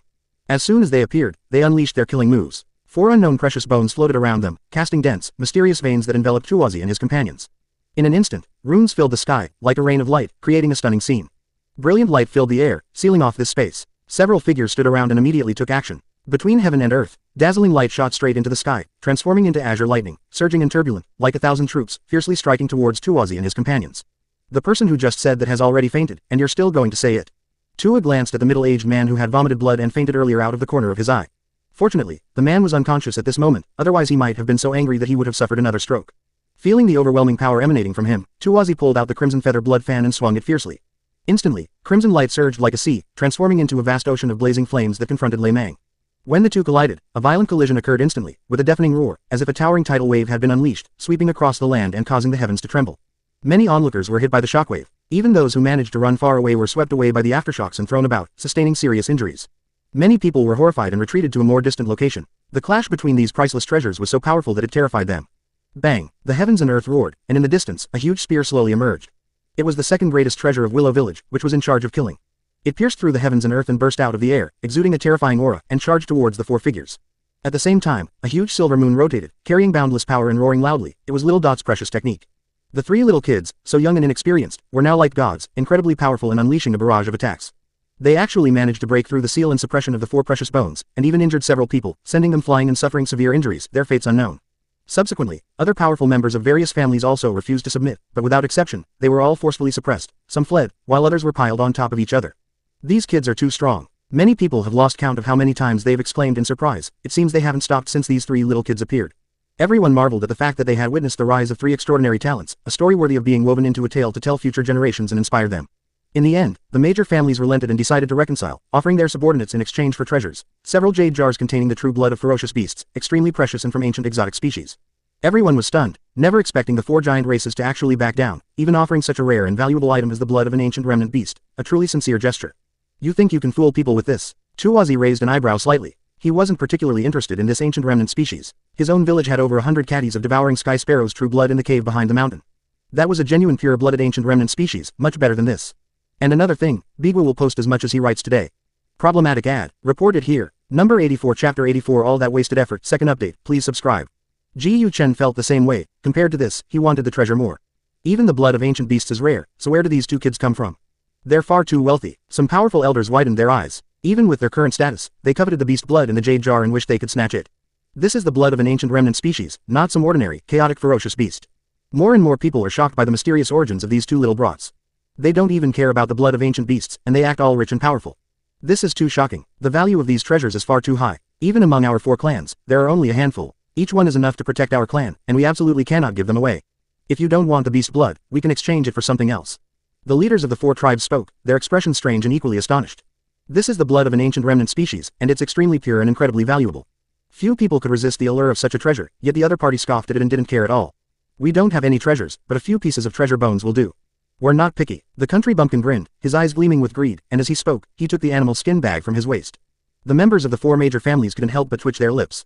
Didn't these brats know that treasures evolved from precious bones? Treasures are precious, and precious bones are naturally just as precious. Precious bones. You just casually bring up a few pieces, why don't you just rob us? The youths of the four great clans glared at him coldly and snorted, unable to bear it any longer. What are you saying? Aren't we robbing each other right now? Tuozi scratched his head, feeling that there was a big problem with what the other person was saying. The group of people were dumbfounded, but after careful consideration, they felt that what the little brat said made sense. The other party was indeed robbing people and had never denied it from beginning to end. They were going to kill the hostage right away. Our four races have all obtained their own exclusive blessed lands in the Void God realm, which is why we are able to possess this beast blood. This beast blood is truly produced in this world and can be consumed immediately to strengthen spiritual power. Alternatively, it can be returned to the real world and nourished by the spirit and soul to enhance oneself. Noble phantasms and noble bones are different, they cannot truly descend into this spiritual world. Even if you steal the Crimson Feather Fan now, it is merely a wisp of the true noble phantasm spirit. Even if you return to the real world, you will not be able to obtain the physical noble phantasm. One of the four great clans offered an explanation. What? Tuozi frowned. He didn't know there was such a secret. Lord Lu Shen had never told them about it and had just thrown them in. Little one, is this really true? Tuozi asked, looking at the little guy from Shikyun village. Yes, there is. The little one nodded. Wouldn't that be a waste of time? Tuozi's face instantly turned extremely ugly. He glanced at the Crimson Feather blood fan in his hand, his expression full of heartache. What kind of mess is this? I didn't get the rune bone or the treasure tool. All that hard work for nothing, all that effort and worry, just a waste of time. If that's really the case, then 1 can of beast blood won't do. At the very least, it has to be 10 cans per person, no, 1,000 cans. 1,000 cans. The four major families were speechless. Did they think the blood of ancient beasts was commonplace? They were asking for 1,000 cans right off the bat. Even if they searched through all the wealth of their 4 great families, they couldn't scrape together that much. He really is a naughty kid. The way he opened his mouth like a lion is terrifying. A group of people were stunned by Tuazi's boastful words. They had seen greedy people before, but they had never seen anyone so greedy. We can't afford 1,000 cans. At most, we can offer 10 cans per person. That's the limit of what we can offer in exchange. The representatives of the 4 great clans spoke. 10 jars isn't impossible, but you'll have to bring some out every time we come, otherwise we'll beat your people every time we see them. Tuazi was never one to suffer a loss, so he wasn't going to give them 10 jars at once. You've gone too far. The young man who had spoken earlier from the 4 major families spoke up again. What, you're not convinced? Come and fight. Ji Yuchen waved his large, fan-like hand and said coldly. His ferocious ape body technique was still proving its power. His giant-like body stood tall on the grass, awe-inspiring. The boy was speechless and quickly shrank back into the crowd, not wanting to become part of the human pyramid. We can agree to your conditions, but the blood of the ancient remnant species is limited. Can we use other treasures instead? The people of the 4 great clans were utterly humbled. There was nothing they could do. Even with all their resources, they were no match for these few brats. In addition, they controlled a blessed land in this primordial land, which required a large number of people to guard it, so they had no choice but to submit. That's fine, but the quality can't be too bad. Tuazi pondered for a moment and nodded. The 4 great clans acted swiftly, and soon after they left, the remaining jars of blood from the ancient species were quickly delivered. At the same time, the stone tablets reappeared, their light soaring into the sky, and 2 tablets appeared at once, radiating brilliant light and displaying golden characters, the greatest looting. Why are they all the same? When the crowd saw the characters on the stone tablet, they were dumbfounded, their faces filled with disbelief and astonishment. The same achievement was obtained twice. There has never been such a precedent in the Void God realm. This is truly unprecedented. If they had known this, they should have rushed up and robbed the 4 great clans with those kids. After all, this is the Void God realm, and almost no one would know them. Even if they died, they could recover completely in a few months. The timid starve, the bold feast. Many people regret that such opportunities are rare and hard to come by. Seeing the stone tablet emerge, Ji Yuchen and Xiao Budian were very excited. They quickly stepped forward and wrote 2 lines of large characters in a few strokes. Correct answer. He is exceptionally gifted and upright. Each one is more bizarre than the last. Just as I thought. The group was stunned, not knowing whether to laugh or cry. Many people also looked on with envy. Not only had he successfully extorted the 4 major families, but he had also left his name on a stone tablet.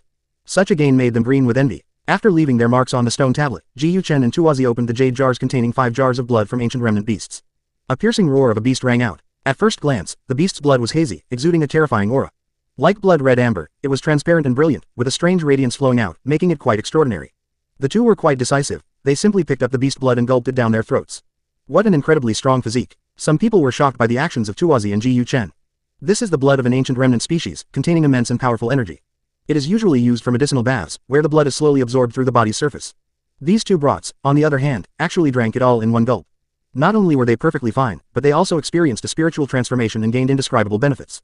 There are still many more to come. Please forgive Bigwa's slow typing speed. Bigwa will keep writing today. Problematic ad. Reported here. Number 85 Chapter 85 Who Dares to Claim Invincibility 3rd Update. After consuming 10 jars of blood from ancient remnant beasts, Tuazi and Guwazi let out a satisfied burp, their bodies radiating a faint mist of blood and chi, having received immense benefits. Their bodies had all been refined by the true blood of the devouring sky sparrow, so the purity of the beast blood was naturally beyond question. In just a short while, all the beast blood had been transformed into pure energy and completely absorbed. I'm full. Ji Yuwazi patted his belly, completely satisfied. Little guy from Stone Village, where are you planning to go next? After stretching his limbs, Tuazi looked at the little one, and a faint trace of mountains and rivers flashed in his eyes, indicating that his body of thick earth was gradually being activated. I'm going to challenge someone's record. The little boy's voice was unusually serious. What's so fun about breaking records? Is there any benefit to doing it? Tuazi pouted, then his eyes lit up. He realized that this little brat from Stone Village seemed to know more than they did. I don't know. The little guy scratched his head. He really didn't know. Little kid, can you tell me whose record you're planning to break? An old man with a parrot perched on his shoulder walked over and was, affectionately, called, Grandpa Bird, by the little guy.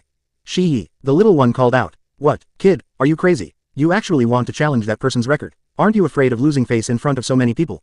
Don't overestimate yourself. Bird Master's eyes widened, and he couldn't help but speak up to advise him.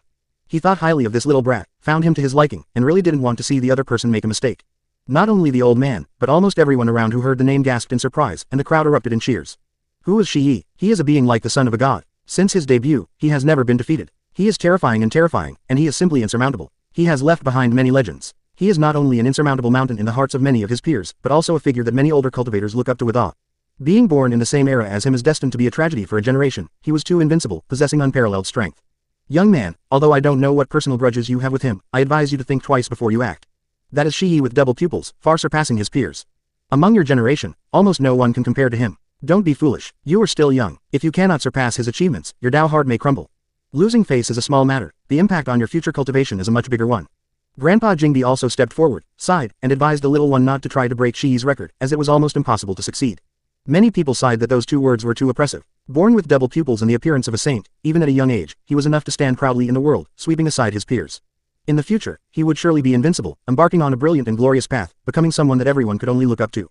Apart from Tuwazi and Buwazi, the two brothers looked at each other, staring blankly at each other, completely bewildered and having no idea what was going on. It's just breaking a record, why be so devastated? Furthermore, is Shi really that capable? How come they've never heard of him before? Little one, go if you want to. We brothers support you. What does it mean to be invincible among your peers? If he's here, believe me, we brothers will show him why the flowers are so red in no time.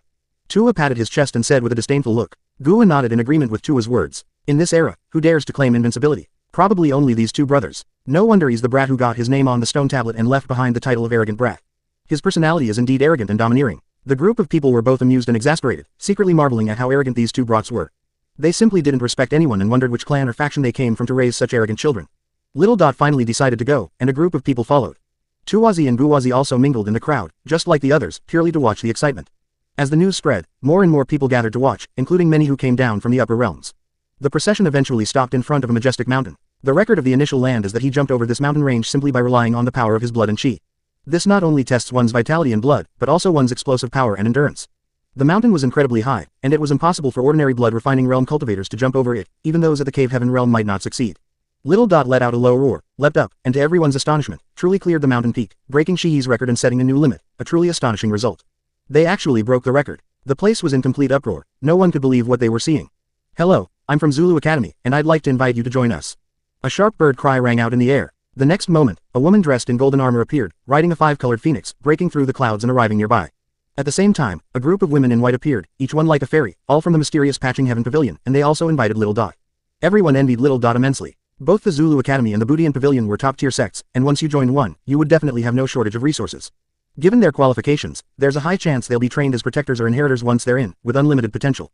Aside from Tuwazi and Jiu Chen, the two brothers sneaked out while the crowd was making noise and ran to a huge blue stone. The ancient blue stone was covered with dense, lush moss, giving it a weathered appearance. Most striking were several objects emitting a glow within it, the precious bones that had previously fled, now integrated into the blue stone and reconstructing this passageway. Having failed to obtain the treasure bone the first time, the two mischievous kids set their sights on this place as soon as they arrived, and went up there with all their might. With a series of powerful punches, he shattered the blue stone, then suddenly reached out and grabbed a runic bone. Wow, these two kids are really weird. They actually went to dig for treasure bones without us noticing. Someone noticed Tuwazi and Jiu Chen's actions and was completely dumbfounded. This primordial land only has so many rune-infused bones, and in the blink of an eye, these little brats have stolen them all. Others come here for quiet contemplation, but these people come here to destroy homes. This is absolutely outrageous. The little one's attention was also drawn, and he looked over. Then his eyes widened suddenly, and after letting out a strange cry, he rushed over immediately and grabbed a precious bone at the last moment. This sudden scene left everyone speechless. What's going on? 1 second they were building relationships with people from various factions, chatting happily about this and that, and the next second they rushed out like a cat seeing a mouse. What angered them the most was that the other party actually managed to catch one. There's more to come, I need to write and write. And please subscribe. Problematic ad. Reported here. Number 86 Chapter 86 Black Heart 4th update, please subscribe. Some people were very jealous. In the blink of an eye, the other party had actually snatched another precious bone. Including the previous one, it was the second one. It was unprecedented and would never be repeated. At the same time, with the two precious bones in hand, Little Dot broke his previous record. Beside the blue stone, a stone tablet is visible, shimmering with light, recording his heroic deeds and attracting the attention of many. These are all extraordinary feats, but none of them are things that normal people could do. Oh, little kid, that's a record stone. Don't get your hands on it. At this moment, some sharp-eyed people suddenly noticed that the little one's expression when looking at those stone tablets was clearly different. Especially after seeing the precious bones appear in the stone tablet, the latter's eyes even lit up. However, this person was clearly a step too late. By the time the voice was heard, the little boy's fist had already smashed the stone tablet. Such a fierce move caught even the country bumpkin off guard. Intuition told him that those stone tablets were of great importance and should not be easily damaged, so Tuwazi never paid any attention to them. But this little brat from Shikyun was really fearless, like a newborn calf that doesn't know how to fight back. He was just asking for trouble. What happened next seemed to confirm Tuwazi's premonition. In the air, a shower of light drifted down, and where the broken stone tablet had stood, a new one emerged, its inscription quite different from the previous one. Smashing the initial record stone is a serious warning. The person will be expelled from the realm of the void gods for 2 years and will not be allowed to set foot there for 2 years. As the characters on the new stone tablet appeared, a large dark cloud materialized out of nowhere, looming over the little boy's head, as if trying to forcibly pull him out of this world. Why, I didn't do anything wrong, and the stone tablet doesn't say, don't attack, so why are you kicking me out? Besides, give me the precious bone inside. The little one was indignant and struggled desperately, but to no avail. In the end, he left behind the words, I will come back again, before being completely pulled out of the realm of gods. This is the first time I've ever seen anything like it. To be actively expelled from the void god realm, poor kid. This is definitely a record. The group of people were left speechless, both amused and exasperated. It's really fate. The Tuwazi and Guwazi have already gone to great lengths, but I never expected that this kid would actually be forced to leave the Void God realm.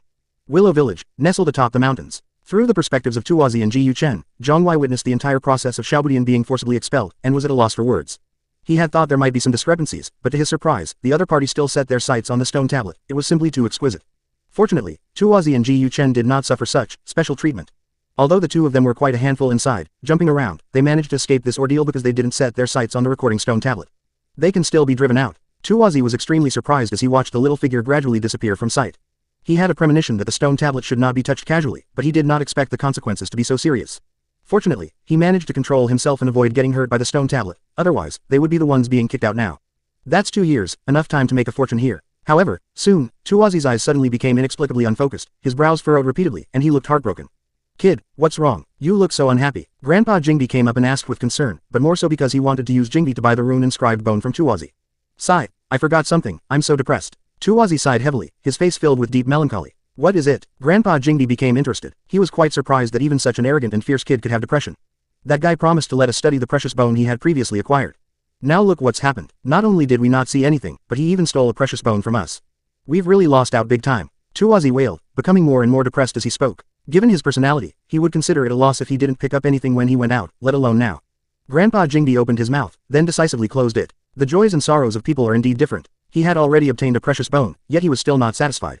If it were him, he would be laughing in his dreams even if it were just half a bone, let alone a whole one. Kid, are you going to sell the precious bone you have or not? I'll make sure you get plenty of essence. Grandpa Jingbi asked, displaying a remarkable spirit of perseverance. No, I've said it 800 times already, the country bumpkin said, shaking his head. What use is the essence wall? It can't be eaten or drunk, how can it compare to the precious bone? Kid, if you ever want to sell, you can come find me here anytime.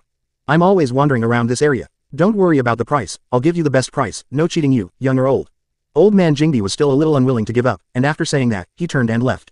Tuwazi was slightly melancholy for a moment, and before he could even express his feelings, Ji Yuchen pulled him aside, wanting to explore this primordial land. The initial land is vast. Although it is only the first layer of the spiritual world, it is no different from the real world. It stretches as far as the eye can see, with towering mountains and crisscrossing rivers, making it incredibly realistic. The two little kids explored their way through the area, spending half a month and somehow managing to travel hundreds of thousands of kilometers horizontally. This day, they discovered a unique mountain peak, magnificent and resembling an ancient demonic mountain, shrouded in a vast expanse of black mist, standing majestically on the horizon, a truly awe-inspiring sight. Most importantly, the energy fluctuations emanating from this mountain are rhythmic, as if something is being suppressed within it. Without hesitation, Tuwazi and Ji Yuchen barged in. The dark, towering mountain was completely barren, not a single blade of grass could be seen, and the surroundings were eerily quiet, not a single bird, beast, or insect could be heard. It was too strange. Although it was strange, nothing happened at first, until they passed a cave, where a huge toad suddenly rushed out. The toad was over 10 meters long, covered in a dense mass of poisonous sores and blisters. Its tiny, pale green pupils were filled with ferocity. As soon as it emerged, it charged straight at Tuwazi and Ji Yuchen. The poisonous toad is incredibly powerful, far beyond imagination. It is definitely the most terrifying existence that Tuwazi and Ji Yuchen have encountered so far, and even the people of the 4 major families are far from being qualified. The two fought for several hours before finally managing to kill each other, exhausted and with some minor injuries. After resting for a while, the two did not continue forward, but turned around and walked into the cave entrance from which the poisonous toad had emerged. Grandpa Lin once told them that places guarded by ferocious beasts usually contain good things. The cave where the poisonous toads lived was very deep, winding and dark. The two children walked for an unknown number of meters before the scene before their eyes changed. The surroundings suddenly opened up, and several rays of light illuminated the cave. Tuwazi and Guwazi then realized that a huge altar had appeared in front of them. Furthermore, a huge heart, several meters in size, was placed on the altar, with large and small blackish-gray blood vessels wrapped around it. This looks like the heart of a pure-blooded ancient remnant. Tuwazi stared wide-eyed, his gaze constantly shifting between the heart and the object, utterly horrified. He had seen the heart of the sky-devouring sparrow before. Although it was damaged, the aura emanating from it was very similar to that of this heart. The only difference was that this heart was filled with a strong aura of death, indicating that it had been dead for a very long time. Over the course of time, the initial fluctuations of power have disappeared, otherwise, Tuwazi and Ji Yuchen would never have been able to come into such close contact and observe. Chapter 4 is here. Please support me by subscribing, since I'm still writing at 3 AM. It's very important. Problematic ad. Report it here. Number 87 Chapter 87 This is impossible. Here it comes. Although the Black Heart has lost most of its former power over the long period of time, it still retains a trace of residual power.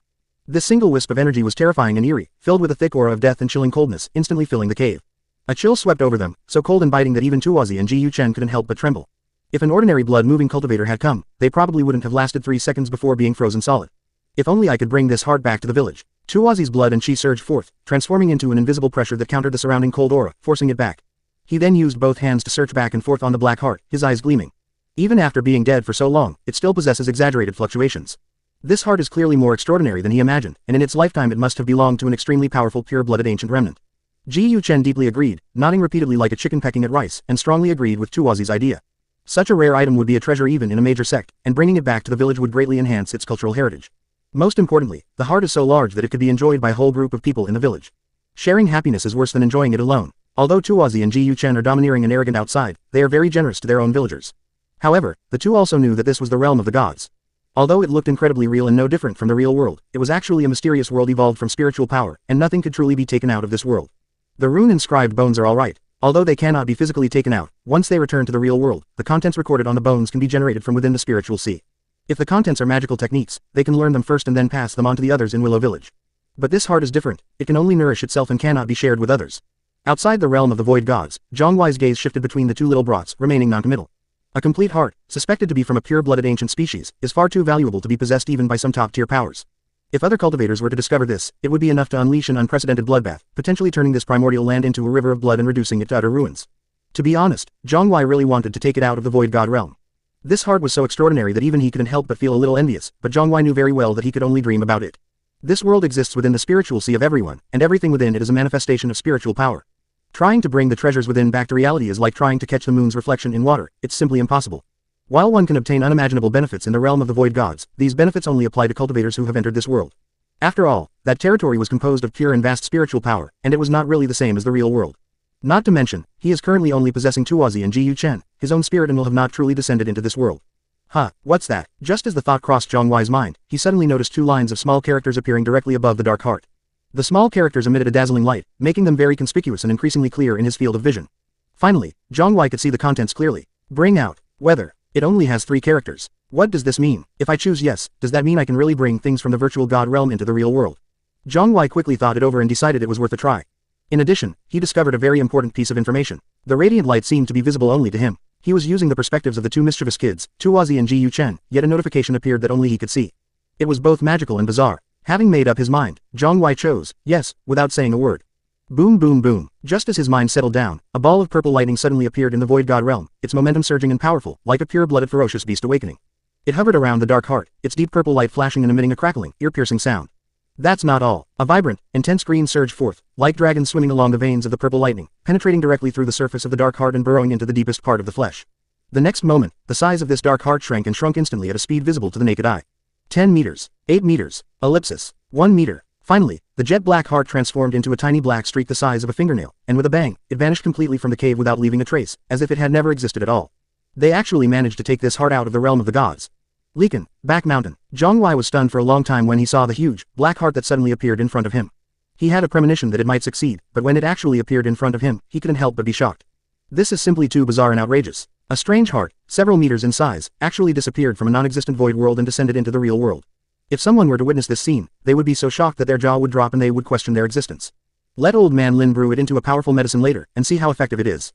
Jiang Huai was making plans in his mind. At the same time, deep within the vast and boundless realm of the gods, extremely far away, endless crimson mist slowly swirled, and the stench of blood was nauseating.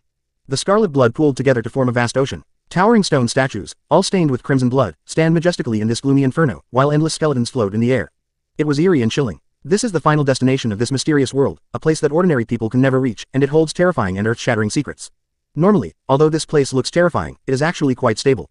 Today, however, the opposite is true. The previously calm airflow suddenly began to churn violently, like a river overturning and the sea churning, with overwhelming force and immense power. Countless mountains were shattered, trees were scattered, the sky collapsed and the earth caved in, and countless screams of terror rose and fell, as if it were the end of the world. This is impossible. Amidst a vast sea of blood, cries of alarm rang out, and not just one. A terrifying aura surged and rippled, seemingly causing even this world to tremble.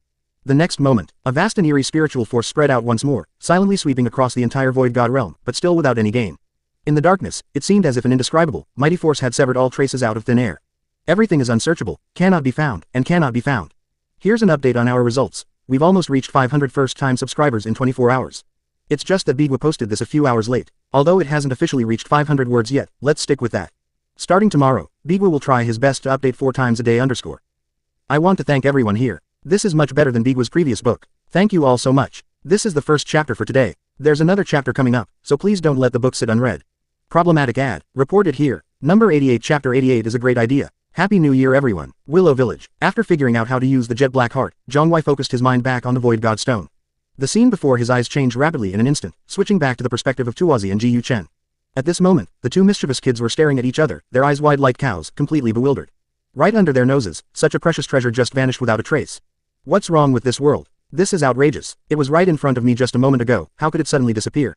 They're even stealing children's things. Don't they have any sense of public morality? Tuozi was the first to react, letting out a wail as if he wanted to cry but had no tears. Given his personality, not picking up anything when he goes out is already a loss for him, let alone something so valuable that it just vanished right in front of him. It was heartbreaking, even more so than when he lost the rune-inscribed bone. Ji Yuchen, panting heavily, rushed into the dark mountain, turning it upside down and then rummaging through the corpse of the poisonous toad. Tuozi joined in, and in an instant, runes flashed and precious light crisscrossed on the mountaintop, earth and rocks crumbled and dust flew everywhere. Anyone who didn't know better would think there had been an earthquake in the area. Even so, the two little brats still didn't get anything. The heart, which was suspected to belong to a pure-blooded ancient remnant, had truly vanished completely and could never be found again. If I ever catch who stole it, I'll make sure they know exactly why the flowers are so red. The little boy was indignant, his small fists clenched so tightly they cracked, and he said through gritted teeth, "I'm going to knock his head off and use it as a chair." Ji Yuchen said viciously, waving his fist in return. Jiang Huai. In the end, despite their reluctance, Tuozi and Ji Yuchen left Haishantu, a place they considered a place of heartbreak. The two walked and stopped, eventually returning to their starting point. Grandpa Jingdi wasn't there, he was clearly off somewhere else pursuing his acquisition of precious bones. Young brothers, judging from your full foreheads and square jaws, you are clearly exceptional talents. Would you like to join my Rain clan? My clan is a top power in the ancient Stone Kingdom, with countless subjects and boundless territory. Putting everything else aside, once you join our clan, you'll have access to an abundance of cultivation resources, and your cultivation speed will increase by leaps and bounds, making you the most dazzling prodigy in this vast wilderness. Not long after they returned, a group of people suddenly approached Tuozi and Ji Yuchen and stopped them. The leader was an old man dressed in light gold brocade robes, with an impressive aura. He immediately spoke in a deep voice. "Such a good thing. Tell me, what are the benefits?" Tuozi's eyes lit up, his interest piqued by the old man's words, especially the second half of the sentence. He felt that he had lost too much on this trip and desperately needed someone to help him out, otherwise his appetite might decrease when he returned to the real world, and he would no longer be the happy, carefree person he used to be. There are too many benefits to explain in just a few words. However, if you agree to join my clan, these 2 vials of precious blood can be considered as a gift. Of course, this is just the most basic. There will be abundant resources that you can never imagine. The old man in brocade laughed loudly and ordered his bodyguard to bring out 2 palm-sized ceramic jars, looking confident of victory. 2 little kids who are barely 10 years old, you can just coax them a bit and they'll be fine.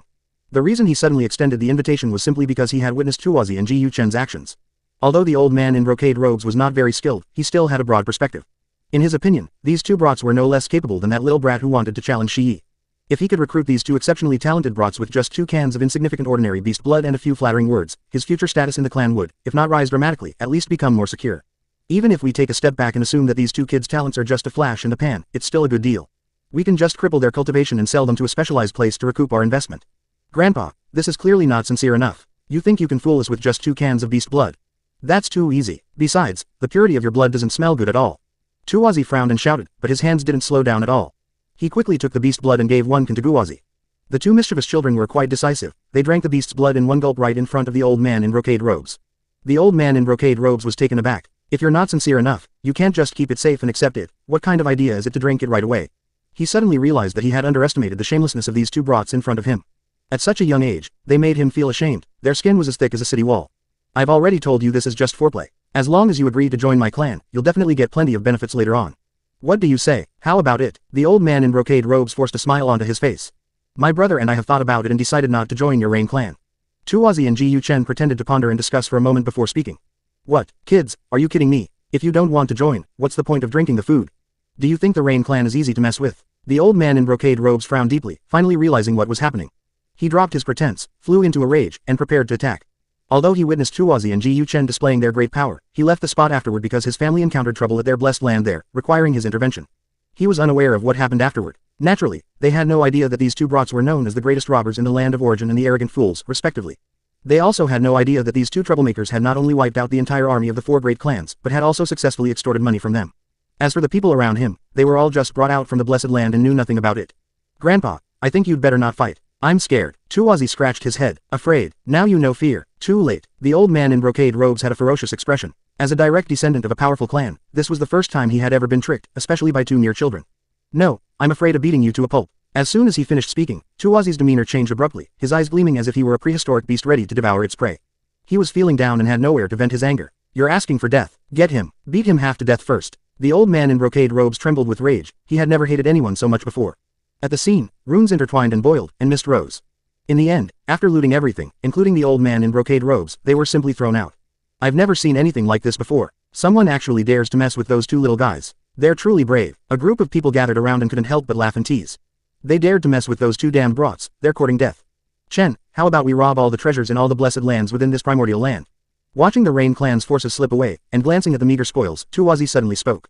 Such an idea would be unacceptable to anyone else. This is far too risky. It's practically an attempt to challenge all the powerful and influential families in this primordial land. But, by sheer coincidence, standing beside Tuwazi was Guwazi, who possessed the blood of the heavenly tyrant. This person, whose blood runs with an unyielding belief in eternal battle, gave a thumbs up immediately upon hearing such excellent advice.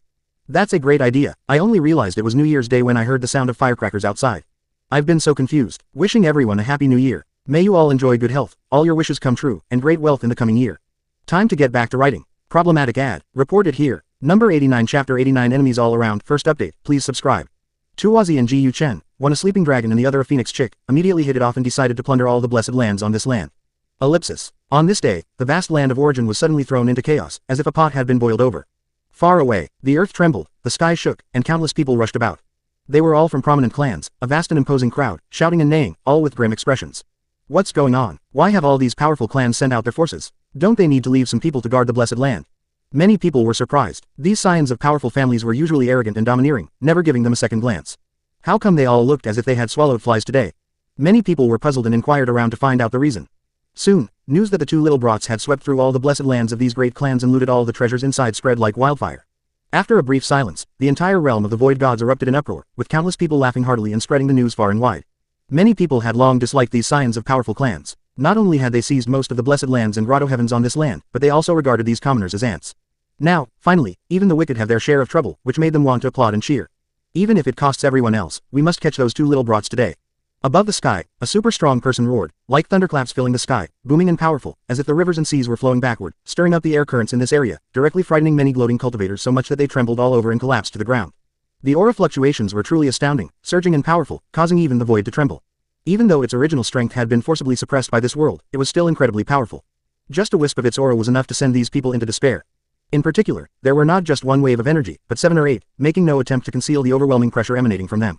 A super strong expert, suspected to be from the upper realm, has come down, and there's more than one. They're going to take action against those two brats. Someone exclaimed in surprise, bringing explosive news. Such a powerful figure, holding a high position and wielding immense power, would never normally descend to this place. However, now, due to the appearance of two unruly children, he has come to this primordial realm. This scene was very impressive. Above the vast sky, dazzling light shone continuously, and more than a dozen different treasures floated in the air, like a mighty sun, instantly sealing off this primordial land to prevent anyone from leaving. Furthermore, people kept emerging from the rune passage, densely packed together. All of them possessed considerable strength, their bodies shimmering with dazzling runes, guarding the passage's exit with an air of menace. It seems these scions of powerful clans are planning to suppress those two brats with swift and decisive measures. In the distance, some people fled, quickly escaping from that place where the aura fluctuated, and couldn't help but marvel. They truly deserve to be called an arrogant fool and a notorious plunderer. They remain still, but when they make a move, they manage to provoke even such powerful beings. These powerful clans have been stationed here for countless generations, their influence deeply entrenched. Under the weight of their orders, the true terror of these clans was finally revealed. We've spotted those two little brats, in the direction of Sunset Mountain. Soon, someone spotted Tuwazi and Ji Chen and used a communication tool to track them down. More and more people arrived, surrounding the mountain in circles, so much so that not even a fly could get out. It's just a little food and drink from you, is it really necessary to make such a fuss? Tuwazi wiped the bloodstains of the ancient race from the corner of his mouth, and his first words were so witty that they almost made the people of these great clans so angry that they were practically fuming. You little brats, today I'll make you wish you were dead. A group of people gritted their teeth and, without saying a word, unleashed their most powerful techniques. Finally, at the foot of this majestic peak, a terrifying and fierce battle broke out, with precious light soaring into the sky, shining brilliantly. A piercing explosion rang out, accompanied by screams, echoing across the fields. The brothers Tuwazi and Ji Chen were incredibly powerful. The two of them fought against the entire clan single-handedly, and in no time they had beaten everyone to a pulp. A bunch of useless trash, get out of here. A super strong person arrived and was so angry at the sight that he almost exploded. A large group of clan members, numbering in the tens of thousands, each hailed as a genius within the clan, not only couldn't handle two little brats, but were instead humiliated and piled up like a mountain, making a complete fool of themselves. Buzz, the super strong one made a move, forming hand seals, and the light of dawn soared into the sky. He immediately used thunderous methods, wanting to suppress the enemy in the shortest possible time. From afar, the crimson runes converged, resembling a giant curtain of fire, surging endlessly and sweeping across the area. The rolling heat waves were scorching and oppressive, turning the world into a red ocean. Brush, a molten sea of fire plunged down, surging and overwhelming, roaring and pouring in with tremendous force. Boom, boom, boom. The entire world seemed to tremble, its power awe-inspiring. Tuozi and Ji Yuchen remained unfazed, unleashing their ferocious ape body, their enormous bodies standing like gods on the edge of the earth, enveloped in dazzling gray-white light. Above their heads, countless runes condensed, and precious light crisscrossed the fields, transforming into two scarlet spears several meters in size. The surrounding area was filled with lightning, constantly crackling and popping. They collided with the sea of fire and actually managed to withstand it. Many people were amazed, saying that these two mischievous kids were extraordinary. Once they truly showed their abilities, they were in no way inferior to the kid who broke Shi Yi's record. How is that possible? The super strong individual who made the move came from a top-tier family and was one of the family's living pillars. In reality, his level of power was terrifying, and he dominated a territory. In his view, even though he was forcibly suppressed to the blood-moving realm by the initial land, he still possessed an invincible demeanor, and suppressing two immature brats would be a piece of cake. But reality dealt this super strong man a harsh blow. Not only was he unable to forcefully overpower the opponent, but he was also somewhat unable to withstand the attack. As old Master Mo perhaps too soft-hearted. Why haven't you dealt with these two troublemakers yet? Other super strong individuals rushed over from extremely distant places, and upon seeing the group in a state of turmoil, they couldn't help but speak up. Stop talking nonsense. If I could solve this, I would have done it already. Hurry up and come help. The super strongman known as Elder Mo had a flushed face and his blood and chi were turbulent from the beating. Seeing the crowd of people who had rushed over and were watching the show, he immediately started cursing. They're just two little kids, is it really necessary to make such a fuss? The powerful individuals who had traveled from afar were puzzled, but they didn't think much of it and immediately joined the battle. A moment later, the expressions on their faces all changed drastically. The battle raged until late at night, leveling the surrounding towering peaks, and finally, several figures were sent flying backward. Those few super strong individuals were coughing up blood and were in a weakened state. In an instant, the entire realm of the void gods was in an uproar. Everyone was stunned, unable to help but marvel at how these two mischievous children were simply the epitome of miracles. How could they be so ridiculously strong at such a young age? Young man, would you like to come to our Zulu Academy? Just then, a woman dressed in golden armor appeared, with a gentle smile on her face, warm like the spring sun. Problematic ad. Reported here. Number 90 Chapter 90 The Sin of Calamity and the Return Journey. Second update. Please subscribe. Hey, I remember you invited the guy from Shikyun. Tuozi's eyes lit up as he recognized him. Shikyun, the female war goddess of Zulu Academy, was stunned for a moment, but quickly realized what she meant and nodded with a smile. If that kid isn't going, it must be because your place isn't good enough. We won't go either. Upon hearing this, Tuozi shook his head like a rattle drum. The female warrior from Zulu Academy was stunned, her face turning pale and then red, and she suddenly had an urge to hit someone. These two brats are amazing. This is the first time I've heard that Zulu Academy is not good. Many onlookers could only smile wryly. The heroes vie for supremacy, and the Zulu Academy is a terrifying force on par with the Patching Heaven Pavilion and the Divine King Palace. It specializes in recruiting geniuses from this vast land and is incredibly powerful. Even the giants dare not provoke it. Yet these two bratty kids think it's nothing special. If the founding patriarch of the Zulu Academy heard this, he would probably be so angry that he would crawl out of his coffin. Young man, do you know what kind of ferocious beast I ride? The Valkyrie took a deep breath and forced a professional smile onto her face. I don't know. Tuozi and Ji Yuchen looked at each other for a long time, then shook their heads decisively. They only knew that the meat and blood of ferocious beasts were delicious. As for the names of the beasts, that was not their concern. In any case, most of them would end up in their stomachs anyway, so why bother knowing so much? As long as they knew that the beasts were non-toxic and edible, that was enough. This is a 5-colored Luan bird, a rare descendant of an ancient ferocious bird. Although its bloodline is not as strong as its ancestors, it is still priceless and a rare existence in the world. As long as you join the Zulu Academy, I will help each of you apply for a descendant of a ferocious bird of the same level. How about it? No, we don't care about that. Tuozi still refused. In his opinion, only Willow Village was the most comfortable place, not only because of the lovely villagers, but also because he could always feel the earnest teachings of the Willow God. Besides, no matter how precious the 5-colored phoenix is, can it be more precious than that sky-swallowing sparrow? In the end, it still ended up in their bellies. Alright, this is an invitation from Zulu Academy. If you wish to visit in the future, I, on behalf of the Academy, welcome you anytime. The Valkyrie pursed her lips, looking somewhat flustered. She took out an exquisite wooden plaque with gold trim, handed one to Tuozi and one to Ji Yuchen, and then quickly rode away on her 5-colored phoenix. To be honest, she was afraid that if she stayed any longer, she would be discouraged and lose her Taoist heart. She didn't even care about the 5-colored phoenix. How rich and powerful must they be? Bah! The 5-colored phoenix flapped its enormous wings and soared into the sky, but just before leaving, it rolled its eyes fiercely at Tuozi and Ji Yuchen. Daquan, we need to find a chance to stew that stupid bird.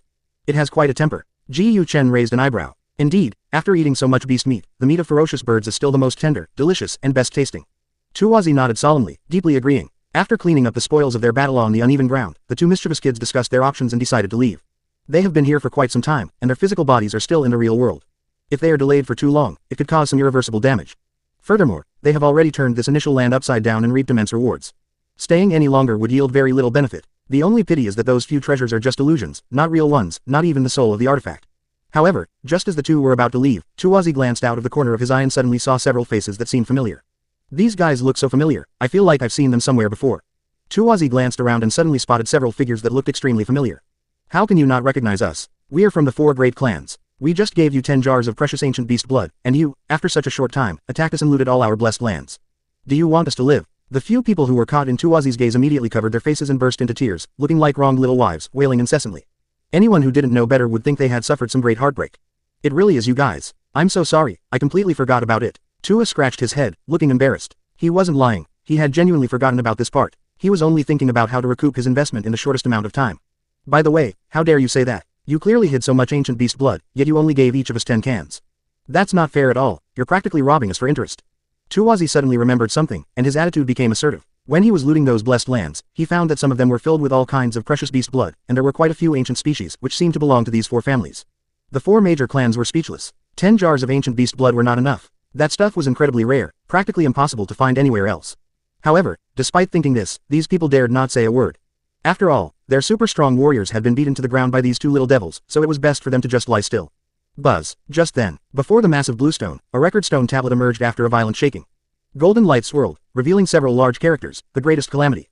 Wow, they've already won 2 titles in a row. No one liked them before or since. Someone exclaimed. Tuozi and Ji Yuchen were also quite happy, as this was a form of recognition for them. To their dismay, the stone tablet didn't give Tuozi and Ji Yuchen time to write anything this time. It vanished in a flash, seemingly afraid that the 2 mischievous kids would smash it like the previous one. It's boring, really boring. Tuozi was in low spirits. Was he really that nervous? He wasn't that guy from Shikyun who caused destruction wherever he went. Both he and Ji Yuwazi are civilized people who prefer to persuade others with reason and are not good at fighting. Let's go, let's go. We'll come back next time. I'm really going to miss it. The 2 rested by the blue stone for a while, restoring their bodies to their peak condition, before heading straight towards the exit of the ruin passage. In an instant, one ruin after another appeared before their eyes. Although the walls were broken and the ground was covered with rubble, it exuded an ancient and vicissitudes. In the far distance, towering ancient demonic mountains rose one after another, exuding a terrifying aura. Their bodies were shrouded in a hazy gray aura, making them impossible to see through. Then, a towering willow tree appeared before them, standing like a mountain peak on the mountain. Its branches fell down, remaining still in the wind, and its huge canopy covered the surroundings, with rolling rays of light, like a green ocean. Willow goddess, we're back. Tuozi and Ji Yuchen called out softly, their faces flushed. The alternation between the real world and that mysterious country made them excited, as if they were flying on clouds. Problematic ad. Reported here. Number 91 Chapter 91 The Feast 3rd Update, here it comes. Jiang Huai didn't speak immediately, instead, he cast a scouting spell on the 2 mischievous kids. The basic information of Tuozi and Ji Yuchen appeared before their eyes in an instant. Jiang Huai quickly finished browsing through the text, reading 10 lines at a glance. The general data didn't change much, but the 2 people's names were now marked with 2 eye-catching, bright gold labels, mental surge, and mental mutation. Although the specific growth range was not marked, it is not difficult to see how much these 2 children have gained in the realm of gods. After all, these 2 audacious brats had swept through the entire primordial land, plundered almost all the blessed lands and grottos within, and then devoured all the beast blood, precious medicines, and other treasures stored in these blessed lands. Such a large quantity of beast blood of considerable purity would cause even ordinary people to undergo some kind of mutation, let alone Tuozi and Ji Yuchen, one possessing the thick earth body and the other possessing the azure heaven tyrant blood, both of whom are among the top ranked among the 3,000 physiques.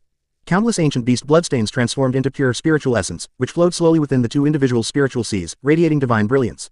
Soon, these spiritual brews will nourish the 2 of them, causing a true qualitative change in their spirit and will. In addition, some of it even traveled along their veins and entered their flesh and blood, slowly nourishing the bodies of the 2 mischievous children. Given time, once they have fully absorbed and digested the gains from their trip to the Void God realm, the 2 children's achievements will be even more extraordinary. In short, Jiang Huai was quite satisfied with their trip to the Void God realm. After learning the basic information, Jiang Huai used his supernatural power, the Dream of Yellow Millet, to pull Tuozi and Ji Yuchen into a hazy illusion. Within his meticulously crafted illusion, he can freely communicate with any living being. In the void, thousands of willow branches droop down, lush and verdant, resembling rows of ancient trees. At the center, a colossal figure stands at the boundary of heaven and earth, like a giant who created the world, radiating a dazzling divine light that illuminates the vast and boundless dark universe. You 2 are really bold, you almost turned the entire Void God realm upside down. The sound rang out, seemingly traversing countless times of time, entering their minds with a deafening roar. Goddess Lu, you know everything, you won't blame us, will you? Tuozi and Ji Yuchen were taken aback at first, then scratched their heads in unison, looking unusually embarrassed. The 2 who were mischievous in front of others were shy and well-behaved boys in front of Jiang Huai. I do not blame you. That was your opportunity, regardless of how you obtained it. Once it is in your hands, it belongs to you. Jiang Huai said leisurely. Lady Lu is the best. Tuozi and Ji Yuchen couldn't help but cheer. They fear neither heaven nor earth, but only the Willow God. Oh right, Goddess Lu, we can actually gain even more from the Void God realm this time. Tuozi suddenly spoke up, recounting the strange incident of discovering the Black Heart and then its sudden disappearance right before their eyes, his face filled with heartache and indignation. Lord Willow God, could you please find that heart thief? I think I should give him a good beating, it's just too infuriating. Tuozi said hopefully. I took that heart, Jiang Huai said without hiding anything. It was actually you, Lord Willow God, who stole it. Tuozi and Ji Yuchen were stunned, completely dumbfounded, never dreaming that this would be the answer. It's taking, not stealing. Jiang Huai felt he needed to correct the 2 mischievous kids' choice of words. A single word can make a world of difference. You will find the answers to everything you want to know. Go. Jiang Huai waved his willow branch and sent the two mischievous children down the mountain before they could even open their mouths. Old man Lin happened to be strolling nearby. When he saw Tuozi and Ji Yuchen, his face lit up with joy and he quickly walked over. How was it? How much did you gain from this trip to the realm of the void gods? Old man Lin smiled broadly and said that Lin Zhuang and the others had already explained things to him beforehand. I've gained a lot, and I even learned 2 supernatural powers. Tuozi said immediately after regaining his senses. In the initial land, he and Ji Yuchen once smashed a blue stone containing a runic treasure bone, and each of them managed to snatch one. Although neither of the 2 precious bones contained any special techniques, they each contained a special technique or supernatural power. His technique is called Lightning Strike, which can summon 5 bolts of lightning to strike. Ji Yuchen's technique is called the Water Avoidance Technique. Once learned, it allows one to avoid water and move freely in the water. Although these 2 supernatural abilities are not as terrifyingly powerful as the precious techniques, they are more practical. Excellent, excellent, excellent. This is wonderful. The foundation of my Willow village has been further strengthened. If this continues, we will be able to rival those great sects and top clans sooner or later. Old man Lin said with a smile. By the way, a few days ago, Lord Lu suddenly rewarded you with a jet black heart, saying that you were the ones who discovered it. Is that true? Old man Lin asked immediately. Really? Grandpa Lin, take us to see it. Tuozi and Ji Yuchen's eyes lit up, both looking eager. Ellipsis. Location of Leakin Square. Looking at the jet black heart that was as big as a house, Tuozi and Ji Yuchen were so shocked that their eyes almost popped out of their sockets. The 2 of them worked together, touching and turning the heart, and the feel was just like the one in the void god realm, even more real. Lord Lu Shen is truly amazing. Tuozi and Ji Yuchen were both stunned. If they hadn't seen it with their own eyes, these 2 mischievous kids would never have believed what they were witnessing. They have personally experienced the world of tigers, so they have more authority to speak on the matter. Although that country is mysterious and almost identical to the real world, no matter how realistic it is, it can never be the same as the real world. For example, beast blood and precious bones, while they can benefit from them, they can never bring the actual items into reality. On the other hand, Lord Lu Shen was able to bring out things that didn't exist in the first place. In particular, if they remembered correctly, Lord Lu Shen didn't seem to have entered the void god realm at all. The 2 mischievous children exclaimed in surprise. Everything was too magical, deeply impacting their minds. In the end, the 2 could only attribute it to their own Lord Willow God being too extraordinary, able to materialize even things that did not exist in the first place. Such power was simply unimaginable and indescribable to them. Look how happy you 2 are. We'll eat it tonight. Old man Lin, with his hands behind his back, slowly caught up. The words were spoken. Old man Lin strolled leisurely to the backyard. Before consuming it, the enormous heart needs to be bled out, and the blood, mixed with the medicinal herbs, can be boiled into a precious medicinal bath. This was the procedure Jiang Huai had instructed him to follow. Ellipsis. Night falls. Inside Lu village, a bonfire blazed and flickered, illuminating an open space as if it were daytime. The central location of the open space. 8 large cauldrons were neatly arranged together, each filled with wood. They were lit by raging fire and crackled and popped, making a particularly pleasant sound in the quiet night. Inside the cauldron, once the liquid had evaporated, someone immediately carried out basins of bright red blood. I'll post 3 updates today, friends, and 4 more tomorrow. I need to catch my breath. I've been staying up too late, and my skin isn't as fair anymore. Problematic ad. Reported here. Number 92 Chapter 92 The Chill of Late Autumn, a peaceful place. All this blood came from that huge, black heart. In the hands of many skillful women in Lu village, the entire heart was split open layer by layer. The flesh would be used as dinner tonight, the blood plasma would be used as a medicinal bath, and the residue would be used to make a powerful medicine later. In a short while, the blood of the ferocious beast poured from the ceramic basin filled the 7 large cauldrons. Then, someone else carried out basins of black meat chunks, each about the size of an adult's palm, and poured them into a cauldron specifically used for cooking rice, along with natural herbs for flavoring and aroma enhancement. In addition, some pieces of meat were strung together with thin wooden sticks and placed on the fire to sizzle and drip oil. Soon, the air was filled with the irresistible aroma of meat and barbecue, and steam began to rise from the blood in the cauldron. Alright, let the kids in. This is top-grade medicinal bath blood. Old man Lin tested the temperature and then spoke. Immediately, a group of little kids were forcibly thrown inside, wailing in pain. Tuozi and Ji Yuchen were among them, and the 2 were the most proactive. Knowing that this heart was extraordinary, they rushed to the front and plunged directly into the 2 large cauldrons. It hurts so much, it feels like I'm being pricked with needles all over my body. Let me out of here, I'm about to be boiled alive. Mommy, help me. Almost instantly, the screams and howls of the group of mischievous children echoed directly from the smoke and flames of the raging fire, startling the wolf pack several kilometers away, who mistakenly thought that another of their kind had come to fight for their territory. Stay put and stop howling. Last time you attracted the wolves outside. You little brats may not have any other skills, but you're all good at calling your friends. Dog Egg's mother stepped forward and immediately silenced the little brat who kept crying and shouting for his mother to save him. Other parents also stepped forward, showing no mercy, and directly pressed their own unruly children firmly into the beast's blood with their bare hands. Before they came, they had already heard from Old Man Lin that today's beast blood came from the enormous heart bestowed by the Willow God himself. It was extremely precious and rare, even among those major sects and religions, it was an extremely scarce resource that could only be encountered by chance. Alright, let the kids out. They've reached the limit their bodies can absorb. If they stay in any longer, they might suffer a backlash. Let's move on to the next batch. Old Man Lin estimated the time, then looked at the group of mischievous children's skin, and spoke. While this animal blood bath is precious, it should be tailored to the individual. Not everyone's constitution is as exaggerated and terrifying as those 2 little guys, Tuozi and Guozi. Most people are just ordinary mortals with limited ability to absorb medicinal properties. Once that amount is exceeded, it is easy to suffer more harm than good. One group of unruly kids goes out, and another group goes in. Apart from Tuozi and Ji Yuchen, almost none of the other children survived more than 10 breaths inside. They were all pulled out, their bodies turning red. Although they had only stayed inside the cauldron for less than 10 breaths, these little rabbits still received tremendous benefits. Their bodies were surrounded by a faint light, and their small bodies looked like children of gods. This is the effect of the medicine, subtly transforming the physical strength of these kids, giving them more possibilities and a bigger stage for the future. That dark heart was extraordinary. Even though it had been dead for an unknown period of time, it still retained considerable medicinal value and residual efficacy, which even the long passage of time could not completely diminish. A full hour passed before Tuozi and Ji Yuchen finally jumped out of the bronze cauldron. The blood of the ferocious beast inside the cauldron was almost gone, and the medicinal power had been almost entirely absorbed by the two of them. "Kid, can you still hold on?" Old Man Lin asked with a smile, his manner kind and approachable. "Able." The two nodded almost simultaneously. Before, they might not have been able to, but after their trip to the realm of the void gods, both mischievous kids benefited greatly and were able to withstand more of the medicinal bath's impact. "Alright, the remaining beast blood that hasn't been fully absorbed is yours too, but how much you can use depends entirely on your own fortune." Old Man Lin smiled and waved his hand. Tuozi and Ji Yuchen were extremely excited. Without saying a word, they each chose a large cauldron and rushed inside. After absorbing nearly half of the medicinal bath, the two mischievous kids finally stopped. This scene left the villagers of Leakin around them in awe. They looked at Tuozi and Ji Yuchen, then at their own mischievous child, and suddenly had the idea of starting a new account. "We're the same age, eat the same food, and drink the same milk, so why is there such a big difference? Hurry up and eat the meat, it's fresh out of the pot and still hot." After Lin Zhuang and Lin Chen scooped the cooked meat into a special ceramic basin, they called out to the people around them. Tuozi, Ji Yuchen, and a group of kids ran towards the roasted heart tubes. These heart tubes look rosy and shiny, and even from a distance, you can feel the aroma and warmth wafting towards you. Gently slice downwards with your teeth. First, there's a layer of meat membrane similar to fat, rich but not greasy. Next is a layer of lean meat that melts in your mouth. Then there's another layer of fat, followed by another layer of lean meat. The layers are distinct, and there's also a slightly spicy flavor that makes your taste buds salivate. It's very popular with them. "I can't eat anymore, I really can't eat anymore." Many of the kids rubbed their already round bellies, looking satisfied. It wasn't just these little kids, even many adults were so full that they could barely speak. They didn't actually eat that much, even the adults only ate 5 or 6 pieces at most, because the energy contained in them was simply too much for them. As for the rest, almost all of it ended up in the stomachs of Lin Zhuang and Tuozi, as well as Ji Yuchen. Lin Jia Shaoba also ate quite a bit. She possessed a pure yin body and was quite extraordinary, but compared to the appetites of these 4 warriors, it was still far inferior. It is late autumn now, and the weather will become chilly after nightfall. But at this moment, it is as if a small sun has risen in the hearts of many villagers in Lu village, warm and cozy, extinguishing the surrounding chill and making them feel extremely comfortable.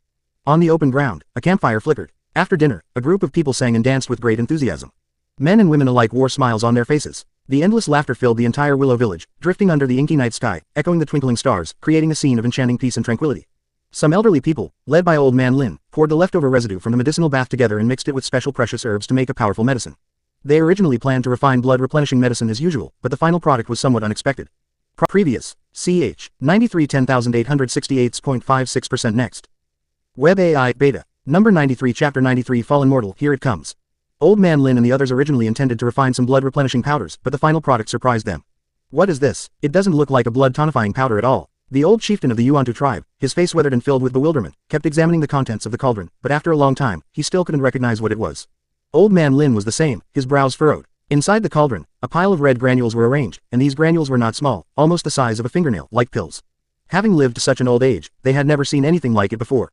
The familiar method and the familiar recipe produced something completely unfamiliar. In the end, Old Man Lin ordered that a few old hens be caught to test the medicine. Giggle, several hens swallowed the red pellets, and a moment later, their eyes suddenly widened. Then, their entire bodies began to emit a pale red light, and with a glug sound, they laid several red eggs. A group of people were stunned. "Grandpas, can we eat this egg?" a sharp-eyed kid asked. Old Man Lin and the old chieftain of the two tribe were taken aback, unsure how to answer the question. In their view, the outcome of drug trials is only one of two things, success or failure. Why is there an option of laying eggs? This egg is edible, it can strengthen the body, and regular consumption can also improve blood circulation. After losing a reconnaissance mission, Jiang Huai immediately transmitted his voice to Old Man Lin, fearing that the brat might ask the ultimate philosophical question about life, which came first, the chicken or the egg. Old Man Lin has the highest faith value, which has reached a certain level. Even without using illusion magic, Jiang Huai can communicate with him within a radius of 100 miles. "Thank you for enlightening me, God Willow." Old Man Lin hurriedly said respectfully towards Jiang Huai's location, while looking at the eggs with fervent eyes. If these eggs, which can enhance chi and blood, could be mass-produced, the young people of Lu village would undoubtedly be able to go much further. Of course, he still needs to think about it before that. After all, the costs are there, and if it were promoted exactly as it is, the benefits would not be equal to the costs. Time flies, and before we knew it, a month had passed in a flash. This day, just as dawn broke, Jiang Huai was given his chance to draw a dragon egg. Summoning opportunities automatically reset at the beginning of the following month and cannot be accumulated, so he naturally chose to use them directly. You have used a summoning ability. Congratulations, you've had a lucky streak and summoned a diamond-grade dragon egg in the vast sea of dust. Diamond-grade dragon egg, a rare item that yields a large number of rewards upon hatching. Conditions for hatching a diamond-grade dragon egg. It requires 10 liters each of the true blood of 10 different ferocious beasts that died within 3 days, 1 liter of their brain marrow, and 1 set of each of their 6 internal organs. Throw them all into a cauldron and stew them together. Once the stew is done, put the dragon egg in and continue to steam it for 5 days until it hatches successfully. Jiang Huai saw relevant information in the hatching method for diamond-grade dragon eggs. The harvest was pretty good. He was quite satisfied with his luck this time. Dragon eggs are divided into 10 levels, with diamond dragon eggs being the highest level, which guarantees a rare item and is extremely rare. After the summoning was complete, Jiang Huai contacted Old Man Lin directly. Lord Lu Shen, you wanted to see me. Old Man Lin's attitude was extremely respectful, and his face was full of humility. Incubate this. Jiang Huai got straight to the point, handing the dragon egg to the other party and explaining the incubation method. This wasn't the first time Old Man Lin had experienced something like this, and he had already figured out his own steps. As soon as he got the dragon egg, he quickly found the two brothers, Lin Zhuang and Lin Chen. The entire Likan village proceeded smoothly, and in less than half a day, all the materials needed for incubation had been gathered. This territory is vast and incredibly rich, teeming with ferocious beasts, and if one is careful enough, one might even unearth some rare and precious natural treasures. With all the items gathered, the next step is to put them in the steamer and cook them. No elaborate procedures are required, simply boil the parts taken from the ferocious beast over a high flame, then add the dragon eggs.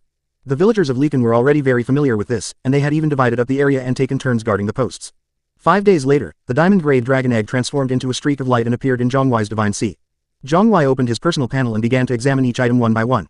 Sturdy and robust large cauldron, 200 pieces. It is sturdy and robust, making it the best choice for medicinal baths. It is plentiful and filling. The Fallen Mortal Chapter, a book that can be passed down for thousands of years. It details the specific divisions from the blood transporting realm to the array formation realm, and also includes detailed cultivation tips for the cave heaven realm. Spirit peach, a fruit that grows and ripens by being irrigated with spiritual water. It is tender and juicy, and eating it can detoxify all poisons and replenish fluids. One fruit can keep you from thirsting for 10 days. Premium saddle set, 200 sets, equestrian tools crafted by skilled artisans, featuring wear resistance and dirt resistance, as well as an automatic size adjustment function to ensure a fit for any unruly horse. There were 4 items in total, no more and no less, just as Jiang Huai had expected. The Fallen Mortal Manual can be passed on to the believers. It contains detailed cultivation techniques for the cave heaven realm, which can fill the current gap in Willow Village, especially for Tuozi and the others. They are at this level, so it should be of great help to them. Apart from the Fallen Mortal chapter, the other items may not seem valuable, but they are just what Willow Village needs right now. Jiang Huai kept thinking. The large tripod and saddle set may look cheap, but it's very timely. Ordinary things can also play a big role. The population of Likan has now exceeded 300, with newborns accounting for 2/3 of the total. Whether it was due to the superior genes of the people in this world or something else, almost everyone was a multiple birth, especially one that left the deepest impression on Jiang Huai, who gave birth to a full 10 in one go.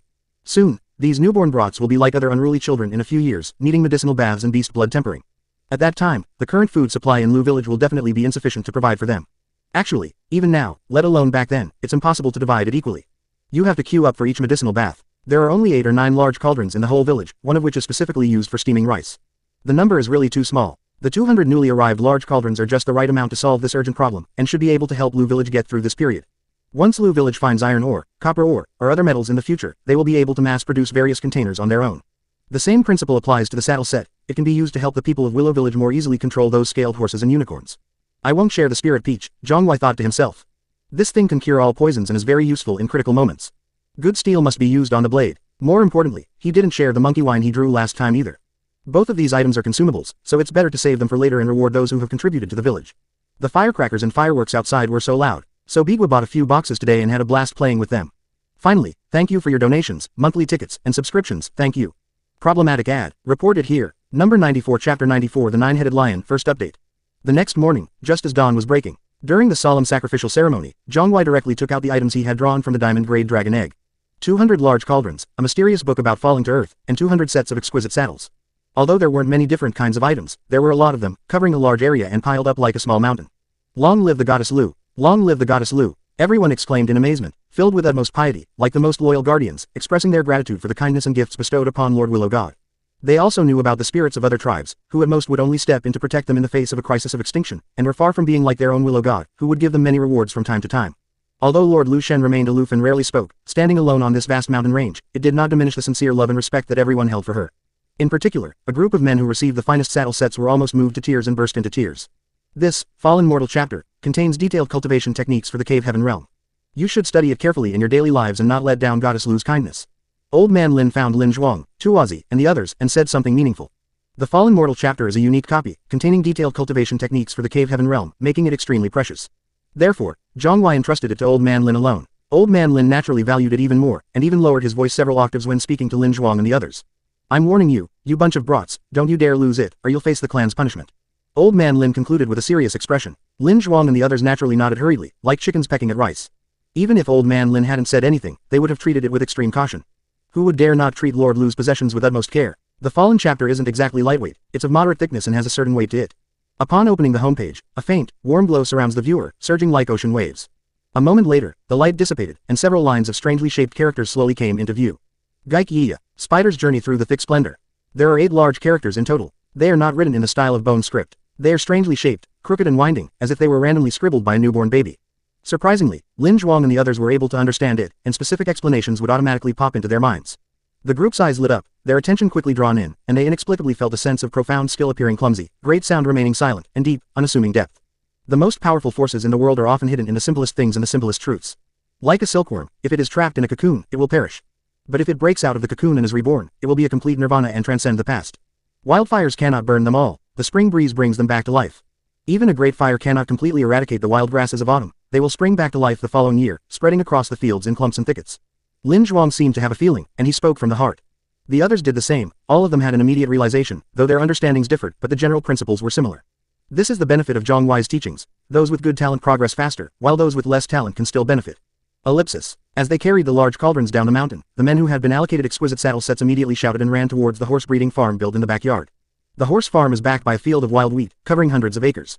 A gentle breeze blows, and the wheat ripples. The wind is stirred by the earth's misty atmosphere, layer upon layer, carrying a vast and surging fragrance, rising and falling like a green velvet carpet being shaken from the horizon. A group of mischievous kids, with foxtail grass dangling from their mouths and legs crossed, lay in the wheat field, their small figures appearing and disappearing in the wind. They were incredibly content, daydreaming about their future glory and the kind and gentle girl they would find. Their eyes sparkled as if the sun, moon, and stars were rising. This is the vibrant energy and confidence unique to young people. Know that the young man had lofty ambitions, and once vowed to be the best in the world. The men from Lekan who passed by would smile knowingly. Who hasn't been through this? Young children are supposed to be carefree. Ellipsis. Inside the horse farm, a herd of large horses galloped back and forth, running wildly with great enthusiasm, their hooves whistling through the air, making a loud, excited neighing sound. The men swung their arms, let out a soft whistle, and charged forward. Sometime during the day, these usually unruly beasts became several times more docile, each one like a little lamb, and there was no longer any need to worry about being bitten as before. A moment later, figures galloped past, shouts rising and falling from their backs. Though only a few dozen horses, they formed the formation of 1,000 troops, their neighing and roaring like an unstoppable tidal wave, their momentum breathtaking. Willow Village's foundation is getting richer and richer. If this continues, it will become famous throughout this region sooner or later, and even those powerful clans will have nothing to fear. Old man Lin stood with his hands behind his back, looking around with a big smile on his face. Every time he saw the village changing day by day, the old man couldn't help but feel genuinely happy. And in this peaceful and tranquil atmosphere, several months passed silently. During this period, Jiang Huai had several more opportunities to summon dragon eggs, but he was mostly unlucky and only drew the lowest level black iron dragon egg. The rewards he got were barely anything. The most common item is a kind of pill called acceleration pill, with over 100 of them. The name sounds decent, but its actual use is not very good. One pill can only increase cultivation speed for 5 days, and each person cannot take more than 10 pills, making it quite useless. On one occasion, however, he was incredibly lucky and drew a legendary dragon egg, which was even rarer and more precious than the epic one he had drawn before. However, the hatching method for this legendary dragon egg is somewhat unconventional. It does not require the blood of any ferocious beasts, but it needs to be placed in a deep pool for up to a year to successfully hatch. Fortunately, Jiang Huai has no shortage of time. For the believers in Lekan, a year is nothing to wait for. The water flows eastward, and the fallen leaves fade away. This day, hundreds of miles away from Lekan, amidst the vast mountains, a series of violent tremors suddenly arose, alarming the entire region.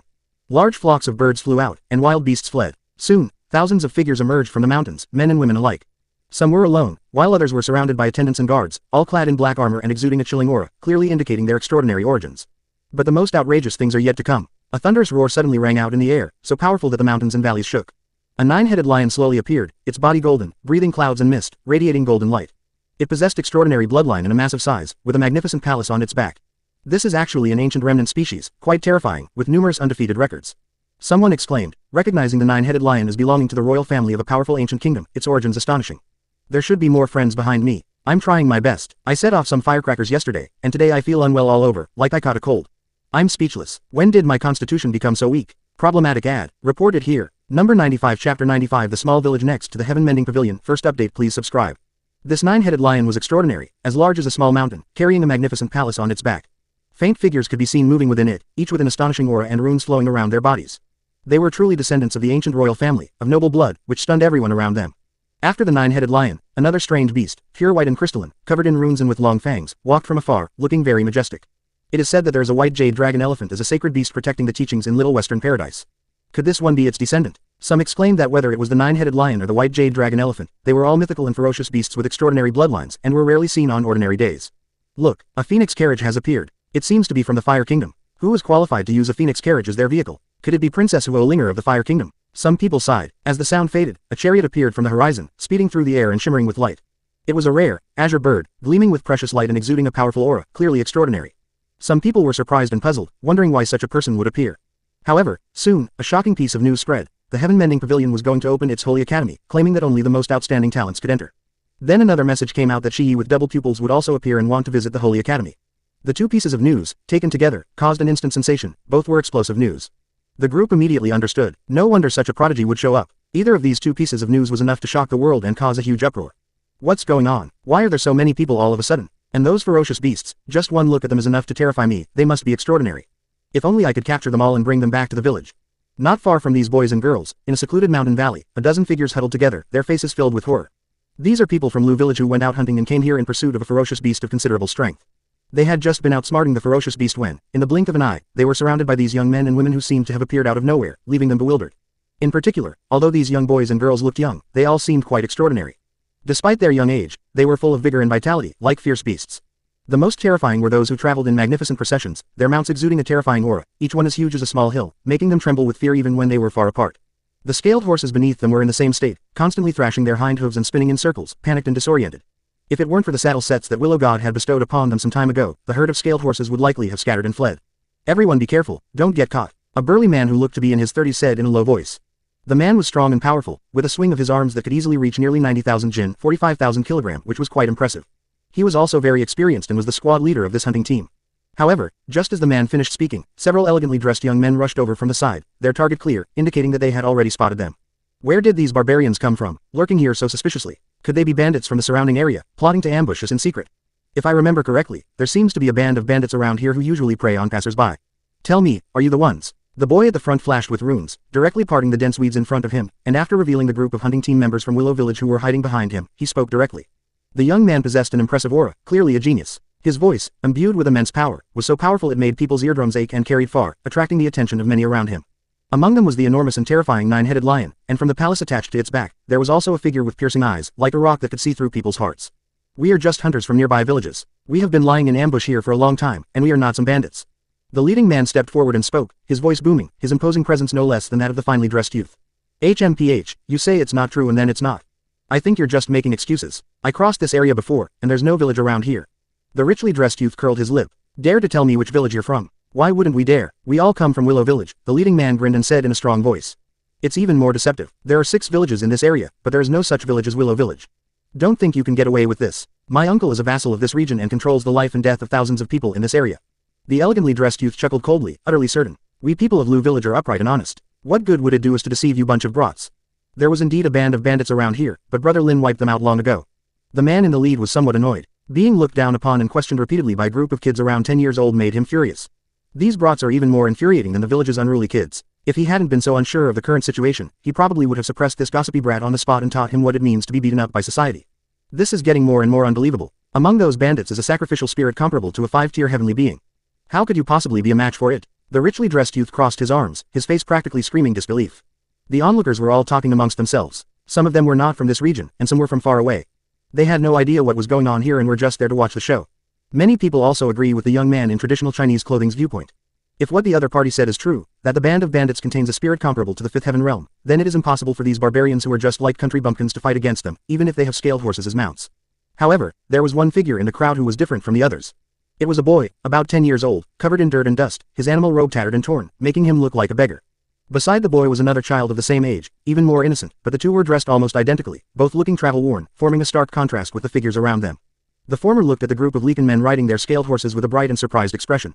What's wrong, brother Shi Hao? Are these people really acting strangely? The slightly immature-looking child raised an eyebrow, somewhat puzzled by the boy's behavior, and then asked. Nothing's wrong, except I might know this Lu village they're talking about. Do you believe me, Qingfeng? The boy in the lead scratched his head, revealing a mouthful of big white teeth. I slept in early yesterday, so this is the first update of the day. There will be 3 more updates to come, but I can't keep breaking my promise, so the updates might be a little late. Finally, please subscribe. Problematic ad. Reported here. Number 96 Chapter 96 Who dares to cause trouble at the gate of Lu village? Second update. If Tuazi were here, he would definitely recognize this little brat immediately. It was none other than the little boy from Shikyun. Brother Shi Hao, what's with this Willow village and Wooden village? I don't quite understand what you're saying. Is that village some kind of mysterious place? The little boy, called Qingfeng, asked, completely bewildered. That's hard to say. The little boy frowned, unsure of where to begin. Although he hadn't had many dealings with the people of Willow village, each encounter had left a deep impression on him. Especially when they were still in the Kangmang Mountains, the people of Lu village were definitely the first to come to Shi village and take and eat. That village is very mysterious, and the people there are all extraordinary, some even more so than me. Recalling what happened in the realm of the gods a while ago, the little one organized her thoughts and slowly spoke to the boy in front of her, her eyes filled with the affection she felt for her younger brother. After his supreme bone was removed, his father, in order to prevent Shi's lineage from harming him again, had no choice but to find a child of similar age to take his place and suffer the oppression of Shi's lineage in the ancestral land in place of Shi Hao. That person was Qingfeng. I still remember when I first saw Qingfeng, he was not only weak and sickly, but his feet were also almost crippled due to poisoning. As for the name Qingfeng, he chose it himself, hoping to be as free as the breeze. The little one felt he didn't owe many people, but this one in front of him definitely did. Although the two are not actually brothers and have no blood relation, they are closer than brothers and intend to join the same sect. He's actually someone like you, brother Shi Hao. A hint of surprise flashed across Qingfeng's face. In his eyes, the little one was practically the epitome of omnipotence, the person he admired most, whose talent and strength were unparalleled among his peers. In that village, there was someone that even brother Shi Hao praised, which surprised and intrigued him. The little one's thoughts, however, drifted to other things. Before leaving, he discussed with his grandfather, the clan chief, what he had seen and heard in the realm of the gods, and mentioned that the people of Willow village had also entered that mysterious world. Even now, he still remembers the expression on his grandfather's face, strange, shocked, and simply unable to believe it. He initially felt the same way. After all, he had witnessed the scene that day firsthand. The four most powerful ferocious beasts wreaked havoc on the great wilderness, scorching fires burned for a full 100,000 kilometers, and molten lava poured down from the sky, reducing the entire land to ashes. Under such a terrifying attack, nothing can survive, all living beings will be reduced to ashes, leaving not even a trace. Stone Village was able to escape unscathed because at the last moment, the Willow God intervened, using unparalleled power to lift the entire Stone Village, traversing countless kilometers and avoiding that great crisis. The clan elder had spoken of the Willow God to him many times. The Willow God was believed to be from the celestial realm, extremely extraordinary. With a flick of his willow leaves, he could even cleave through the heavenly lightning, terrifying and powerful, which was why he could unleash such heaven-defying abilities. He protected the entire Stone Village, ensuring its safety during that crisis. But the village called Lu Village not only still exists, but it seems that the village has now been moved to this territory, spanning countless kilometers, which shocked him.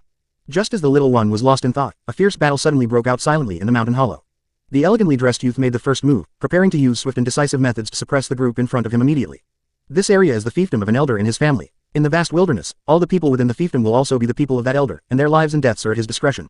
If anyone dares to resist in the slightest, his entire clan will be exterminated. This is an ancient rule, and it is the same in every ancient country.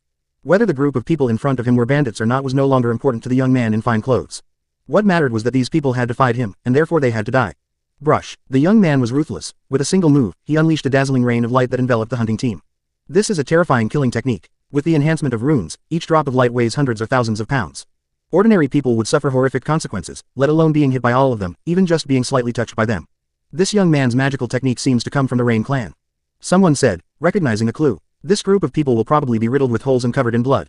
Exclamations arose from the crowd. Many girls had already subconsciously turned their heads away, not out of pity for the men, but because they didn't want the horrific scene to taint their eyes. Most of them came from wealthy and prestigious families, with many fiefdoms and fiefdoms under their names, and they did not find anything wrong with what the richly dressed boy said. Some people from the lower classes felt sympathy for these men, and a look of pity flashed across their faces. However, to everyone's surprise, when faced with the rain of light, these men in animal robes did not try to dodge at all, but instead used their flesh and blood to withstand it. Most importantly, they really persevered. The light spots that were powerful enough to smash the palace seemed to have lost their effect at this moment, leaving only some bruises on these men, which were almost negligible. How is this possible? The richly dressed youth was shocked, never expecting that his strongest attack would be so easily blocked by the opponent. We didn't want to hurt anyone, especially not brats like you, but you forced us to do it today. The hunting party's squad leader had a serious expression, filled with a chilling aura. Real bad guys never care about age. Kill. A surge of killing intent swept across the area. Without any runes flashing or any amazing light emanating from them, a dozen or so men from Lu village attacked directly, their killing intent palpable. The young man in fine clothes had never seen anything like this before and was so frightened that he collapsed to the ground. You barbarians, where did you get the audacity to lay a hand on me? Why don't you just die already? The richly dressed youth roared. Losing face in front of so many people made him want to go berserk. Young master, don't be afraid. A petite, hunched figure rushed out, exuding an astonishing aura. Her left hand swept through the air, runes intertwining and mist surging. With a wave of her hand, the runes flashed, directly blasting more than a dozen men from Willow village away. With this level of strength, one should at least be a powerful expert who has opened the third or fourth level of the heavenly realm. Those watching instinctively took a few steps back to avoid being accidentally injured. Yun Nu, quickly kill these insolent barbarians for me. The richly dressed youth saw hope and shouted at the top of his lungs. Young master, just you wait and see. The old man called Yun Nu nodded, then looked at the people of Lekan with a gloomy expression, as if he was about to make a move. Seriously, where did this stray dog come from, daring to bark so freely on the territory of my Willow village? Just then, in the distance, a roar resounded, like thunder, or like 1,000 troops fighting. The next moment, a figure charged forward fiercely, and before anyone could make out his features, a sharp and terrifying gust of wind from his fist struck. With a loud bang, the expert at the cave heaven realm was sent flying, crashing heavily into the rocks beside him. Half of his body went limp, and countless ribs were broken. He coughed up mouthfuls of blood, barely able to breathe. All around, the crows fell silent. Here we go, let's drink until we drop. Problematic ad. Reported here. Number 97 Chapter 97 There are no kings or nobles granted land, only Willow Village will never rest. Chapter 97 There are no kings or nobles granted land, only Willow Village will never rest. Third update. Everyone held their breath and didn't dare to even breathe loudly. The scene changed so quickly that even the bystanders were caught off guard. The sound of falling leaves could be faintly heard in the air, and the huge impact shook the earth, sending dust flying and obscuring the sky. What a brave warrior. As the dust settled, many people were amazed when they saw the figure that had suddenly rushed out. What a burly man he was. Tall and slender, he stood over 2 meters tall, like a small giant. His muscles bulged like a dragon in captivity, gleaming in the sunlight and exuding an immense vitality. This person has an incredibly strong physique. If I'm not mistaken, he doesn't seem to have used any magical techniques to enhance his abilities. Inside the palace on the back of the 9-headed lion, a group of people dressed in black armor appeared, their bodies gleaming with a cold metallic luster. The leader was dressed in golden armor, which shone brightly. Just by standing there, he gave people the feeling of being as tall as a mountain, seemingly insurmountable. Beside the man in golden armor were a group of young men and women, each of them elegant, noble, and dressed in extraordinary attire. The young man at the head of the group spoke, claiming to be a prince. He said he possessed the pure bloodline of the human emperor, was incredibly strong, and had exceptional talent. As he spoke, his eyes even flashed with a faint electric light.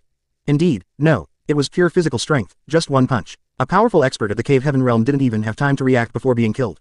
Such power is outrageous. The golden armored general spoke, his eyes gleaming and his expression profound. He wasn't sure if it was just his imagination, but he actually felt an invisible pressure emanating from the man in front of him. Brother Lin. On the field, the members of the Lu village hunting team were overjoyed to see the newcomers and hurried over as if they had found their leader. They had been injured by the hunchbacked old man, and each of them had some injuries, but none of them were serious, they were just simple superficial wounds. Are you all right? The man was none other than Lin Zhuang. He was hunting nearby when he heard the commotion and rushed over immediately. Brother Lin, we're fine, just some superficial injuries, nothing serious. The group of men shook their heads. In the vast wilderness, these injuries were nothing, especially since they had blood replenishing and hemostatic medicine on them, which they had already taken. They would recover in just 1 or 2 days. This isn't over yet. Lin Zhuang's face was grim as he turned and looked around, speaking coldly. He was genuinely enraged when they immediately began mocking the people of Lu village for being inferior. There are no kings or noble families here, only Willow village can live forever. This is the territory of my Willow village. We can ignore everyone else, but you scions of powerful clans must pay a toll to pass through. Otherwise, you can go cool off somewhere else. Lin Zhuang remained calm and spoke loudly, his voice carrying immense power and deafening force. These words immediately caused a great uproar, especially among the descendants of various families, who were furious and glared at them coldly. Why has this place become the territory of your Willow village? This is clearly the fiefdom of the Rain clan. Are you little barbarians trying to challenge the authority of all the great clans? A member of a great clan spoke up, indignantly. They had realized that there might indeed be a tribe called Willow village nearby, but at this moment, it no longer mattered. Why should I? Let me tell you, it's because of my fists. Lin Zhuang's expression was murderous. As soon as he finished speaking, his whole body shot out like a cannonball, heading straight for the big clan scion who had spoken. How dare you? The disciple from the powerful clan who spoke never expected that the other party would attack so suddenly. His body was covered in runes as he tried to defend himself. With a loud bang, the runes on the opponent's body shattered the next moment, as fragile as tofu, and the entire person was sent flying. That's too ruthless, someone exclaimed in shock. He attacked suddenly without any warning. This guy is a monster. How outrageous. This is a blatant violation of the dignity and rules of our ancient great nation. The prince who had spoken earlier was furious, as if his sore spot had been touched. Of all the land under heaven, none is greater than the king's land, and of the king's land, none is greater than the fiefdom. This is the ironclad rule of all ancient kingdoms. General, I'm afraid we'll have to trouble you to take action again, the young prince said, looking at the golden armored general beside him. Easy peasy. The golden armored general nodded. Then he leapt directly off the back of the massive 9-headed lion and landed in front of Lin Zhuang. With a loud bang, a massive impact struck, denting and cracking the ground. The golden armored general is very strong. His cultivation level has already broken through the cave heaven realm, and he reached the spirit transformation realm several years ago. This is a major watershed moment. This realm not only allows one to reshape their true self, but also to generate spirituality from the physical body to the spirit, and then to the grotto heaven that connects with the outside world. When fighting, one's power is endless, as if it will never run dry. The golden armored general's body shimmered with gold and emitted a blue light. He stepped on a beam of light and did not use any magical techniques or supernatural powers. Instead, he intended to suppress his opponent with the strength of his physical body. However, he was not arrogant. Although he did not use any special techniques, he compressed the runes into his layers of flesh and blood to enhance himself, greatly increasing his physical strength and defense. The protector of the ancient prince actually took action personally. Could it be that there is some grudge between the two? Someone exclaimed in surprise. What grudges? Didn't you hear what this person said? Anyone from a powerful clan has to pay a hefty toll when passing through here. This person is determined to challenge these powerful clan scions and embarrass them. However, this person is too impulsive. The reason why a great clan can be called a great clan is because it has been proven over countless years. Quiet murmurs arose from the crowd. Lin Zhuang narrowed his eyes and became serious. The golden-armored general in front of him gave him a sense of oppression that no one else had. His eyes were fixed on the sky, and above his head, a crater-like cave shimmered, turning into a stream of nectar that poured out, also blessing him. There were no warning signs whatsoever. The two figures collided directly. Boom. In an instant, a violent shockwave swept across the surroundings, shaking the area and producing a deafening roar. Rocks flew everywhere, and ancient trees around the area were shattered and broken by the force of the shockwave. The golden-armored general narrowed his eyes, growing increasingly alarmed. He had thought he had taken the situation very seriously, but he hadn't expected to underestimate his opponent in the end. The opponent's vital energy far exceeded his expectations, as vigorous and powerful as rivers and seas, and as raging as a violent tsunami. The energy and blood burst forth from his body like an erupting volcano, as if he had no energy to spare. It was even more exaggerated than his own energy. After just a few punches, his whole body ached, as if he was about to fall apart. The belated third update is here. There's more to come, making it 5 chapters in total today. Closing parenthesis. Problematic ad. Reported here. Number 98 Chapter 98 One man against a group of heroes. The golden-armored general's expression changed almost imperceptibly, a faint flush appeared on his face, and his blood and chi even seemed somewhat unstable. In the first round of clashes, he didn't gain the slightest advantage. What a terrifying body. What did this person eat to grow up like this? How could their blood and chi be so exaggerated and terrifying? Could it be that they were born bathed in the essence of the blood of an ancient species? The golden-armored general looked serious, his heart filled with shock, feeling as if his bones were cracking. Lin Zhuang, however, pressed his advantage relentlessly, pursuing his prey like a hungry tiger pouncing on its prey. He threw a punch, which slammed towards the golden-armored general. The fists flew through the air, making a whooshing sound, their power surging like a vast ocean. Each strike was more powerful than the last, landing heavily on the golden-armored general and producing a series of dull, metallic sounds, forcing him to retreat repeatedly. The golden-armored general is the protector of the prince of the ancient kingdom, yet he is no match for this barbarian and is being forced to retreat in defeat. A member of a powerful clan was shocked and could not believe what he was seeing. Many of them had seen the golden-armored general before and were familiar with his prowess. He was a protector of a prince and possessed a powerful killing technique. No, the golden-armored general must have suppressed his strength, wanting to defeat his opponent fair and square in his area of expertise. A powerful figure from a major clan spoke up, not believing that the golden-armored general would be defeated. Although he hadn't gained the upper hand, it wasn't enough to change the situation. They had already realized that although the man who had suddenly appeared was extraordinary and possessed the strength to defeat 10,000 men, he was only at the Cave Heaven realm. While this level can be considered strong, it's far from enough compared to the golden-armored general. The latter had already entered the spirit transformation realm several years ago, a whole major realm higher. Even geniuses can only fight across a few minor realms, only unparalleled geniuses can fight across an entire major realm without being defeated. As for the man in front of him, he looked to be over 30 years old, long past the prime time for cultivation, and could never compare to those top geniuses. This group of people are determined. In the venue, a violent explosion suddenly rang out, and the two figures quickly separated in the next moment. Barbarian, you have thoroughly angered this general. You dare to openly defy the ironclad orders of the ancient kingdom. You will face certain death. The golden-armored general roared as he received a heavy punch to the face, which bent his nose and left him covered in blood and flesh, looking rather miserable. He immediately stopped hiding his strength. In an instant, the power of the spirit transformation realm poured out, golden rays of light appeared, shining brightly, swirling around his body, his divine might terrifying. Lin Zhuang remained unfazed, still raising his fist and charging forward, while simultaneously unleashing his ferocious ape body technique. Bang bang bang, a series of dull punches rang out, amplified even more dramatically by the ferocious ape body. Each punch was at least twice as powerful, raining down on the golden-armored general like a storm. The golden-armored general was caught off guard and staggered backward. He was still gathering his strength when his opponent suddenly rushed out to launch a sneak attack, showing no martial ethics whatsoever, which made him extremely frustrated. Enough. With a shout, the golden-armored general unleashed a burst of dark golden light that enveloped the surroundings, resembling a giant circular scimitar that could easily cleave through rocks, finally forcing Lin Zhuang to retreat. However, not long after, Lin Zhuang attacked again, stomping his foot and causing the earth to crack open.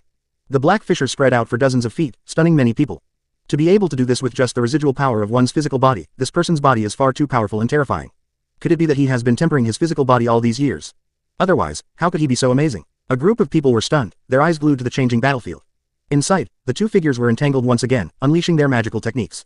Various lights danced, and countless runes flickered. The surging radiance, like a thick fog, covered the area, causing the earth to tremble. A moment later, a figure suddenly flew backward, flashing with golden light, and crashed directly into the trees behind him. Crackling sounds and screams filled the air. The golden-armored general was actually defeated. Some people's eyes gleamed as they saw the golden light and exclaimed in horror. This scene was outrageous. The protector of the ancient prince was actually defeated. Even without suppressing his strength, he was still no match for him and was sent flying by a flurry of punches. The sight was so gruesome that it shocked the onlookers. Could the other party be some middle-aged prodigy? Among the crowd, the little one was equally shocked and recognized Lin Zhuang. If he remembered correctly, when he first met the other party, he was only carrying blood. How much time has passed, yet the progress is so rapid.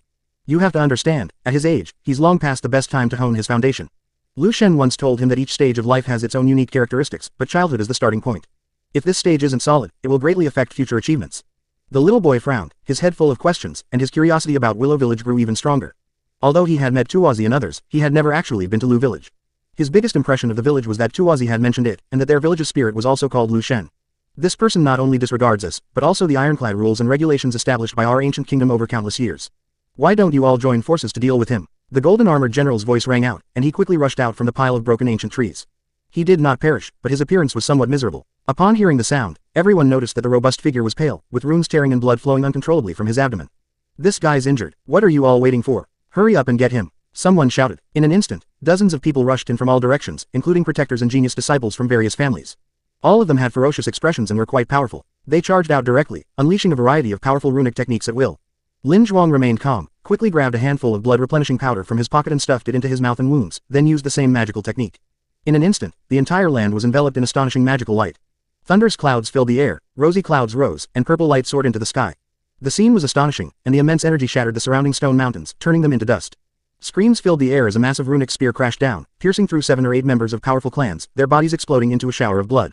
This scene left the people in the distance dumbfounded, and they were all trembling.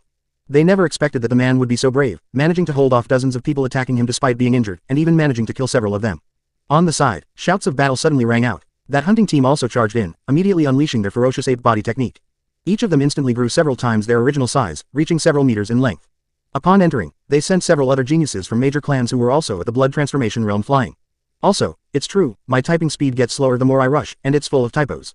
Then, I'd like to thank all my friends for their donations, monthly tickets, and subscriptions. I will continue to update the content related to the work. Some of the friends gave quite a lot of money as tips, which made Bigwa feel extremely humbled. It's best if everyone enjoys reading Bigwa's books. Problematic ad. Reported here. Number 99 Chapter 99 The Three-Eyed Raven, here it comes.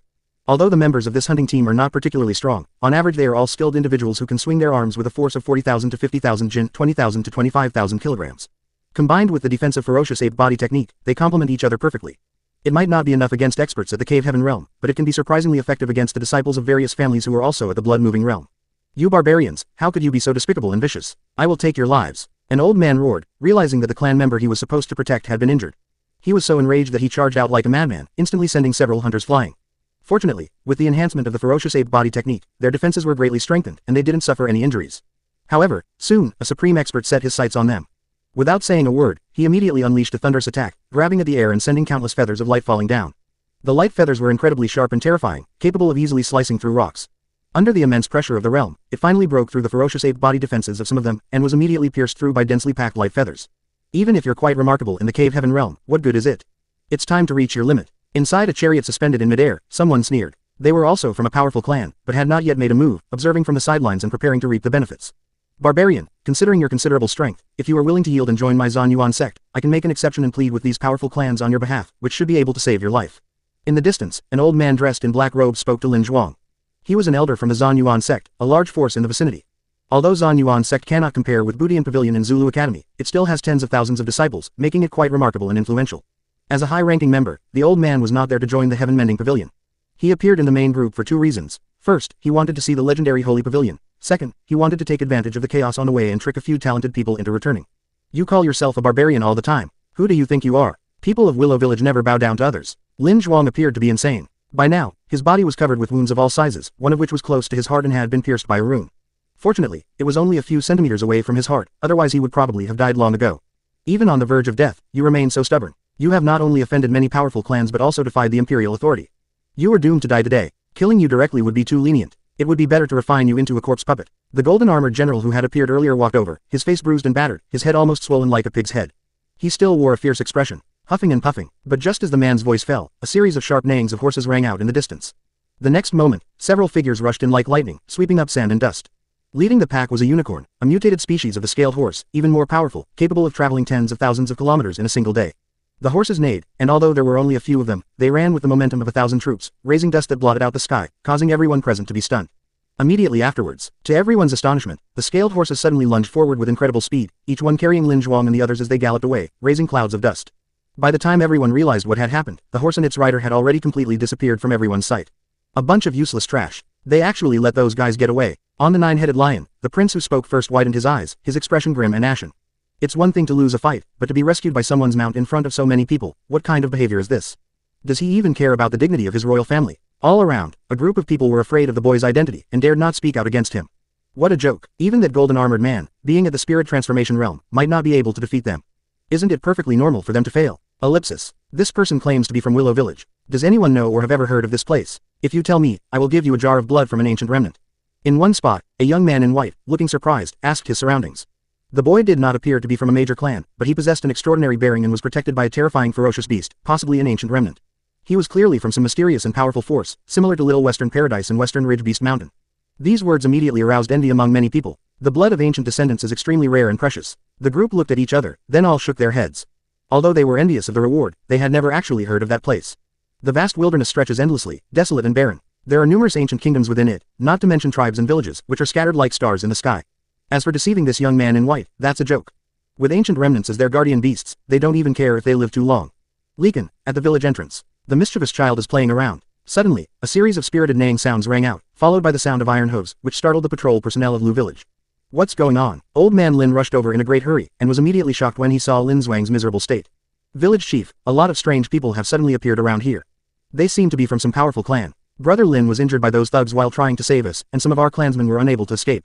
The members of the hunting team, their faces somber, recounted the whole story. This is outrageous. Does a powerful clan have the right to act so recklessly? Old man Lin was indignant and immediately erupted in anger. When he was young, he traveled all over the country and knew the nature of those powerful clans. He never expected that they would actually bully him now. After carefully settling Lin Zhuang in, the old man went straight up the back mountain. At the mountaintop, thousands of willow branches hang down, like trees supporting the sky. While other places are withered and yellow, this place is full of spring and lush green. Old man Lin humbly pleaded with God Lu to lend a hand. Three-eyed raven, little black, you two come along. Jiang Huai pondered for a moment and then agreed to old man Lin's request. His consciousness permeated the entire Willow village, and he knew about it immediately. It's not a big deal for a group of people to pass by the vicinity of Lekin. It's not like the road belongs to them. There are many roads in the world, so they can just go their separate ways. But some people insist on saying things like granting land and people fiefdoms, and that barbarians deserve to die, so he has no choice but to take it seriously and find out the truth. These people are all his followers, and it is Jiang Huai's responsibility to protect his followers. Jiang Huai originally planned to send only Shi Hao. Although this black python has not yet obtained any bloodline techniques, it can still fight against enemies below the spirit transformation realm by relying on the toughness of its body, the sharpness of its tail, and the terror of its venom. However, just to be on the safe side, he also called upon the three-eyed raven that had taken up residence on him. The three-eyed crows were a male and a female. The female seemed to be pregnant, as her body had become visibly bloated and she was no longer as swift as before. However, her third vertical eye on her forehead was even more striking, emitting a dazzling light, as if opening a mysterious door. These two three-eyed crows are extraordinary. Jiang Huai once used his reconnaissance skills to investigate them, and the data was exceptionally impressive, even more terrifying and mysterious than Xiao Hei's bloodline. In particular, the third vertical eye between their eyebrows can emit a dazzling five-colored light, and if it is hit, a mountain will melt away in an instant. Actually, it's quite a wonderful thing. He was able to command the two crows entirely because of the two three-eyed crows themselves. Having spent so much time together, these two three-eyed crows would often wander around the village, subconsciously learning from the mischievous children of Willow village who used blood to refine their bodies and practicing body tempering techniques. Over time, he somehow became a follower of Jiang Huai, and just a few days ago he even reached 60. Jiang Huai naturally wouldn't let go of this once-in-a-lifetime opportunity, so he directly transferred his power, making these two strange and ferocious beasts his second type of beast believer besides Xiao Hei. Here it comes. Problematic ad. Reported here. Number 100 Chapter 100, Chapter 99, For Whom the Bell Tolls Forgot to Update. Chapter 100, Chapter 99, For Whom the Bell Tolls I Forgot to Update, so sad. Above the towering canopy of trees, the male three-eyed raven was the first to set off. Spreading its wings, its massive body, several meters in size, glided through the air and swooped down to a great distance in an instant. Its body was wrapped in strange runes that turned into black light tails, and it exuded a terrifyingly fierce aura. In the air, bone-like patterns intertwined, like divine fire burning, as if drifting from the other side of the night, wanting to sink all things in the mortal world into the dark underworld. This three-eyed raven is so extraordinary that it is accompanied by strange phenomena whenever it moves, enough to astound many people. This is a true descendant of an ancient ferocious beast, with pure blood. Once it truly grows up, it is very likely to transform into a true ancient ferocious beast and become an immortal being second only to the 10 ferocious beasts. At the same time, a huge black shadow darted across the vast land with a roar, not to be outdone. Like lightning, it turned and rushed into the boundless forest, startling the great wilderness. It was Xiao Hei. After a few days, its size had grown even larger, its body covered in dense scales, each scale as large as an adult, shimmering with a metallic texture and luster in the sunlight. It was as fast as a small mountain, and its aura grew increasingly deep and terrifying, as if it were lying in wait. Its movements were so powerful that the earth trembled. Behind the two ferocious beasts, Chuazi, Ji Yuchen, Lin Meng, and a group of carefully selected warriors from Lu village followed closely behind, also preparing to set off. Lin Meng, tall and imposing, sat at the head of the group. The divine ox beneath him kept mooing, its expression grim, its hooves thrashing as it prepared to wreak havoc. Are kings and nobles born with a special destiny? Anyone who dares to bully the people of Lu village, I'll bully them to death. On the bull's back, Lin Chen's face was filled with an unprecedentedly grim and murderous aura. Not only was his own elder brother beaten so badly, but the villagers were also dead or injured, which made him furious, and he was like a volcano erupting. When has the dignified Lekin ever suffered such humiliation? The villagers from Lekin gathered together, all filled with righteous indignation. Regardless of gender, their eyes were bloodshot and their fists were clenched so tightly they cracked. If they weren't so weak, they would have loved to join in and use the blood of those powerful clans, scions to mourn the dead and wounded. It's absolutely outrageous. Why did they attack them without a word? Why do those high and mighty people think their lives are as insignificant as weeds? This matter must be resolved, even if it means fighting to the last drop of blood. Today, the death knell will toll for those who consider themselves superior. Lin Chen shouted, his voice soaring and echoing like a mighty river. Brother Lin Chen will win. Lu village will win. Lord Lu Shen will win. Someone shouted loudly to cheer on the brothers who were going into battle.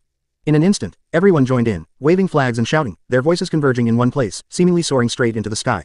Buzz buzz buzz. Not far away, the sound of horns, which had not been heard for many years, appeared. The deep and powerful sound carried far and wide, startling the land. The one who sounded the horn was the fifth son of the Lin family, who was left behind to guard the rear. The magnificent bugle call carried far and wide, echoing in the sky, awe-inspiring, high-pitched and unyielding, like a final swan song played by this world. Warhorses neighed, horns blared, and the desolate atmosphere unique to the great wilderness swept over us. Wait for our good news. We will make those people pay with their blood. Lin Meng pursed his lips, took a deep breath, and tapped the cow's back. Instantly, the fire divine ox let out a low roar, mustered all its strength, and charged out. On the mountain path, 4 enormous hooves trod through rolling lava, leaving trails of flames that soared into the sky. The raging fire even managed to scorch through the rocks, creating an astonishing spectacle. A distance of several hundred kilometers may seem long to mortals, taking several days or even dozens of days, but for the three-eyed raven, the fire-burning divine ox, the unicorn, and Little Black, it is not just a distance. They caught a faint scent in the air and rushed towards the battlefield. Ellipsis. What's going on? Why do I feel the ground shaking beneath my feet? On the mountain road, someone exclaimed in alarm, their face paling, as they suddenly sensed something was amiss. On both sides, the rocks were cracked, and fist-sized stones kept falling. Roar roar roar. In the distance, a golden lion with 9 heads roared, its expression suddenly changing. Its golden eyes narrowed slightly as it looked around. Further away, the white jade dragon elephant was even more restless, constantly emitting long cries. What on earth happened that suddenly made these ancient remnants all panic? Someone with sharp eyes spoke up, looking somewhat shocked. Whether it's the 9-headed lion or the white jade dragon elephant, they are all genuine ancient species with noble bloodlines, and their perception of danger is far superior to that of humans. Although still young, it already possesses a trace of its ancestor's spirit, which is quite extraordinary. Even the animals were startled and showed expressions of fear. Soon, at the edge of the earth, an even greater tremor came, surging wildly like a tide. Everyone in the mountain range was alarmed, their eyes wide with fear, sensing that a great terror was about to unfold, and a nameless panic gripped their hearts. As far as the eye could see, at the edge of the earth, dust billowed, countless boulders shattered and flew, countless impoverished mountains collapsed, and the ground cracked inch by inch, a terrifying sight, as if a great terror was reviving. Not only that, at the same time, the entire world darkened, as if a dark cloud had stretched across the sky, accompanied by a vast expanse of malevolent energy rolling in. A resounding voice, like the booming of a bell, rang out, deafening and awakening. It was the sound of a cow mooing. The next moment, as the cows bellowed, a massive burst of flame suddenly swept in, stirring up the rolling lava, and a scorching heat wave could be felt from a great distance. The group of people were horrified and quickly retreated, fearing that the raging fire would spread to them. This looks like the legendary divine ox of the blazing fire. Many people stared intently, peering through the billowing flames to make out the massive, mountain-like figure, and couldn't help but exclaim in surprise. The fire-burning divine ox is a pure ancient species. Legend has it that when a fully grown fire-burning divine ox is enraged, it can cause a volcanic eruption that stretches for millions of miles, spewing lava and melting the sky, which is terrifying. Could it be that the 9-headed lion and the white jade dragon elephant were frightened by the divine ox of the blazing fire? In the distance, a young genius exclaimed in surprise. Before the bull, which resembled a small mountain, the golden lion with 9 heads and the pure white jade dragon elephant were all uneasy, seemingly intimidated by the other. Absolutely impossible. The fire divine ox, the 9-headed lion, and the white jade dragon elephant are all ancient species, with the latter two being even more refined. It shouldn't be like this. An old man spoke, his gaze deep and his brows furrowed. Look, there seems to be someone on this fire god ox. Someone shouted that something incredible had been discovered.